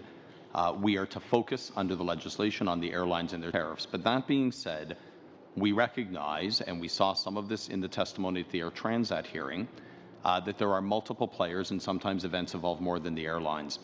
And so even in the absence of the authority to make regulations or adjudicate complaints with respect to other players, to the extent that our assistance could be helpful in facilitating smoother, more fluid, more effective working relationships between the different players, we are more than happy to play that role. With respect to compensation for passengers that are, basically done poorly by, I use again an example I had, a flight in Kelowna stuck on the tarmac while they worked out a technical issue. And okay, I was late getting to where I needed to go, but other people on the aircraft missed flights, missed connections that they weren't going to be able to take until the following day. So when you are looking at a compensation system, this probably is a regulatory issue, but obviously not every person on the plane is affected the same way. Would there not be a rationale then for having, differential compensation depending on the level of impact? Well, as things currently stand in the law, we do have in certain circumstances the ability to order compensation for expenses. So some of what you're describing might fall into the category of expenses. If somebody had to, for example, stay overnight because they missed a connection, or they needed to pay for some meals. Whether the compensation levels that are set through the legislation are specific, through the regulations that we're going to make, are specific numbers that apply across the board, or if there's some variability based on individual circumstances, is something I think we're going to have to look at when we undertake the consultations. And one final question for you, Mr. Emerson. Talk about the north, the far north. What in here is going to make life better for those folks up there? We spent a lot of time in the north, talking to people in the north, and I have a long-standing bias that Canada has neglected the north. That bias remains today. I still do not think that we pay enough attention to infrastructure in the north. I don't think we pay enough attention to the roads and the seabed, the mapping of the seabed, the systems for weather forecasting, the carriers, for example, air carriers in the north have a terrible time, and I don't think that's been resolved yet, getting them their services onto the website that public servants use to book flights. So, for example, Air North, has a heck of a time getting a major source of northern travel onto their aircraft because somehow somebody in this town doesn't really want to make it easy for public servants to get on Air North. And so there's a wide range of issues. We identified trade and transportation corridor issues that we think are critically important because eventually there has to be environmentally sustainable development of the north, and you need to get 20 or 30 years ahead of that in terms of identifying corridors, in terms of developing infrastructure finance techniques that will allow some of these corridors to be developed, recognizing that the first development in any corridor is not going to be able to pay for the whole corridor, and so you need some fairly sophisticated techniques to ensure that you're bringing institutional capital to the north to help them develop. And, Thank you. Thank you. Thank you very much, Mr. Hardy. Mr. Emerson, Mr. Striner, Mr. Auckland, thank you so much. You can see by the interest in the questions, your comments are greatly appreciated. I think C49 reflects a lot of the work, Mr. Emerson, that you've already done. So thank you all very much. Thank you very much for being here. For the committee, there is dinner at the back, I'm told, and we would reconvene at 6 o'clock. So I will suspend for now.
Order our study of C49.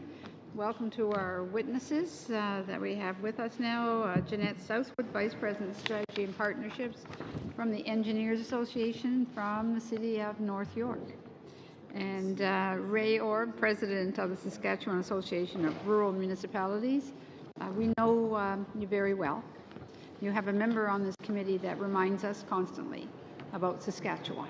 So we're really happy to have you with us here as well. And of course, George Bell from Metrolink. So welcome to all of you. Mr. Orb, do you want to start first? Yes, thank you. Good evening, and thank you for the opportunity to address the committee tonight. I am pleased to be here today. My name is Ray Orb, and I'm the President of the Saskatchewan Association of Rural Municipalities, or SARM.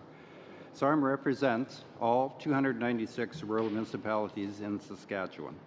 Our members are home to a major agriculture sector. Saskatchewan represents nearly 40% of Canada's farmable land. This has allowed Saskatchewan to become the world's largest exporter of lentils, dried peas, mustard, flaxseed, and canola. In 2016, Saskatchewan exported $14.4 billion worth of agri-food products. For a landlocked province like Saskatchewan, getting these products to market requires an efficient and effective world-class rail transportation system.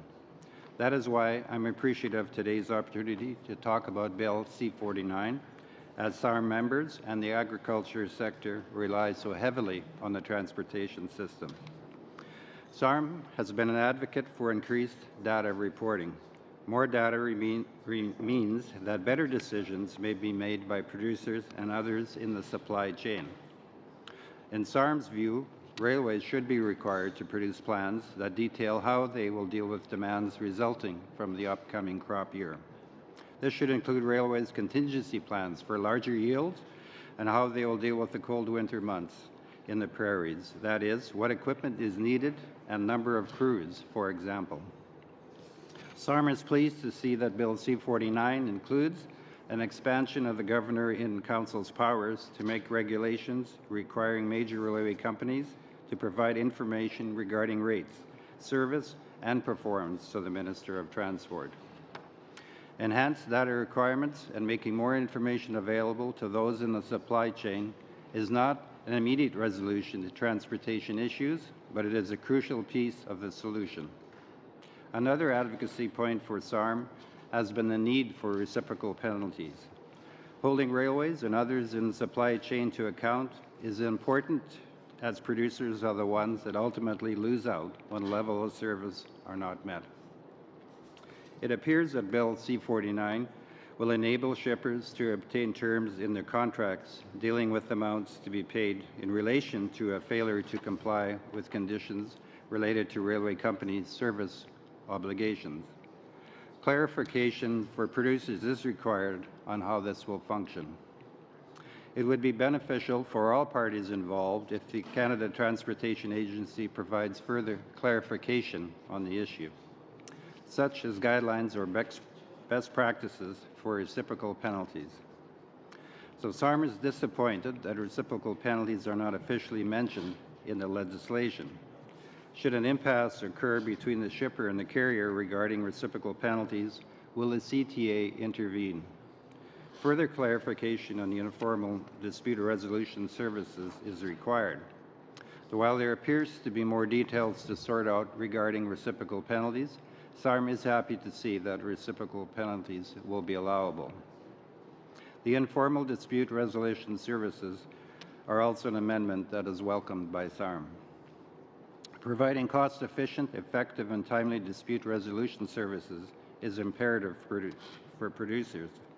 And once harvest is completed, producers must get their products to market in a timely manner to fulfill their contract obligations. Disputes should be resolved as quickly as possible so producers don't face any additional penalties or unnecessary delays. The long-haul interswitching may also be a positive new provision for producers. But SARM supported the increased interswitching distances in the Fair Rail for Grain Farmers Act. It was hoped that extended interswitching from the Fair Rail for Grain Farmers Act would be made permanent. While the extended radius will benefit more producers that are eligible, they must still negotiate with carriers before applying for a long-haul intra-switch. It remains to be seen if this new provision is the long-term solution needed. The retention of the maximum revenue entitlement, or MRE, is appreciated by SARM and its members. SARM members oppose the elimination of the MRE, and this provision protects producers from excessive freight rates, ensures the movement of grain, and allows railways to reinvest in the rail network. Rather than eliminating the MRE, SARM members have passed a resolution requesting that the MRE formula be reviewed as soon as possible. So SARM hopes that the changes to the MRE will continue to ensure railway accountability and transparency while still protecting producers from high freight rates. Overall, Bill C-49 appears to address many of the concerns facing producers. The CTA review provided the agriculture sector with many opportunities to provide feedback, and SARM is appreciative of this. SARM will continue to provide comments and feedback at every opportunity and looks forward to continuing to work with the federal government and all agriculture stakeholders to advance the sector. Thank you again for the opportunity to speak with you today. Thank you very much, Mr. Arb. Mr. Bell, Metrolinx. Thank you. First of all, I'd like to thank you for the opportunity to speak to you today. I'd like to address what we consider to be the critically important issue of locomotive voice and video recorders. My name is George Bell. I work for Metrolinx, and we are an urban transit authority in Toronto that operates GO Transit systems and the Union Pearson Express linking downtown and the airport in Toronto. Metrolinx, through Vancouver, is the largest commuter rail operator in Canada, with over 450 kilometers of track on 7 lines in the Greater Toronto-Hamilton area.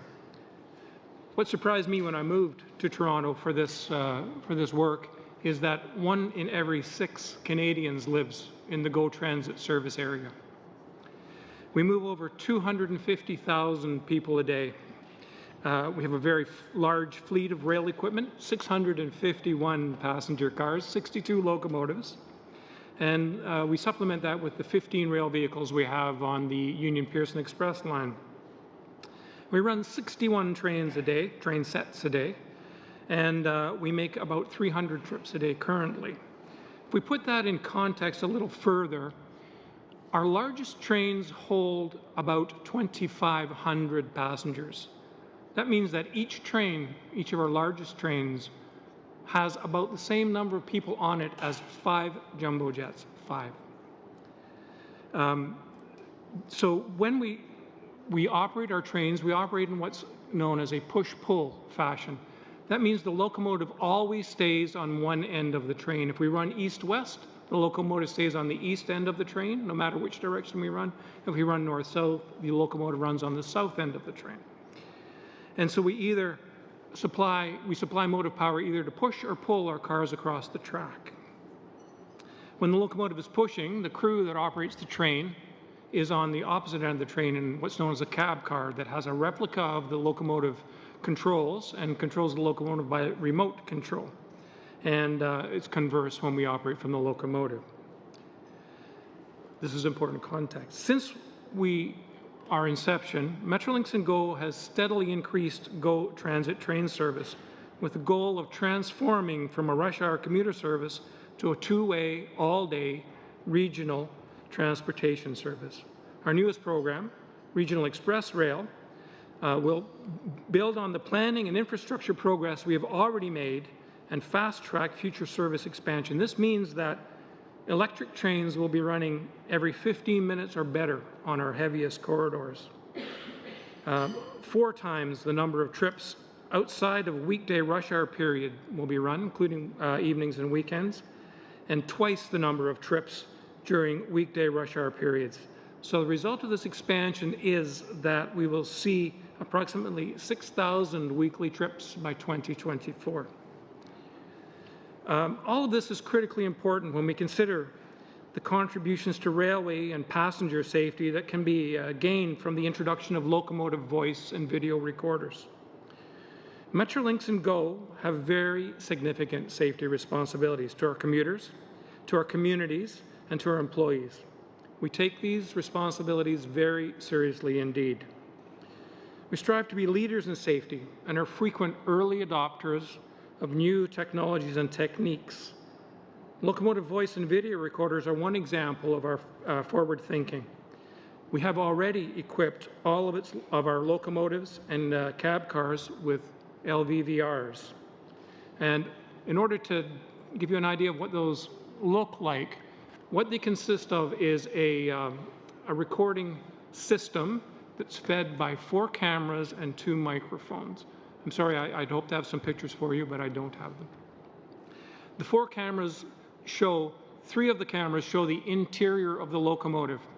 We can see the 2 operators from behind, and we can see them in the corners of our view, and we can see the back wall of the locomotive from the front of them. We do not focus on the faces or expressions of our operators. The ones that are looking at them from the front focus on the back wall, which is full of diagnostic equipment from the locomotive. And we can see a great number of outputs from our diagnostics on that wall. The 2 that are looking at them from behind can see how they operate the trains. We can see their hand motions. We can see their throttle controls, their brake controls. We can see if they're on the phone, which is a prohibited but nonetheless possible activity. The microphones, we have 2 microphones in the locomotive that can capture all the ambient conversation within the locomotive. The 4th camera faces out in front of the locomotive. It's an unfortunate reality that railroads, and commuter railroads in particular, see a lot of suicides. And what the camera that looks out the front of the locomotive does is give us evidence of what's occurring in front of the locomotive. It's the only camera in the system that is readily downloaded. The other 3 cameras need special permissions to download and can't be downloaded by anyone but the relevant authorities. So when we consider the system, we strongly believe that the technology that we have in place in our locomotives can save lives and make the traveling public safer. The Transportation Safety Board has called for the use of LVVR technology to be used both as part of their investigatory processes and by railway companies as part of the safety management systems to proactively identify areas for safety improvement. It's undoubtedly useful to collect evidence that may be used after an accident to assist in determining the cause of that accident. It's our opinion that a more powerful and responsible approach is to enable the information captured by an LVVR to be used before an accident occurs. The ability to identify behavioral or ergonomic trends that may lead to accidents will be a great benefit in maintaining our safety. Metrolinx agrees that the privacy of our operating crews is very important. In the case of an LVVR installation, crews have been well informed that the technology is in place and how it's used. That said, we do not view the operating controls of a cab car or a locomotive to be a place in which there should be an expectation of privacy. Our engineers and conductors are highly qualified professionals, and we expect them to conduct themselves in such a manner when they're operating our trains. Further, we believe that if there is to be a balance between safety and privacy, safety must prevail. This is particularly true when we consider that any risk-taking behavior on the part of the operator of a commuter train puts not just the safety of that operator in jeopardy, but can put in harm's way the 2,500 people who may be on the train. We believe that we owe those passengers and their families an utmost duty to look after their safety on our trains.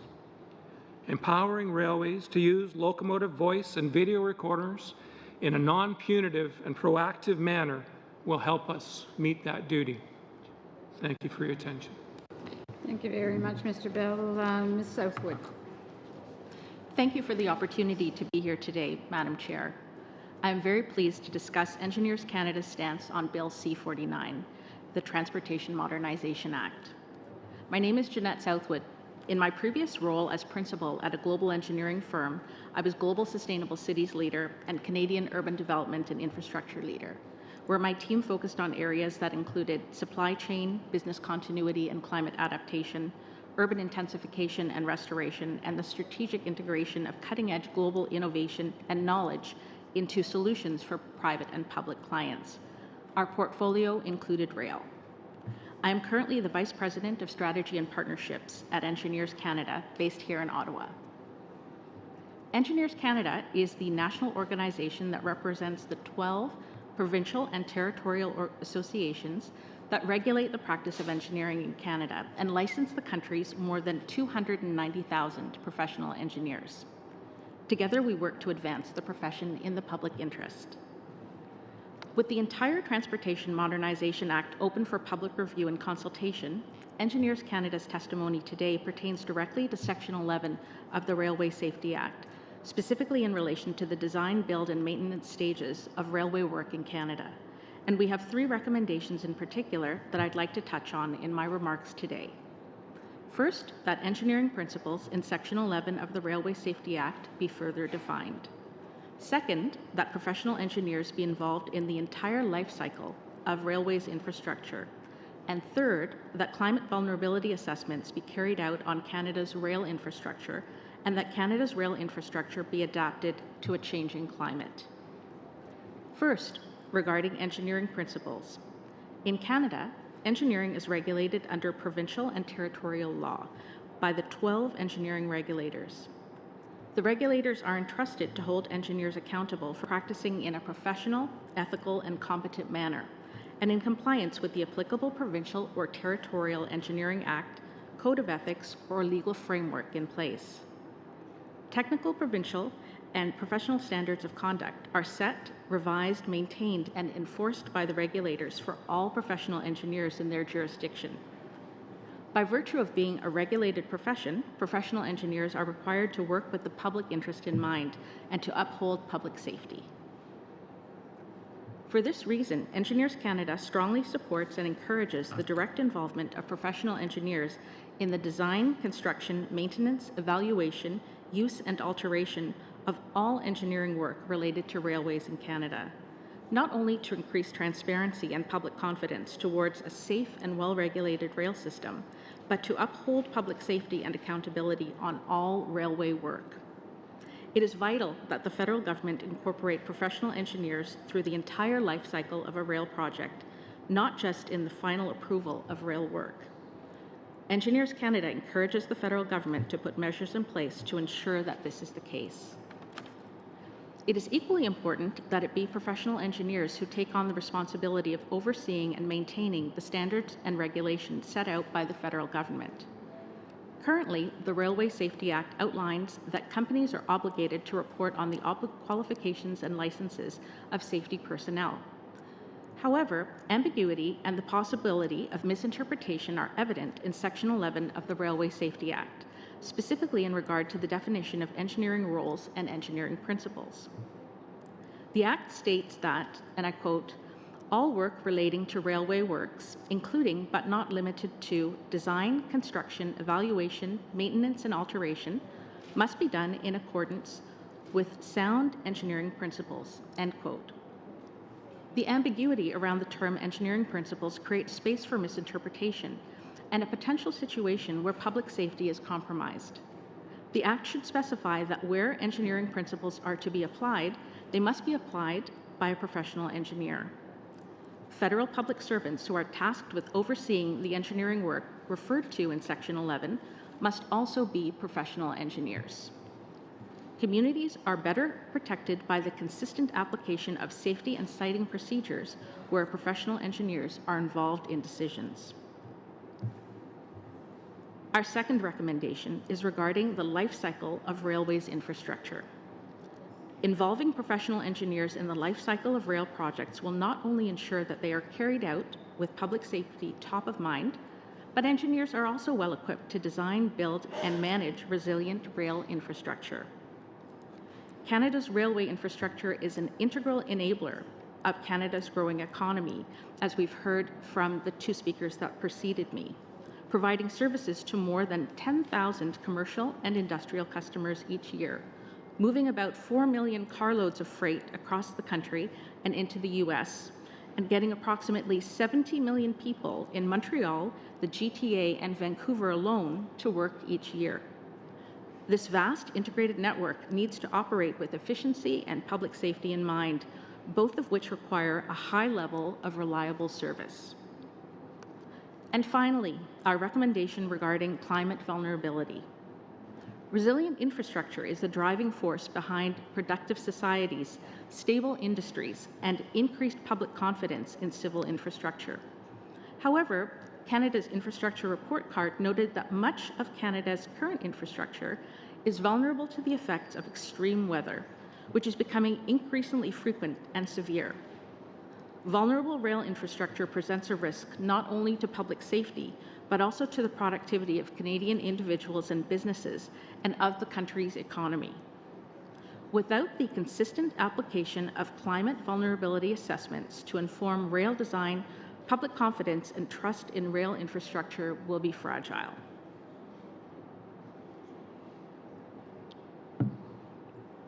For example, floods and historic record water flows severely damaged Churchill, Manitoba's Hudson Bay Railway tracks on May 23, 2017, just a few short months ago. This major flood severely damaged 5 bridges, washed away 19 sections of trackbed, and required that 30 bridges and 600 culverts be checked for structural integrity. This specific rail line transports food, supplies, and people to the remote community of Churchill, Manitoba, a community frequently visited by tourists during the summer months. With severe damage to the Hudson Bay Railway, service disruptions have now caused goods, services, and people to arrive by air transportation, an expensive mode of transportation to the northern community. The catastrophic damage to the rail line will take months to repair, causing major service disruptions to both individual and business productivity, as well as decreased public confidence in rail infrastructure. Climate vulnerability assessments provide early awareness to planners regarding the potential impacts that extreme weather events could have on both public and private infrastructure in communities across Canada. Professional engineers in Canada are leaders in adaptation and are ready to work collaboratively with the federal government to provide unbiased and transparent advice to safeguard rail infrastructure from the devastating effects of climate changes. Engineers Canada, in conjunction with Natural Resources Canada, has developed a climate risk assessment tool that greatly enhances the resilience of infrastructure, increases public confidence in rail infrastructure, and decreases the severity of climate change impacts on individual and business productivity. The Public Infrastructure Engineering Vulnerability Committee Protocol, also known as PIVC, gives engineers, geoscientists, as well as infrastructure owners and managers a tool to design and construct rail infrastructure that will withstand today's rapidly changing climate. The protocol has been applied to a wide range of infrastructure systems more than 40 times in Canada, including with Metrolinx, and 3 times internationally. Engineers Canada encourages the federal government to invest in early assessment and prevention tools, such as the PIVC protocol, to be a condition for funding approvals, accepting environmental impact assessments, and approving designs for rail infrastructure projects that involve rehabilitation, repurposing, maintaining, and decommissioning existing rail infrastructure. This investment will contribute to maintaining levels of service, safeguarding the environment, strengthening individual and business productivity, and upholding public safety. Madam Chair, thank you for allowing Engineers Canada to present to the committee today on this important issue. We hope that the committee will recognize the integral role that professional engineers play in Canada's transportation infrastructure, and that our profession is ready and willing to ensure that Canada's railway system is resilient, safe, and continues to be an enabler of Canada's economy. Thank you. Thank you very much. Ms. Block. Thank you very much, Madam Chair, and I'd like to welcome you all here. It's been a long day. We've heard from many witnesses, but perhaps we've saved the best for the last. It may not be an enviable position to be that last panel of a long day, but I certainly do appreciate the testimony that you've given us. And we talked a fair bit about locomotive video and voice recorders, and heard from Transport Canada as well as the CTA on that issue. Mr. Bell, you had spoke about using LVVRs in a proactive, not punitive way. And I'm wondering if you could expand upon that, particularly by defining the limits of non-punitive. Madam Chair, I'd like to respond by giving a parallel example. Under the Railway Safety Management System regulations, we as railways are required to institute non-punitive reporting, in the sense that if someone who is less than negligent reports an issue on our railway, there is no possibility that they can be disciplined for doing so. They're doing us a favor, and we look at it in the same way. We would look at LVVRs in much the same way. We have no interest in delving into the private lives of our operators. What we have interest in is looking at trends, looking at anomalies, looking at ways we can improve our system without punishing the folks that are doing our work. So what we would intend to do there is to use the information we can get from the LVVRs to look at behavioral trends or ergonomic trends within our locomotives and respond to the trends rather than to the individuals. Okay, so, you know, if you were to see activities that would cause you concern and perhaps they were unsafe activities taking place, would you feel a duty to act or respond to what you were, to the data that you had collected? Yes, we feel a duty to respond, but not necessarily to the individual. We strive to create safety culture within our railways, founded on 3 principles. One is that we need to have a reporting culture. One is that we need to have a just culture. And the third one is that we need to have a learning culture. In order to empower the last 2, you can't be punitive to people. If you're overly punitive to them, you cannot learn. So we would strive not to do that. Thank you. I'm going to completely change my track of questioning and ask some questions of Mr. Orb. Welcome here. It's good to see you here, and thank you for taking the time to come to Ottawa to share your thoughts with us. I did note in your statement that you talked about, you talked about a number of things that are in C40, measures that are in C49, but specifically I want to ask you about reciprocal penalties. Because you made a comment that SARM was disappointed that these penalties were not officially mentioned in the legislation, and so I'm wondering if you could expand on that, and then perhaps tell us what your thoughts are in regards to the long-haul interswitching measure that is in C49 as compared to expanded interswitching. Extended. Thanks. Yeah, thanks for the question. We're particularly disappointed in the lack of mention of the reciprocal penalties, and this has been an outstanding issue, I think, for several years. This has been ongoing, and if you recall the record crop that we had in 2013-14, a lot of our submission statements are based on what happened that year. And we certainly don't want anything like that to recur. The reciprocal penalties are an issue because this is left up to negotiation and in the end arbitration, and sometimes it's a cost. Small shippers in particular can't afford often to basically take anyone to court to fight this, and it can be very expensive. And so the lack of mention of that is a disappointment. The interswitching is a different issue. We don't totally understand the new legislation, and we've been talking to many of the elevator companies, the grain elevator companies, and they're really cynical about it. We talked about it at the Crop Logistics Working Group, which is made up of industry, and particularly producers, agriculture commodity groups, and the grain elevator companies.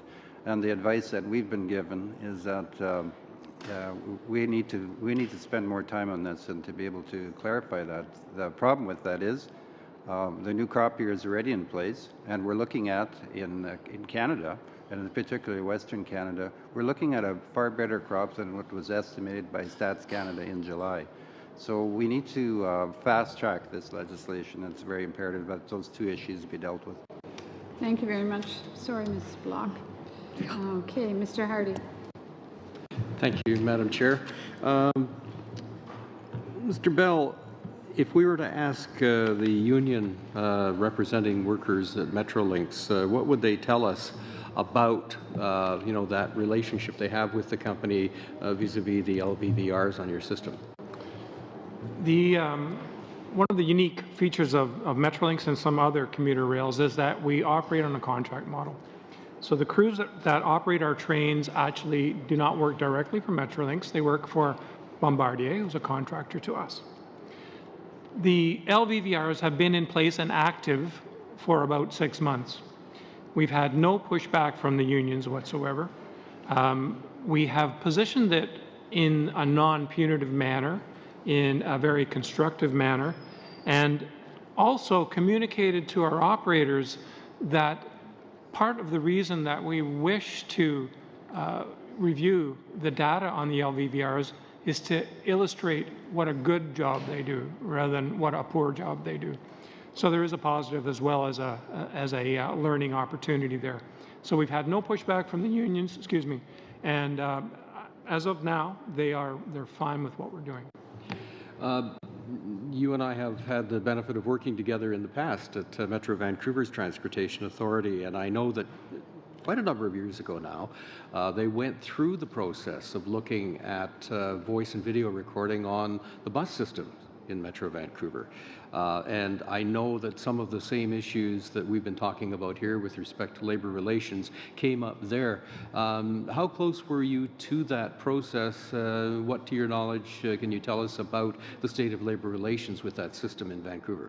Actually, I can tell you very little. I spent almost my entire career on the rail side in Vancouver, so I wasn't party to the bus system. Fair enough.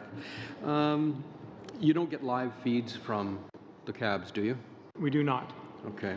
And it's been just a short period of time, but have you noticed any changes with respect to any missed signals or some of the other things that railways would be concerned with on a day-to-day basis, not necessarily leading to a crash, but obviously a signal of a risk?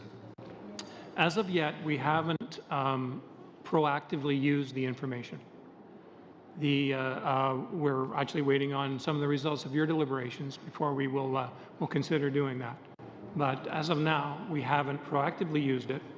However, if the outcome was significant enough, we would expect the Transportation Safety Board to intervene and use the information to the best of their ability. So no, as of yet, we haven't seen the behaviors change because we're not in a position to see the behaviors change. Ms. Southwood, you mentioned, and I'm quite interested in climate vulnerability assessments. We have a Burlington Northern Santa Fe line that comes through the waterfront at White Rock and follows the Semiahmoo Peninsula and then ultimately ends up in Vancouver. That route has been subject to frequent washouts, landslides, degradation due to erosion from the ocean along the shores. Is that the sort of thing that an environmental assessment might sort of illuminate and maybe push towards some kind of resolution or change? Yes, so Madam Chair and Mr. Hardy, a climate vulnerability assessment would take into account those kinds of current challenges, and it would also look to the future to better understand what are the impacts of extreme weather, for example, or changing weather patterns on erosion and other vulnerabilities to the rail line.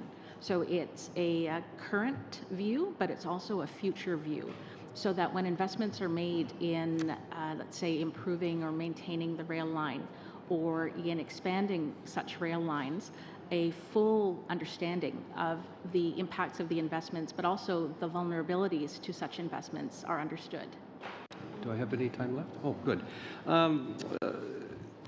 Mr. Orb, I'm going to ask this question a few times unless some of my colleagues beat me to it in any given round. One of the things that is a question in C49 is the development of a definition for adequate and suitable service.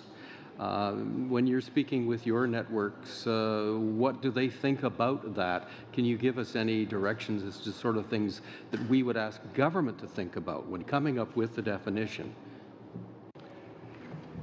I think that is a difficult question to answer within the industry because obviously there are some delivery points that, especially on branch lines, that require extra service because of the fact that they're, or not extra service, but a different kind of service because they're not on a high volume line. The other one is producer car loading sites.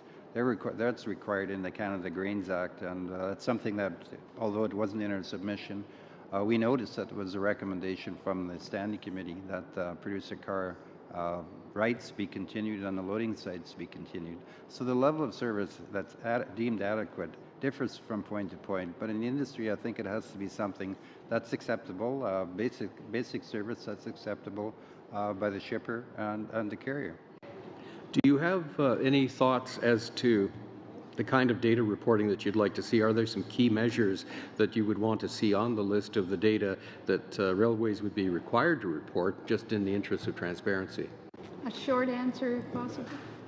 I think a continuation of what's being done now. There is fairly good reporting, but I think it needs to be done a lot faster than it is, rather than that a month's end kind of review. It has to be done. I think it has to be done almost day by day. Thank you. Monsieur Aubin.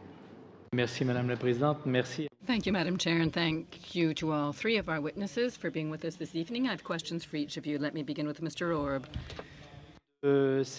Before we get into C49, we will shortly be at mid-September, as you're noticing, and there were a number of measures in C40 that were supposed to be come into effect and that were sort of dropped down along the way. We'll see what happens in the future. So what about these measures that were not kept after the 1st of August? Is that problematic for exporters? Problematic. They can be. One of the things that I mentioned was the interswitching that was in place in the previous legislation. That is creating some angst amongst the industry, particularly the grain and elevator industry, because of the fact that they don't actually know what will happen if the opposing railway doesn't grant rights for another company to run on the same line. And I know that there are contracts already been put in place, particularly to go into the U.S., and they're really concerned about not being able to service those markets. The other thing I think would be minimum requirements, and I know that minimum haul volume requirements, and I know that's something that was recommended by this committee to be in the legislation, and we're hoping that that would continue. The fact is that I mentioned the crop that we're looking at is a higher volume than expected.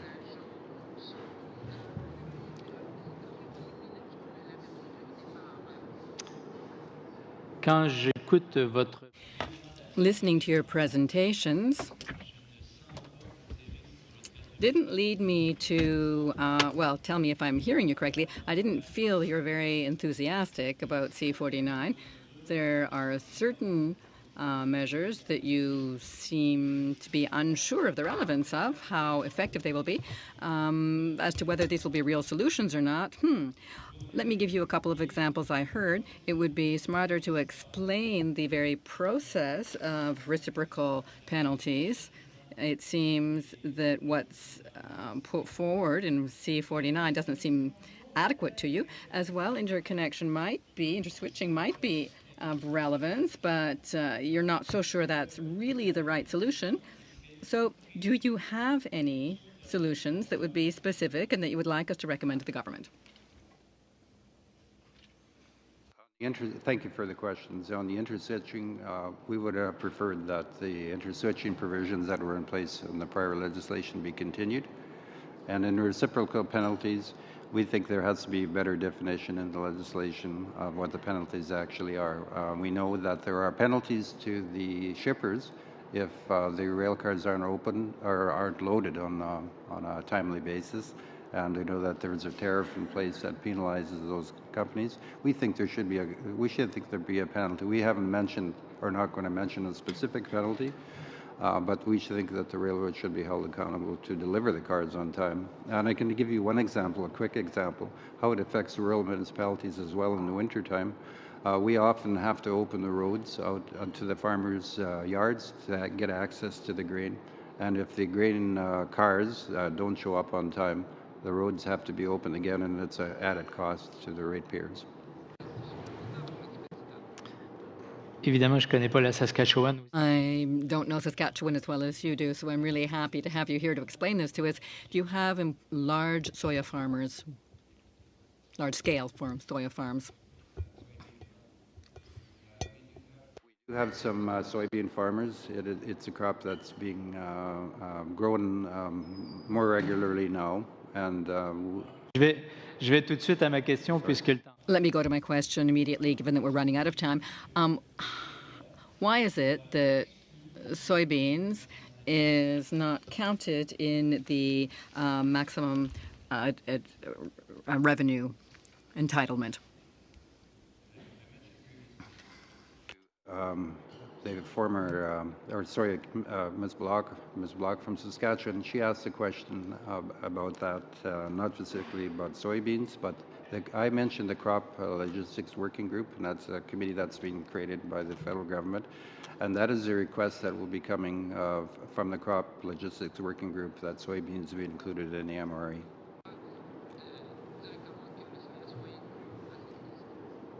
Mais au moment où on se parle, at this point, you have no idea why the government has decided not to factor soybean production into the MRE. Merci. 1 minute. 1 minute.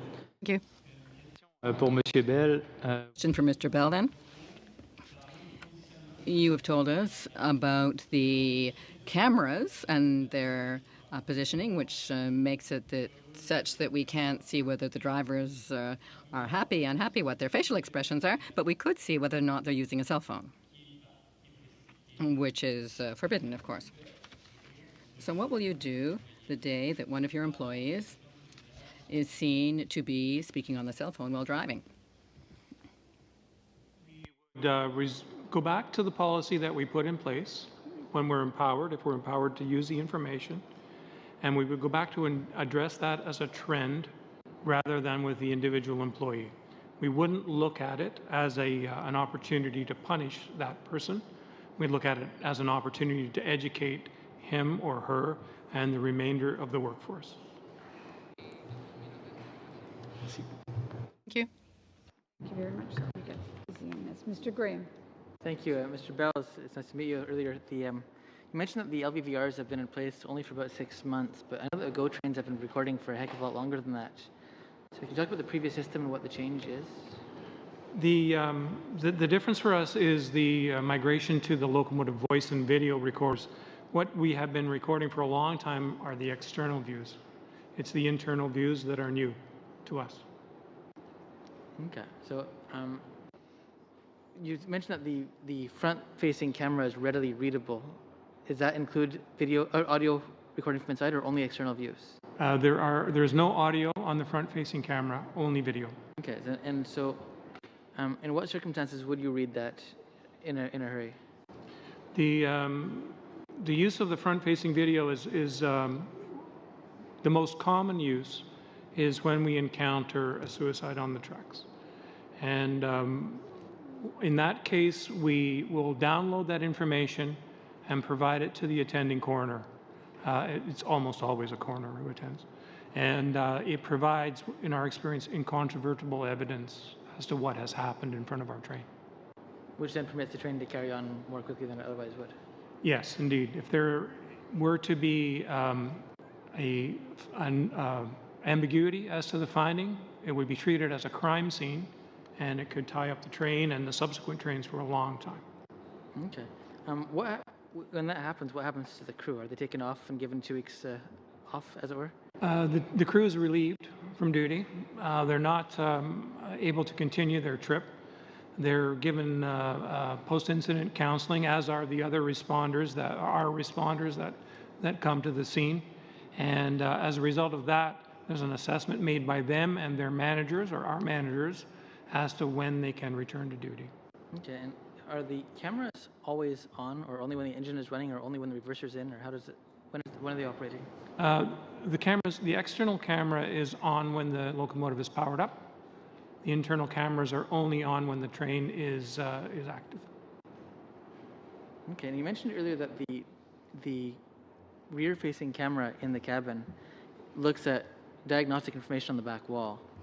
Is there not also a data recorder? Why would you need to visually look at the instruments rather than having it recorded separately? Yeah, there is a data recorder, but it has a limited number of channels.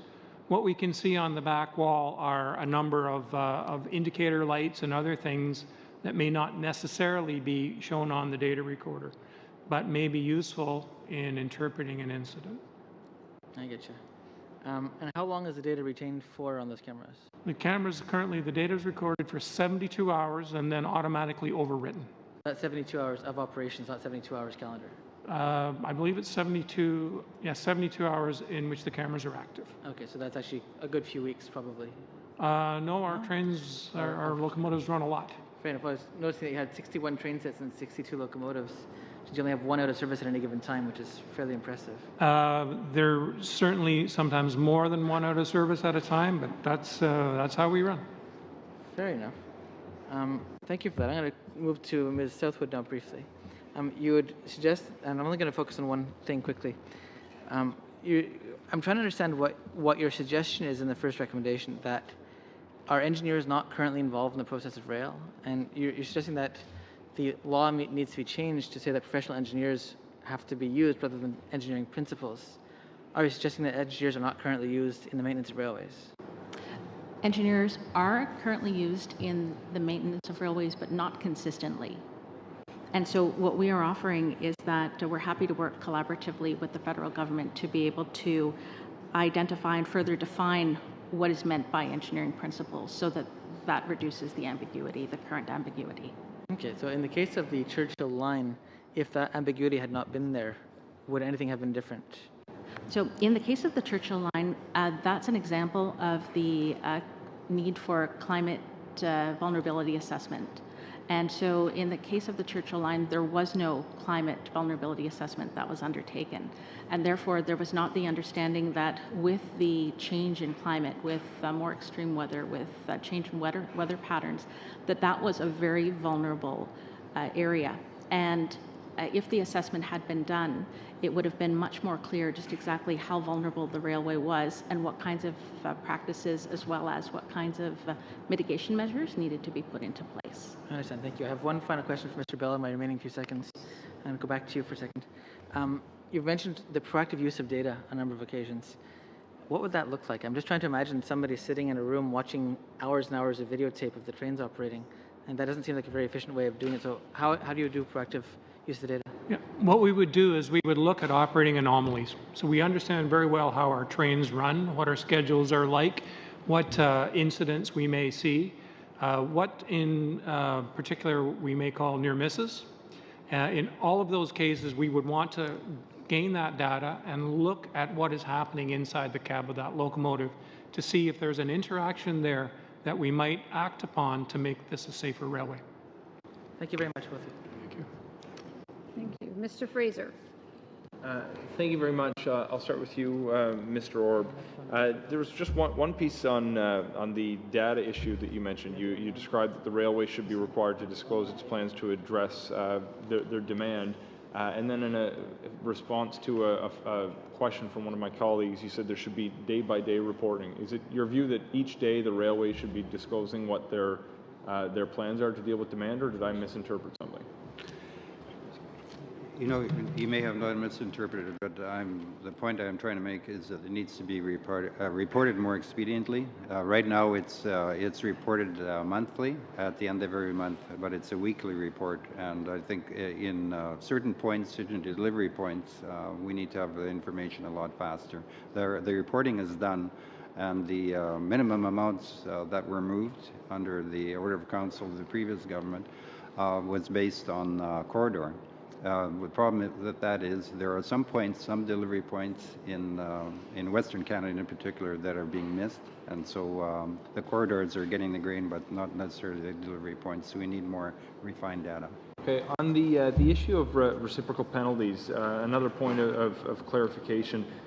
You expressed, I think, some general support for some of the items in C49, but on this issue you think it comes up short.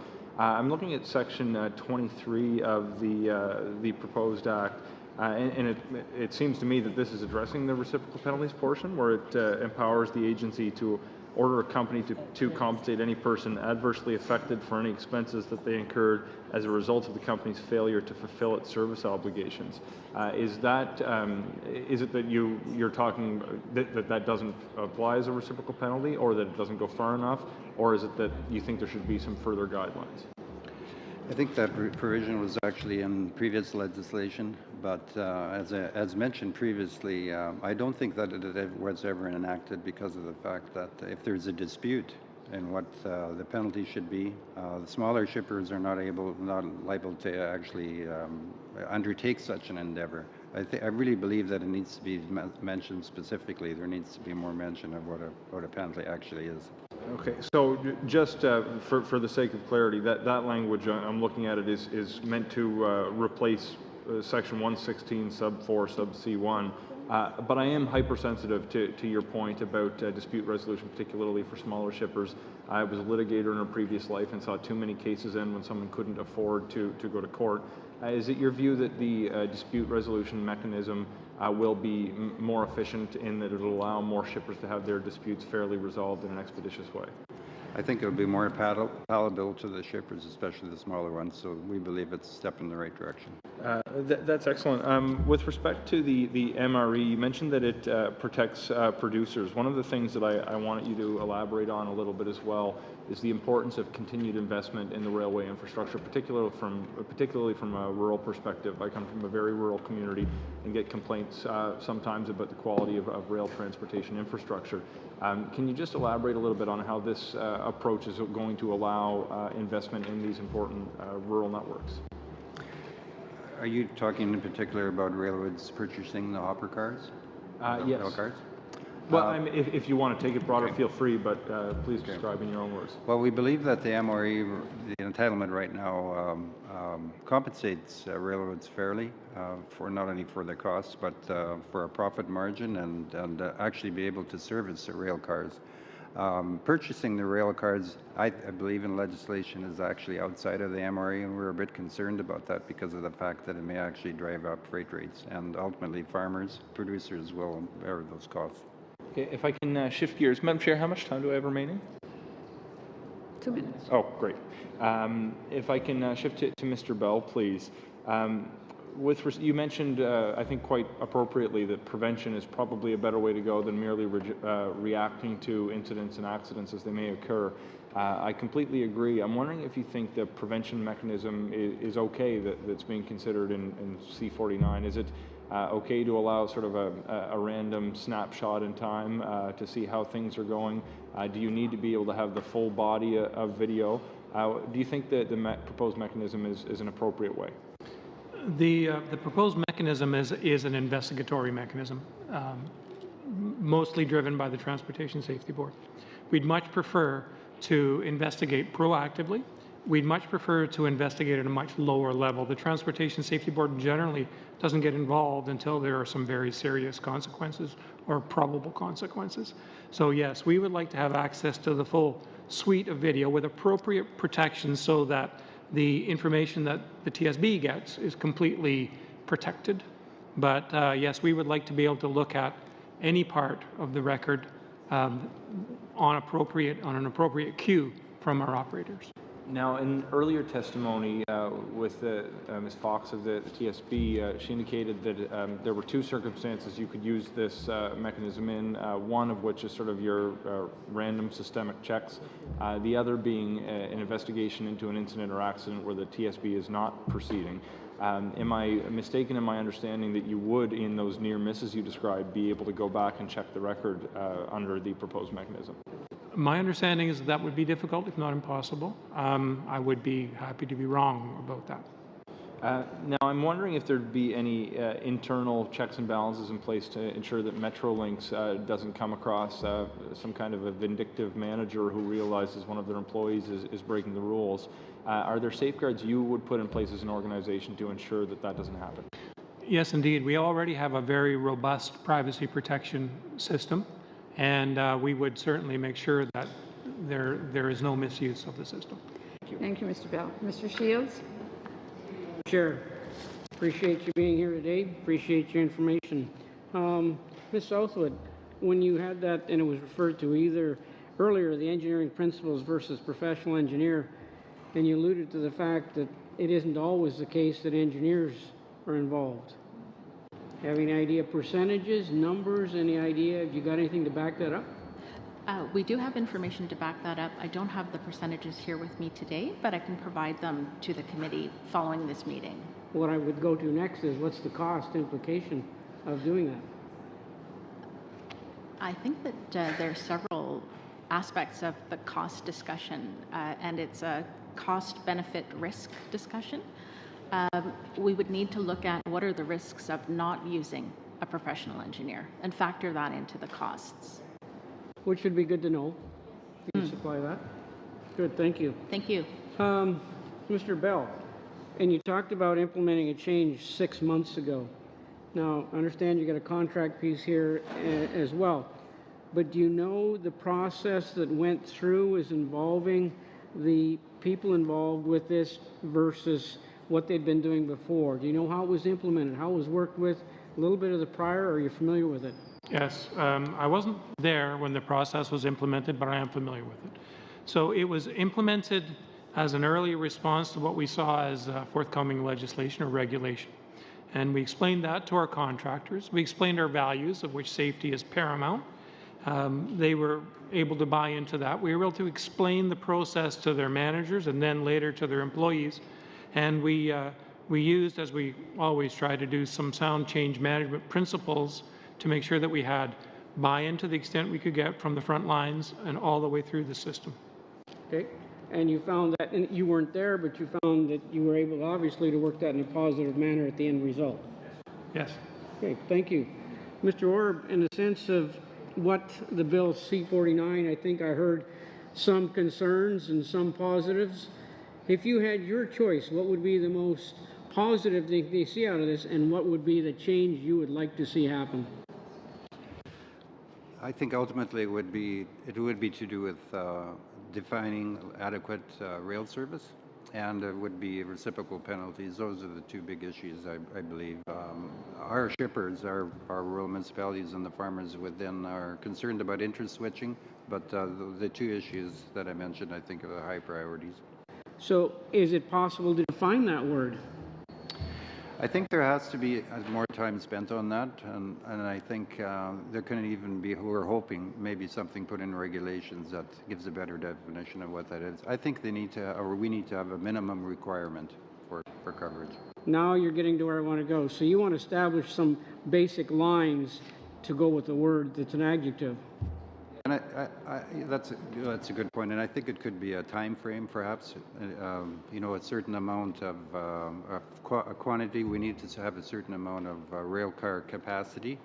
We mentioned previously, and that was one of the recommendations that came out of this committee as well that we agreed with, was that the railroads need to show ahead of time in any given crop year what their capacity is and how to be able to handle that.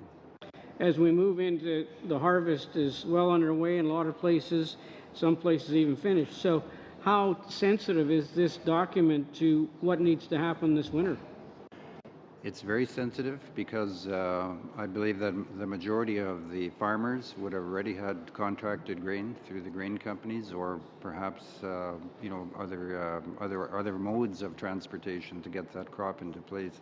And that is really important. And as I mentioned, the new crop year is already here. We're looking at, I would say, above average crop in this country. And our ability just to get data from the railroads on a more timely basis, and I think even for our provincial estimates to be handled more expediently, will help the industry. We don't want to face another 2013 for grain movement, cereal crop. And the ones that are missing, are you pursuing all avenues to get those other crops recognized in there, soybeans, the rest of them? Yeah, there is mention of soybeans, and that's something that the crop legislative working group will be putting forward later this week, I believe. Soybeans become an interesting crop because as the genetics, the research has provided better varieties of that kind of grain. It's a product I think that's going to be very important to farmers. The last thing I would ask would be the data in the sense of the reporting now on the weekly, but culminating in the monthly reports. Who is that distributed to? The data now is distributed to the general public. It can be found on a website, and it's very important to the shippers, particularly the grain companies look at that, but the producers look at that too to be able to long-term or get better prices in contracting. And that's an excellent point in the sense of the technology involved in the ag industry, of how the ag sector follows and are technologically advanced, and so that advanced information and data is critical these days? It's very important. Thank you. Mr. Badaway. Thank you, Madam Chair. Just a few questions with respect to your comments about life cycle. Life cycle on railways, but I'm going to take it a step further. I'm going to go life cycle on all transportation-related infrastructure, whether it be waterways, whether it be railways, roads, airports, etc. Currently, there's a strategy that the Minister has established, and with that strategy, this legislation, C-49, will complement it. We get that. And with that, there's going to be a call, as I spoke earlier with other witnesses, a need for infrastructure investments as it relates to life cycle, replacement maintenance, and ultimately replacement of those assets 30, 40, 50, 60 years down the road. My question to you, as engineers, as folks that are part of transportation-related systems, do you find that the life cycle is actually being abided by? Are there strategies, asset management plans being put in place? That's my first question. My second question is, are those financing, or I'm sorry, those asset management plans actually being financed? So regarding asset management plans, I'm thinking that I might defer to my neighbor, George Bell, regarding Metrolinx to begin. Thank you. Thank you. Yes, indeed, we have asset management plans, and we do life cycle analysis and life cycle costing. The responsibility, although it's outside of my direct area of expertise, the responsibility for us is to squeeze the assets and get the greatest economic, safe life out of them we can, and we try to do that. And currently, I believe we are resourced to do that. Mm-hmm.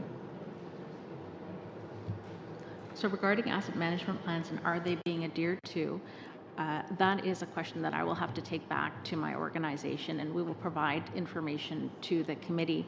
However, in addition to the asset management plans, I would like to raise the climate vulnerability plans and assessments, because certainly infrastructure in Canada is just embarking on the beginning of the road for those types of assessments.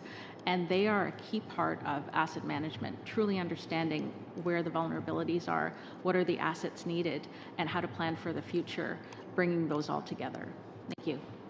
And Madam Chair, the reason why I ask that question is we can have all the strategies in place, legislation that supports those strategies. If we don't have proper infrastructure and the infrastructure investments being made to ultimately satisfy the recommendations contained within those strategies, it's a no-go.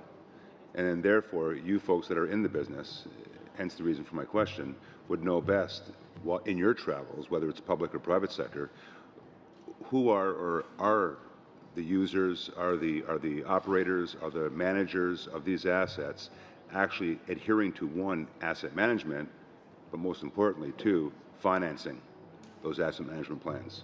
And hence the reason for the question.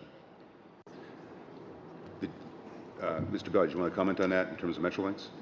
Yes, we have a new, relatively new system at Metrolinx called Asset Links. Everything at Metrolinx has a links in it. And that's entirely designed to do just what you're asking, is to make sure that we work the economic life of our assets. We know where we are. We know what our state of good repair is, something you should hear a lot about from railways. And we know what we need to do. Currently, we have, I think, adequate financing, at least on the capital side. Our operating financing sometimes lags our capital, however. Great, thank you. Madam Chair, I'm going to give the rest of my time to Mr. Hardy. You have 2 minutes. Oh, thank you. You're welcome. Thank you, sir. Mr. Bell, you know, I actually made a strategic error in asking you about the Coast Mountain Bus Company and their experience with onboard video and audio. But certainly video has been a fact of life for the company you used to work with for 31 years, I think, and that's the SkyTrain system, which of course is totally automated. And again, I go back to the question about the labor relations climate. You know, obviously those cameras, and there are hundreds of them on that system, capture every angle and capture every incident. So not only the transit staff, but also the transit police staff are covered by that. And what can you tell us about, you know, the use and management of those video records? You're correct. There are in fact thousands of cameras on the SkyTrain system, and they cover almost every aspect of the system itself, including something as arcane as inside the elevators. It's always been run with that as a management tool. We've had no labor relations issues that I know of relating to the use of the cameras. We use them to plan proactively. We use them to respond. We allow transit police to use them we did allow transit police to use them to respond to incidents or to plan for future incidents. So the cameras capture pretty much everything that takes place outside the trains. There are a limited but increasing number of cameras inside the trains, and that is as well for public protection as well as for staff protection, so that as we'll see, I think in the future in that system, it will be everywhere that's covered by the cameras.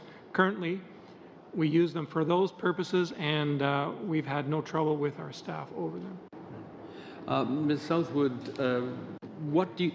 Very short.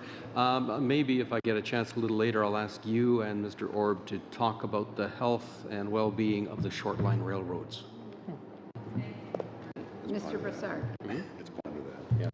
Thank you, Madam Chair. Just a couple of questions. First to you, Mr. Orb. You spoke about the angst among the grain and elevator industry with respect to opposing railways not allowing. There seems to be some confusion. Of course, when there's confusion, it creates doubts. Do you see the potential risk of, in the short term, to the Canadian grain economy as a result of what's going on right now? I think there is a certain amount of risk. In particular, the Grain Elevator Association is concerned about that, and I think some of although I can't speak obviously for them, but I have heard them speak about the concern about the contracts being able to deliver in CDUS specifically, because I believe that they were delivering, and now this new legislation poses a dilemma. So the legislation is going to take time. Is there anything that you can recommend to the committee as far as an interim measure to allay some of those concerns? I think the concern won't be alleviated until the legislation is passed, and I think if there are amendments that need to be made, that's one amendment, that perhaps to go back to Bill C-40 and look at that legislation and to reinstate that part of the legislation dealing with interswitching, and in the future perhaps it could be investigated if it needs to be changed. Okay. Thank you, Mr. Orb. To you, Ms. Southwood. You spoke about the public infrastructure engineering vulnerability protocol and how that could have related to Churchill. Now, the Churchill incident was a more recent incident. Do you know when that rail line and a large part of that infrastructure had been built? I don't have the dates at my fingertips, but it is something that we could provide to the committee after the meeting. Thank you. Okay. You said that had this protocol been in place, and the measurement of this vulnerability had been in place, it could have actually prevented this type of situation from occurring. So I'm interested if you can tell us more about this tool and how it would have prevented the situation in Churchill from occurring.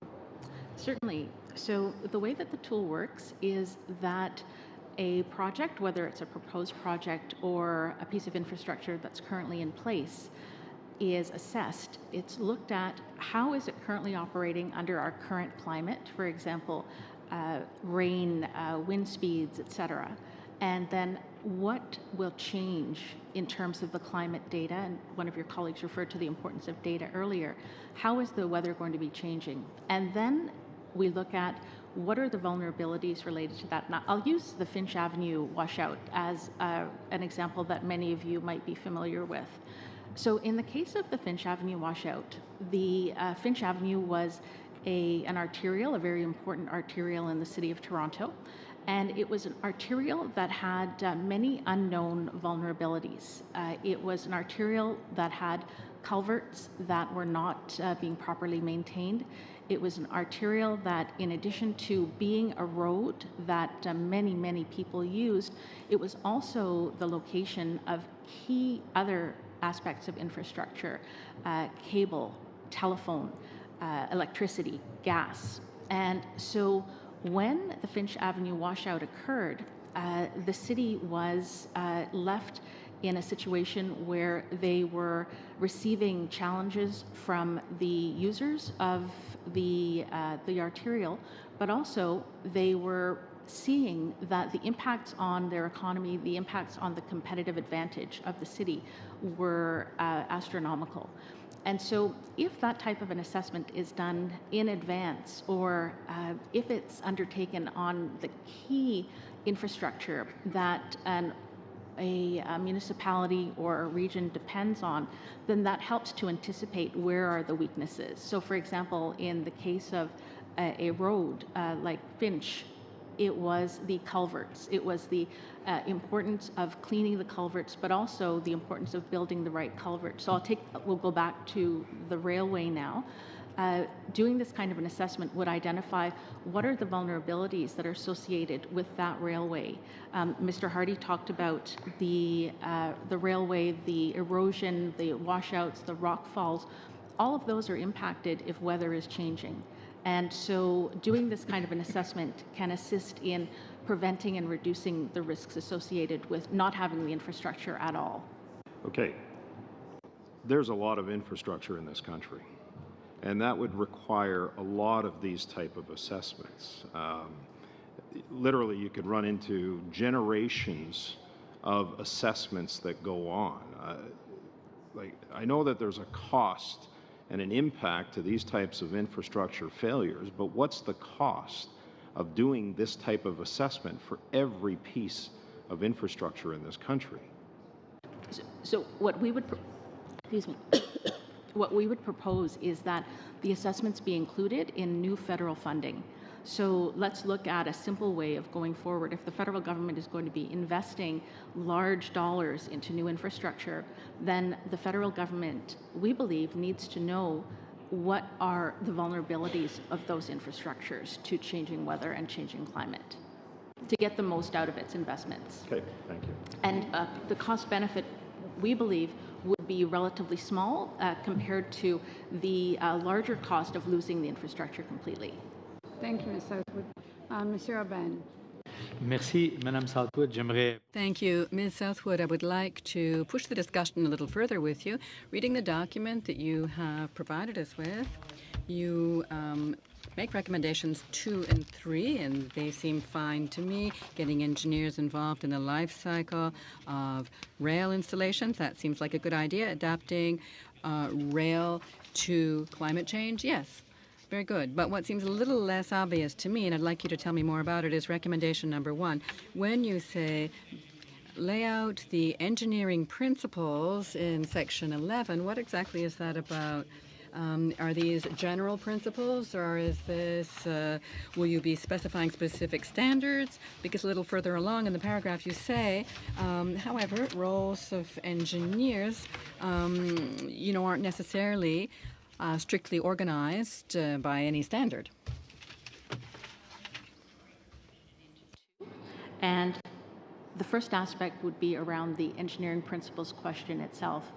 Currently, when we see the term engineering principles in the Railway Safety Act, we see ambiguity, and we see that it's interpreted in a number of different ways. So what we're offering is to work collaboratively with the federal government and departments to provide language to further define the term. We have a large network of subject matter experts on this topic. Our profession is ready to provide that advice and that collaboration. The second aspect is how... Un exemple concret de... Specific example then, a real example of an element that you would like to see better defined at Section 11? Aspect, which is how are professional engineers currently consulted for railway projects. And once again, we look at the way that professional engineers are consulted, and we see an inconsistency. We see that it's not always clear exactly when a professional engineer needs to be consulted. And that leads back to this term engineering principles, because it's not clear, it doesn't lay out exactly when engineers would need to be consulted. So we want greater clarity in that. And once again, we're offering to work collaboratively with the federal government and other departments to be able to provide that clarity. Est-ce que les regroupements d'ingénieurs Are provincial engineering bodies using the same principles with any one province, and do the provinces have the same standards amongst each other? With our member regulators on the Railway Safety Act, and these are the key issues that our member regulators have identified nationally. Thank you. Merci. Merci. You're all right? Okay. I believe Mr. Hardy has a question. Yes, thank you, Madam Chair. I just wanted to follow up on that earlier question I posited about the health and well-being of short-line railways. Saskatchewan certainly has a very robust network, and we last year took a trip to Lac-Mégantic to have a look at the situation there. The locals were showing us some pretty horrible things in terms of the state of repair on that line. So from the engineering side and from Saskatchewan's side, I'd like to hear your comments on short lines and where you think C49 may need to spend some time. Certainly. So I'm going to start actually with the previous question that you asked, and it was about climate vulnerability assessments and their connection to environmental assessments. And the way that environmental assessments currently work, there is not traditionally a part that includes the climate vulnerability assessment. So they definitely are two separate things currently. We would like to have those intertwined more frequently. Regarding the health and well-being of short-line railroads, that is something that I would need to consult with my organization about and then get back to the committee regarding that topic. Thank you. Mr. Orb?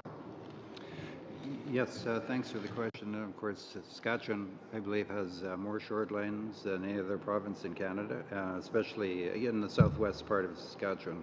The major carriers abandoned a good part of the railway system, decades ago. So is it very important that those short lines be maintained and continue to deliver grain because of the fact that there is a lot of damage to our infrastructure.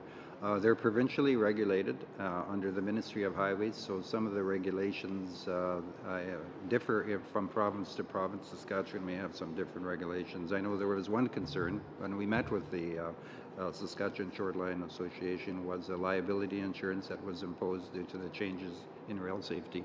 However, I think they are coping with that, and I think they're continuing to operate. I don't think they have the concerns that at first they had. I don't know if that exactly answers your question. Well, for instance, we were quoted earlier a cost of around $20,000 per unit to install LVVRs. Would the short lines be able to deal with that kind of capital cost? I'm not sure. We would have to consult with the association again. It may be onerous, but there may be other ways that they would be able to get funding. Thank you. Not seeing any further questions from the committee. Thank you very much to our witnesses. It was very informative, and we very much appreciate your contribution. Thank you very much. Move adjournment for this evening.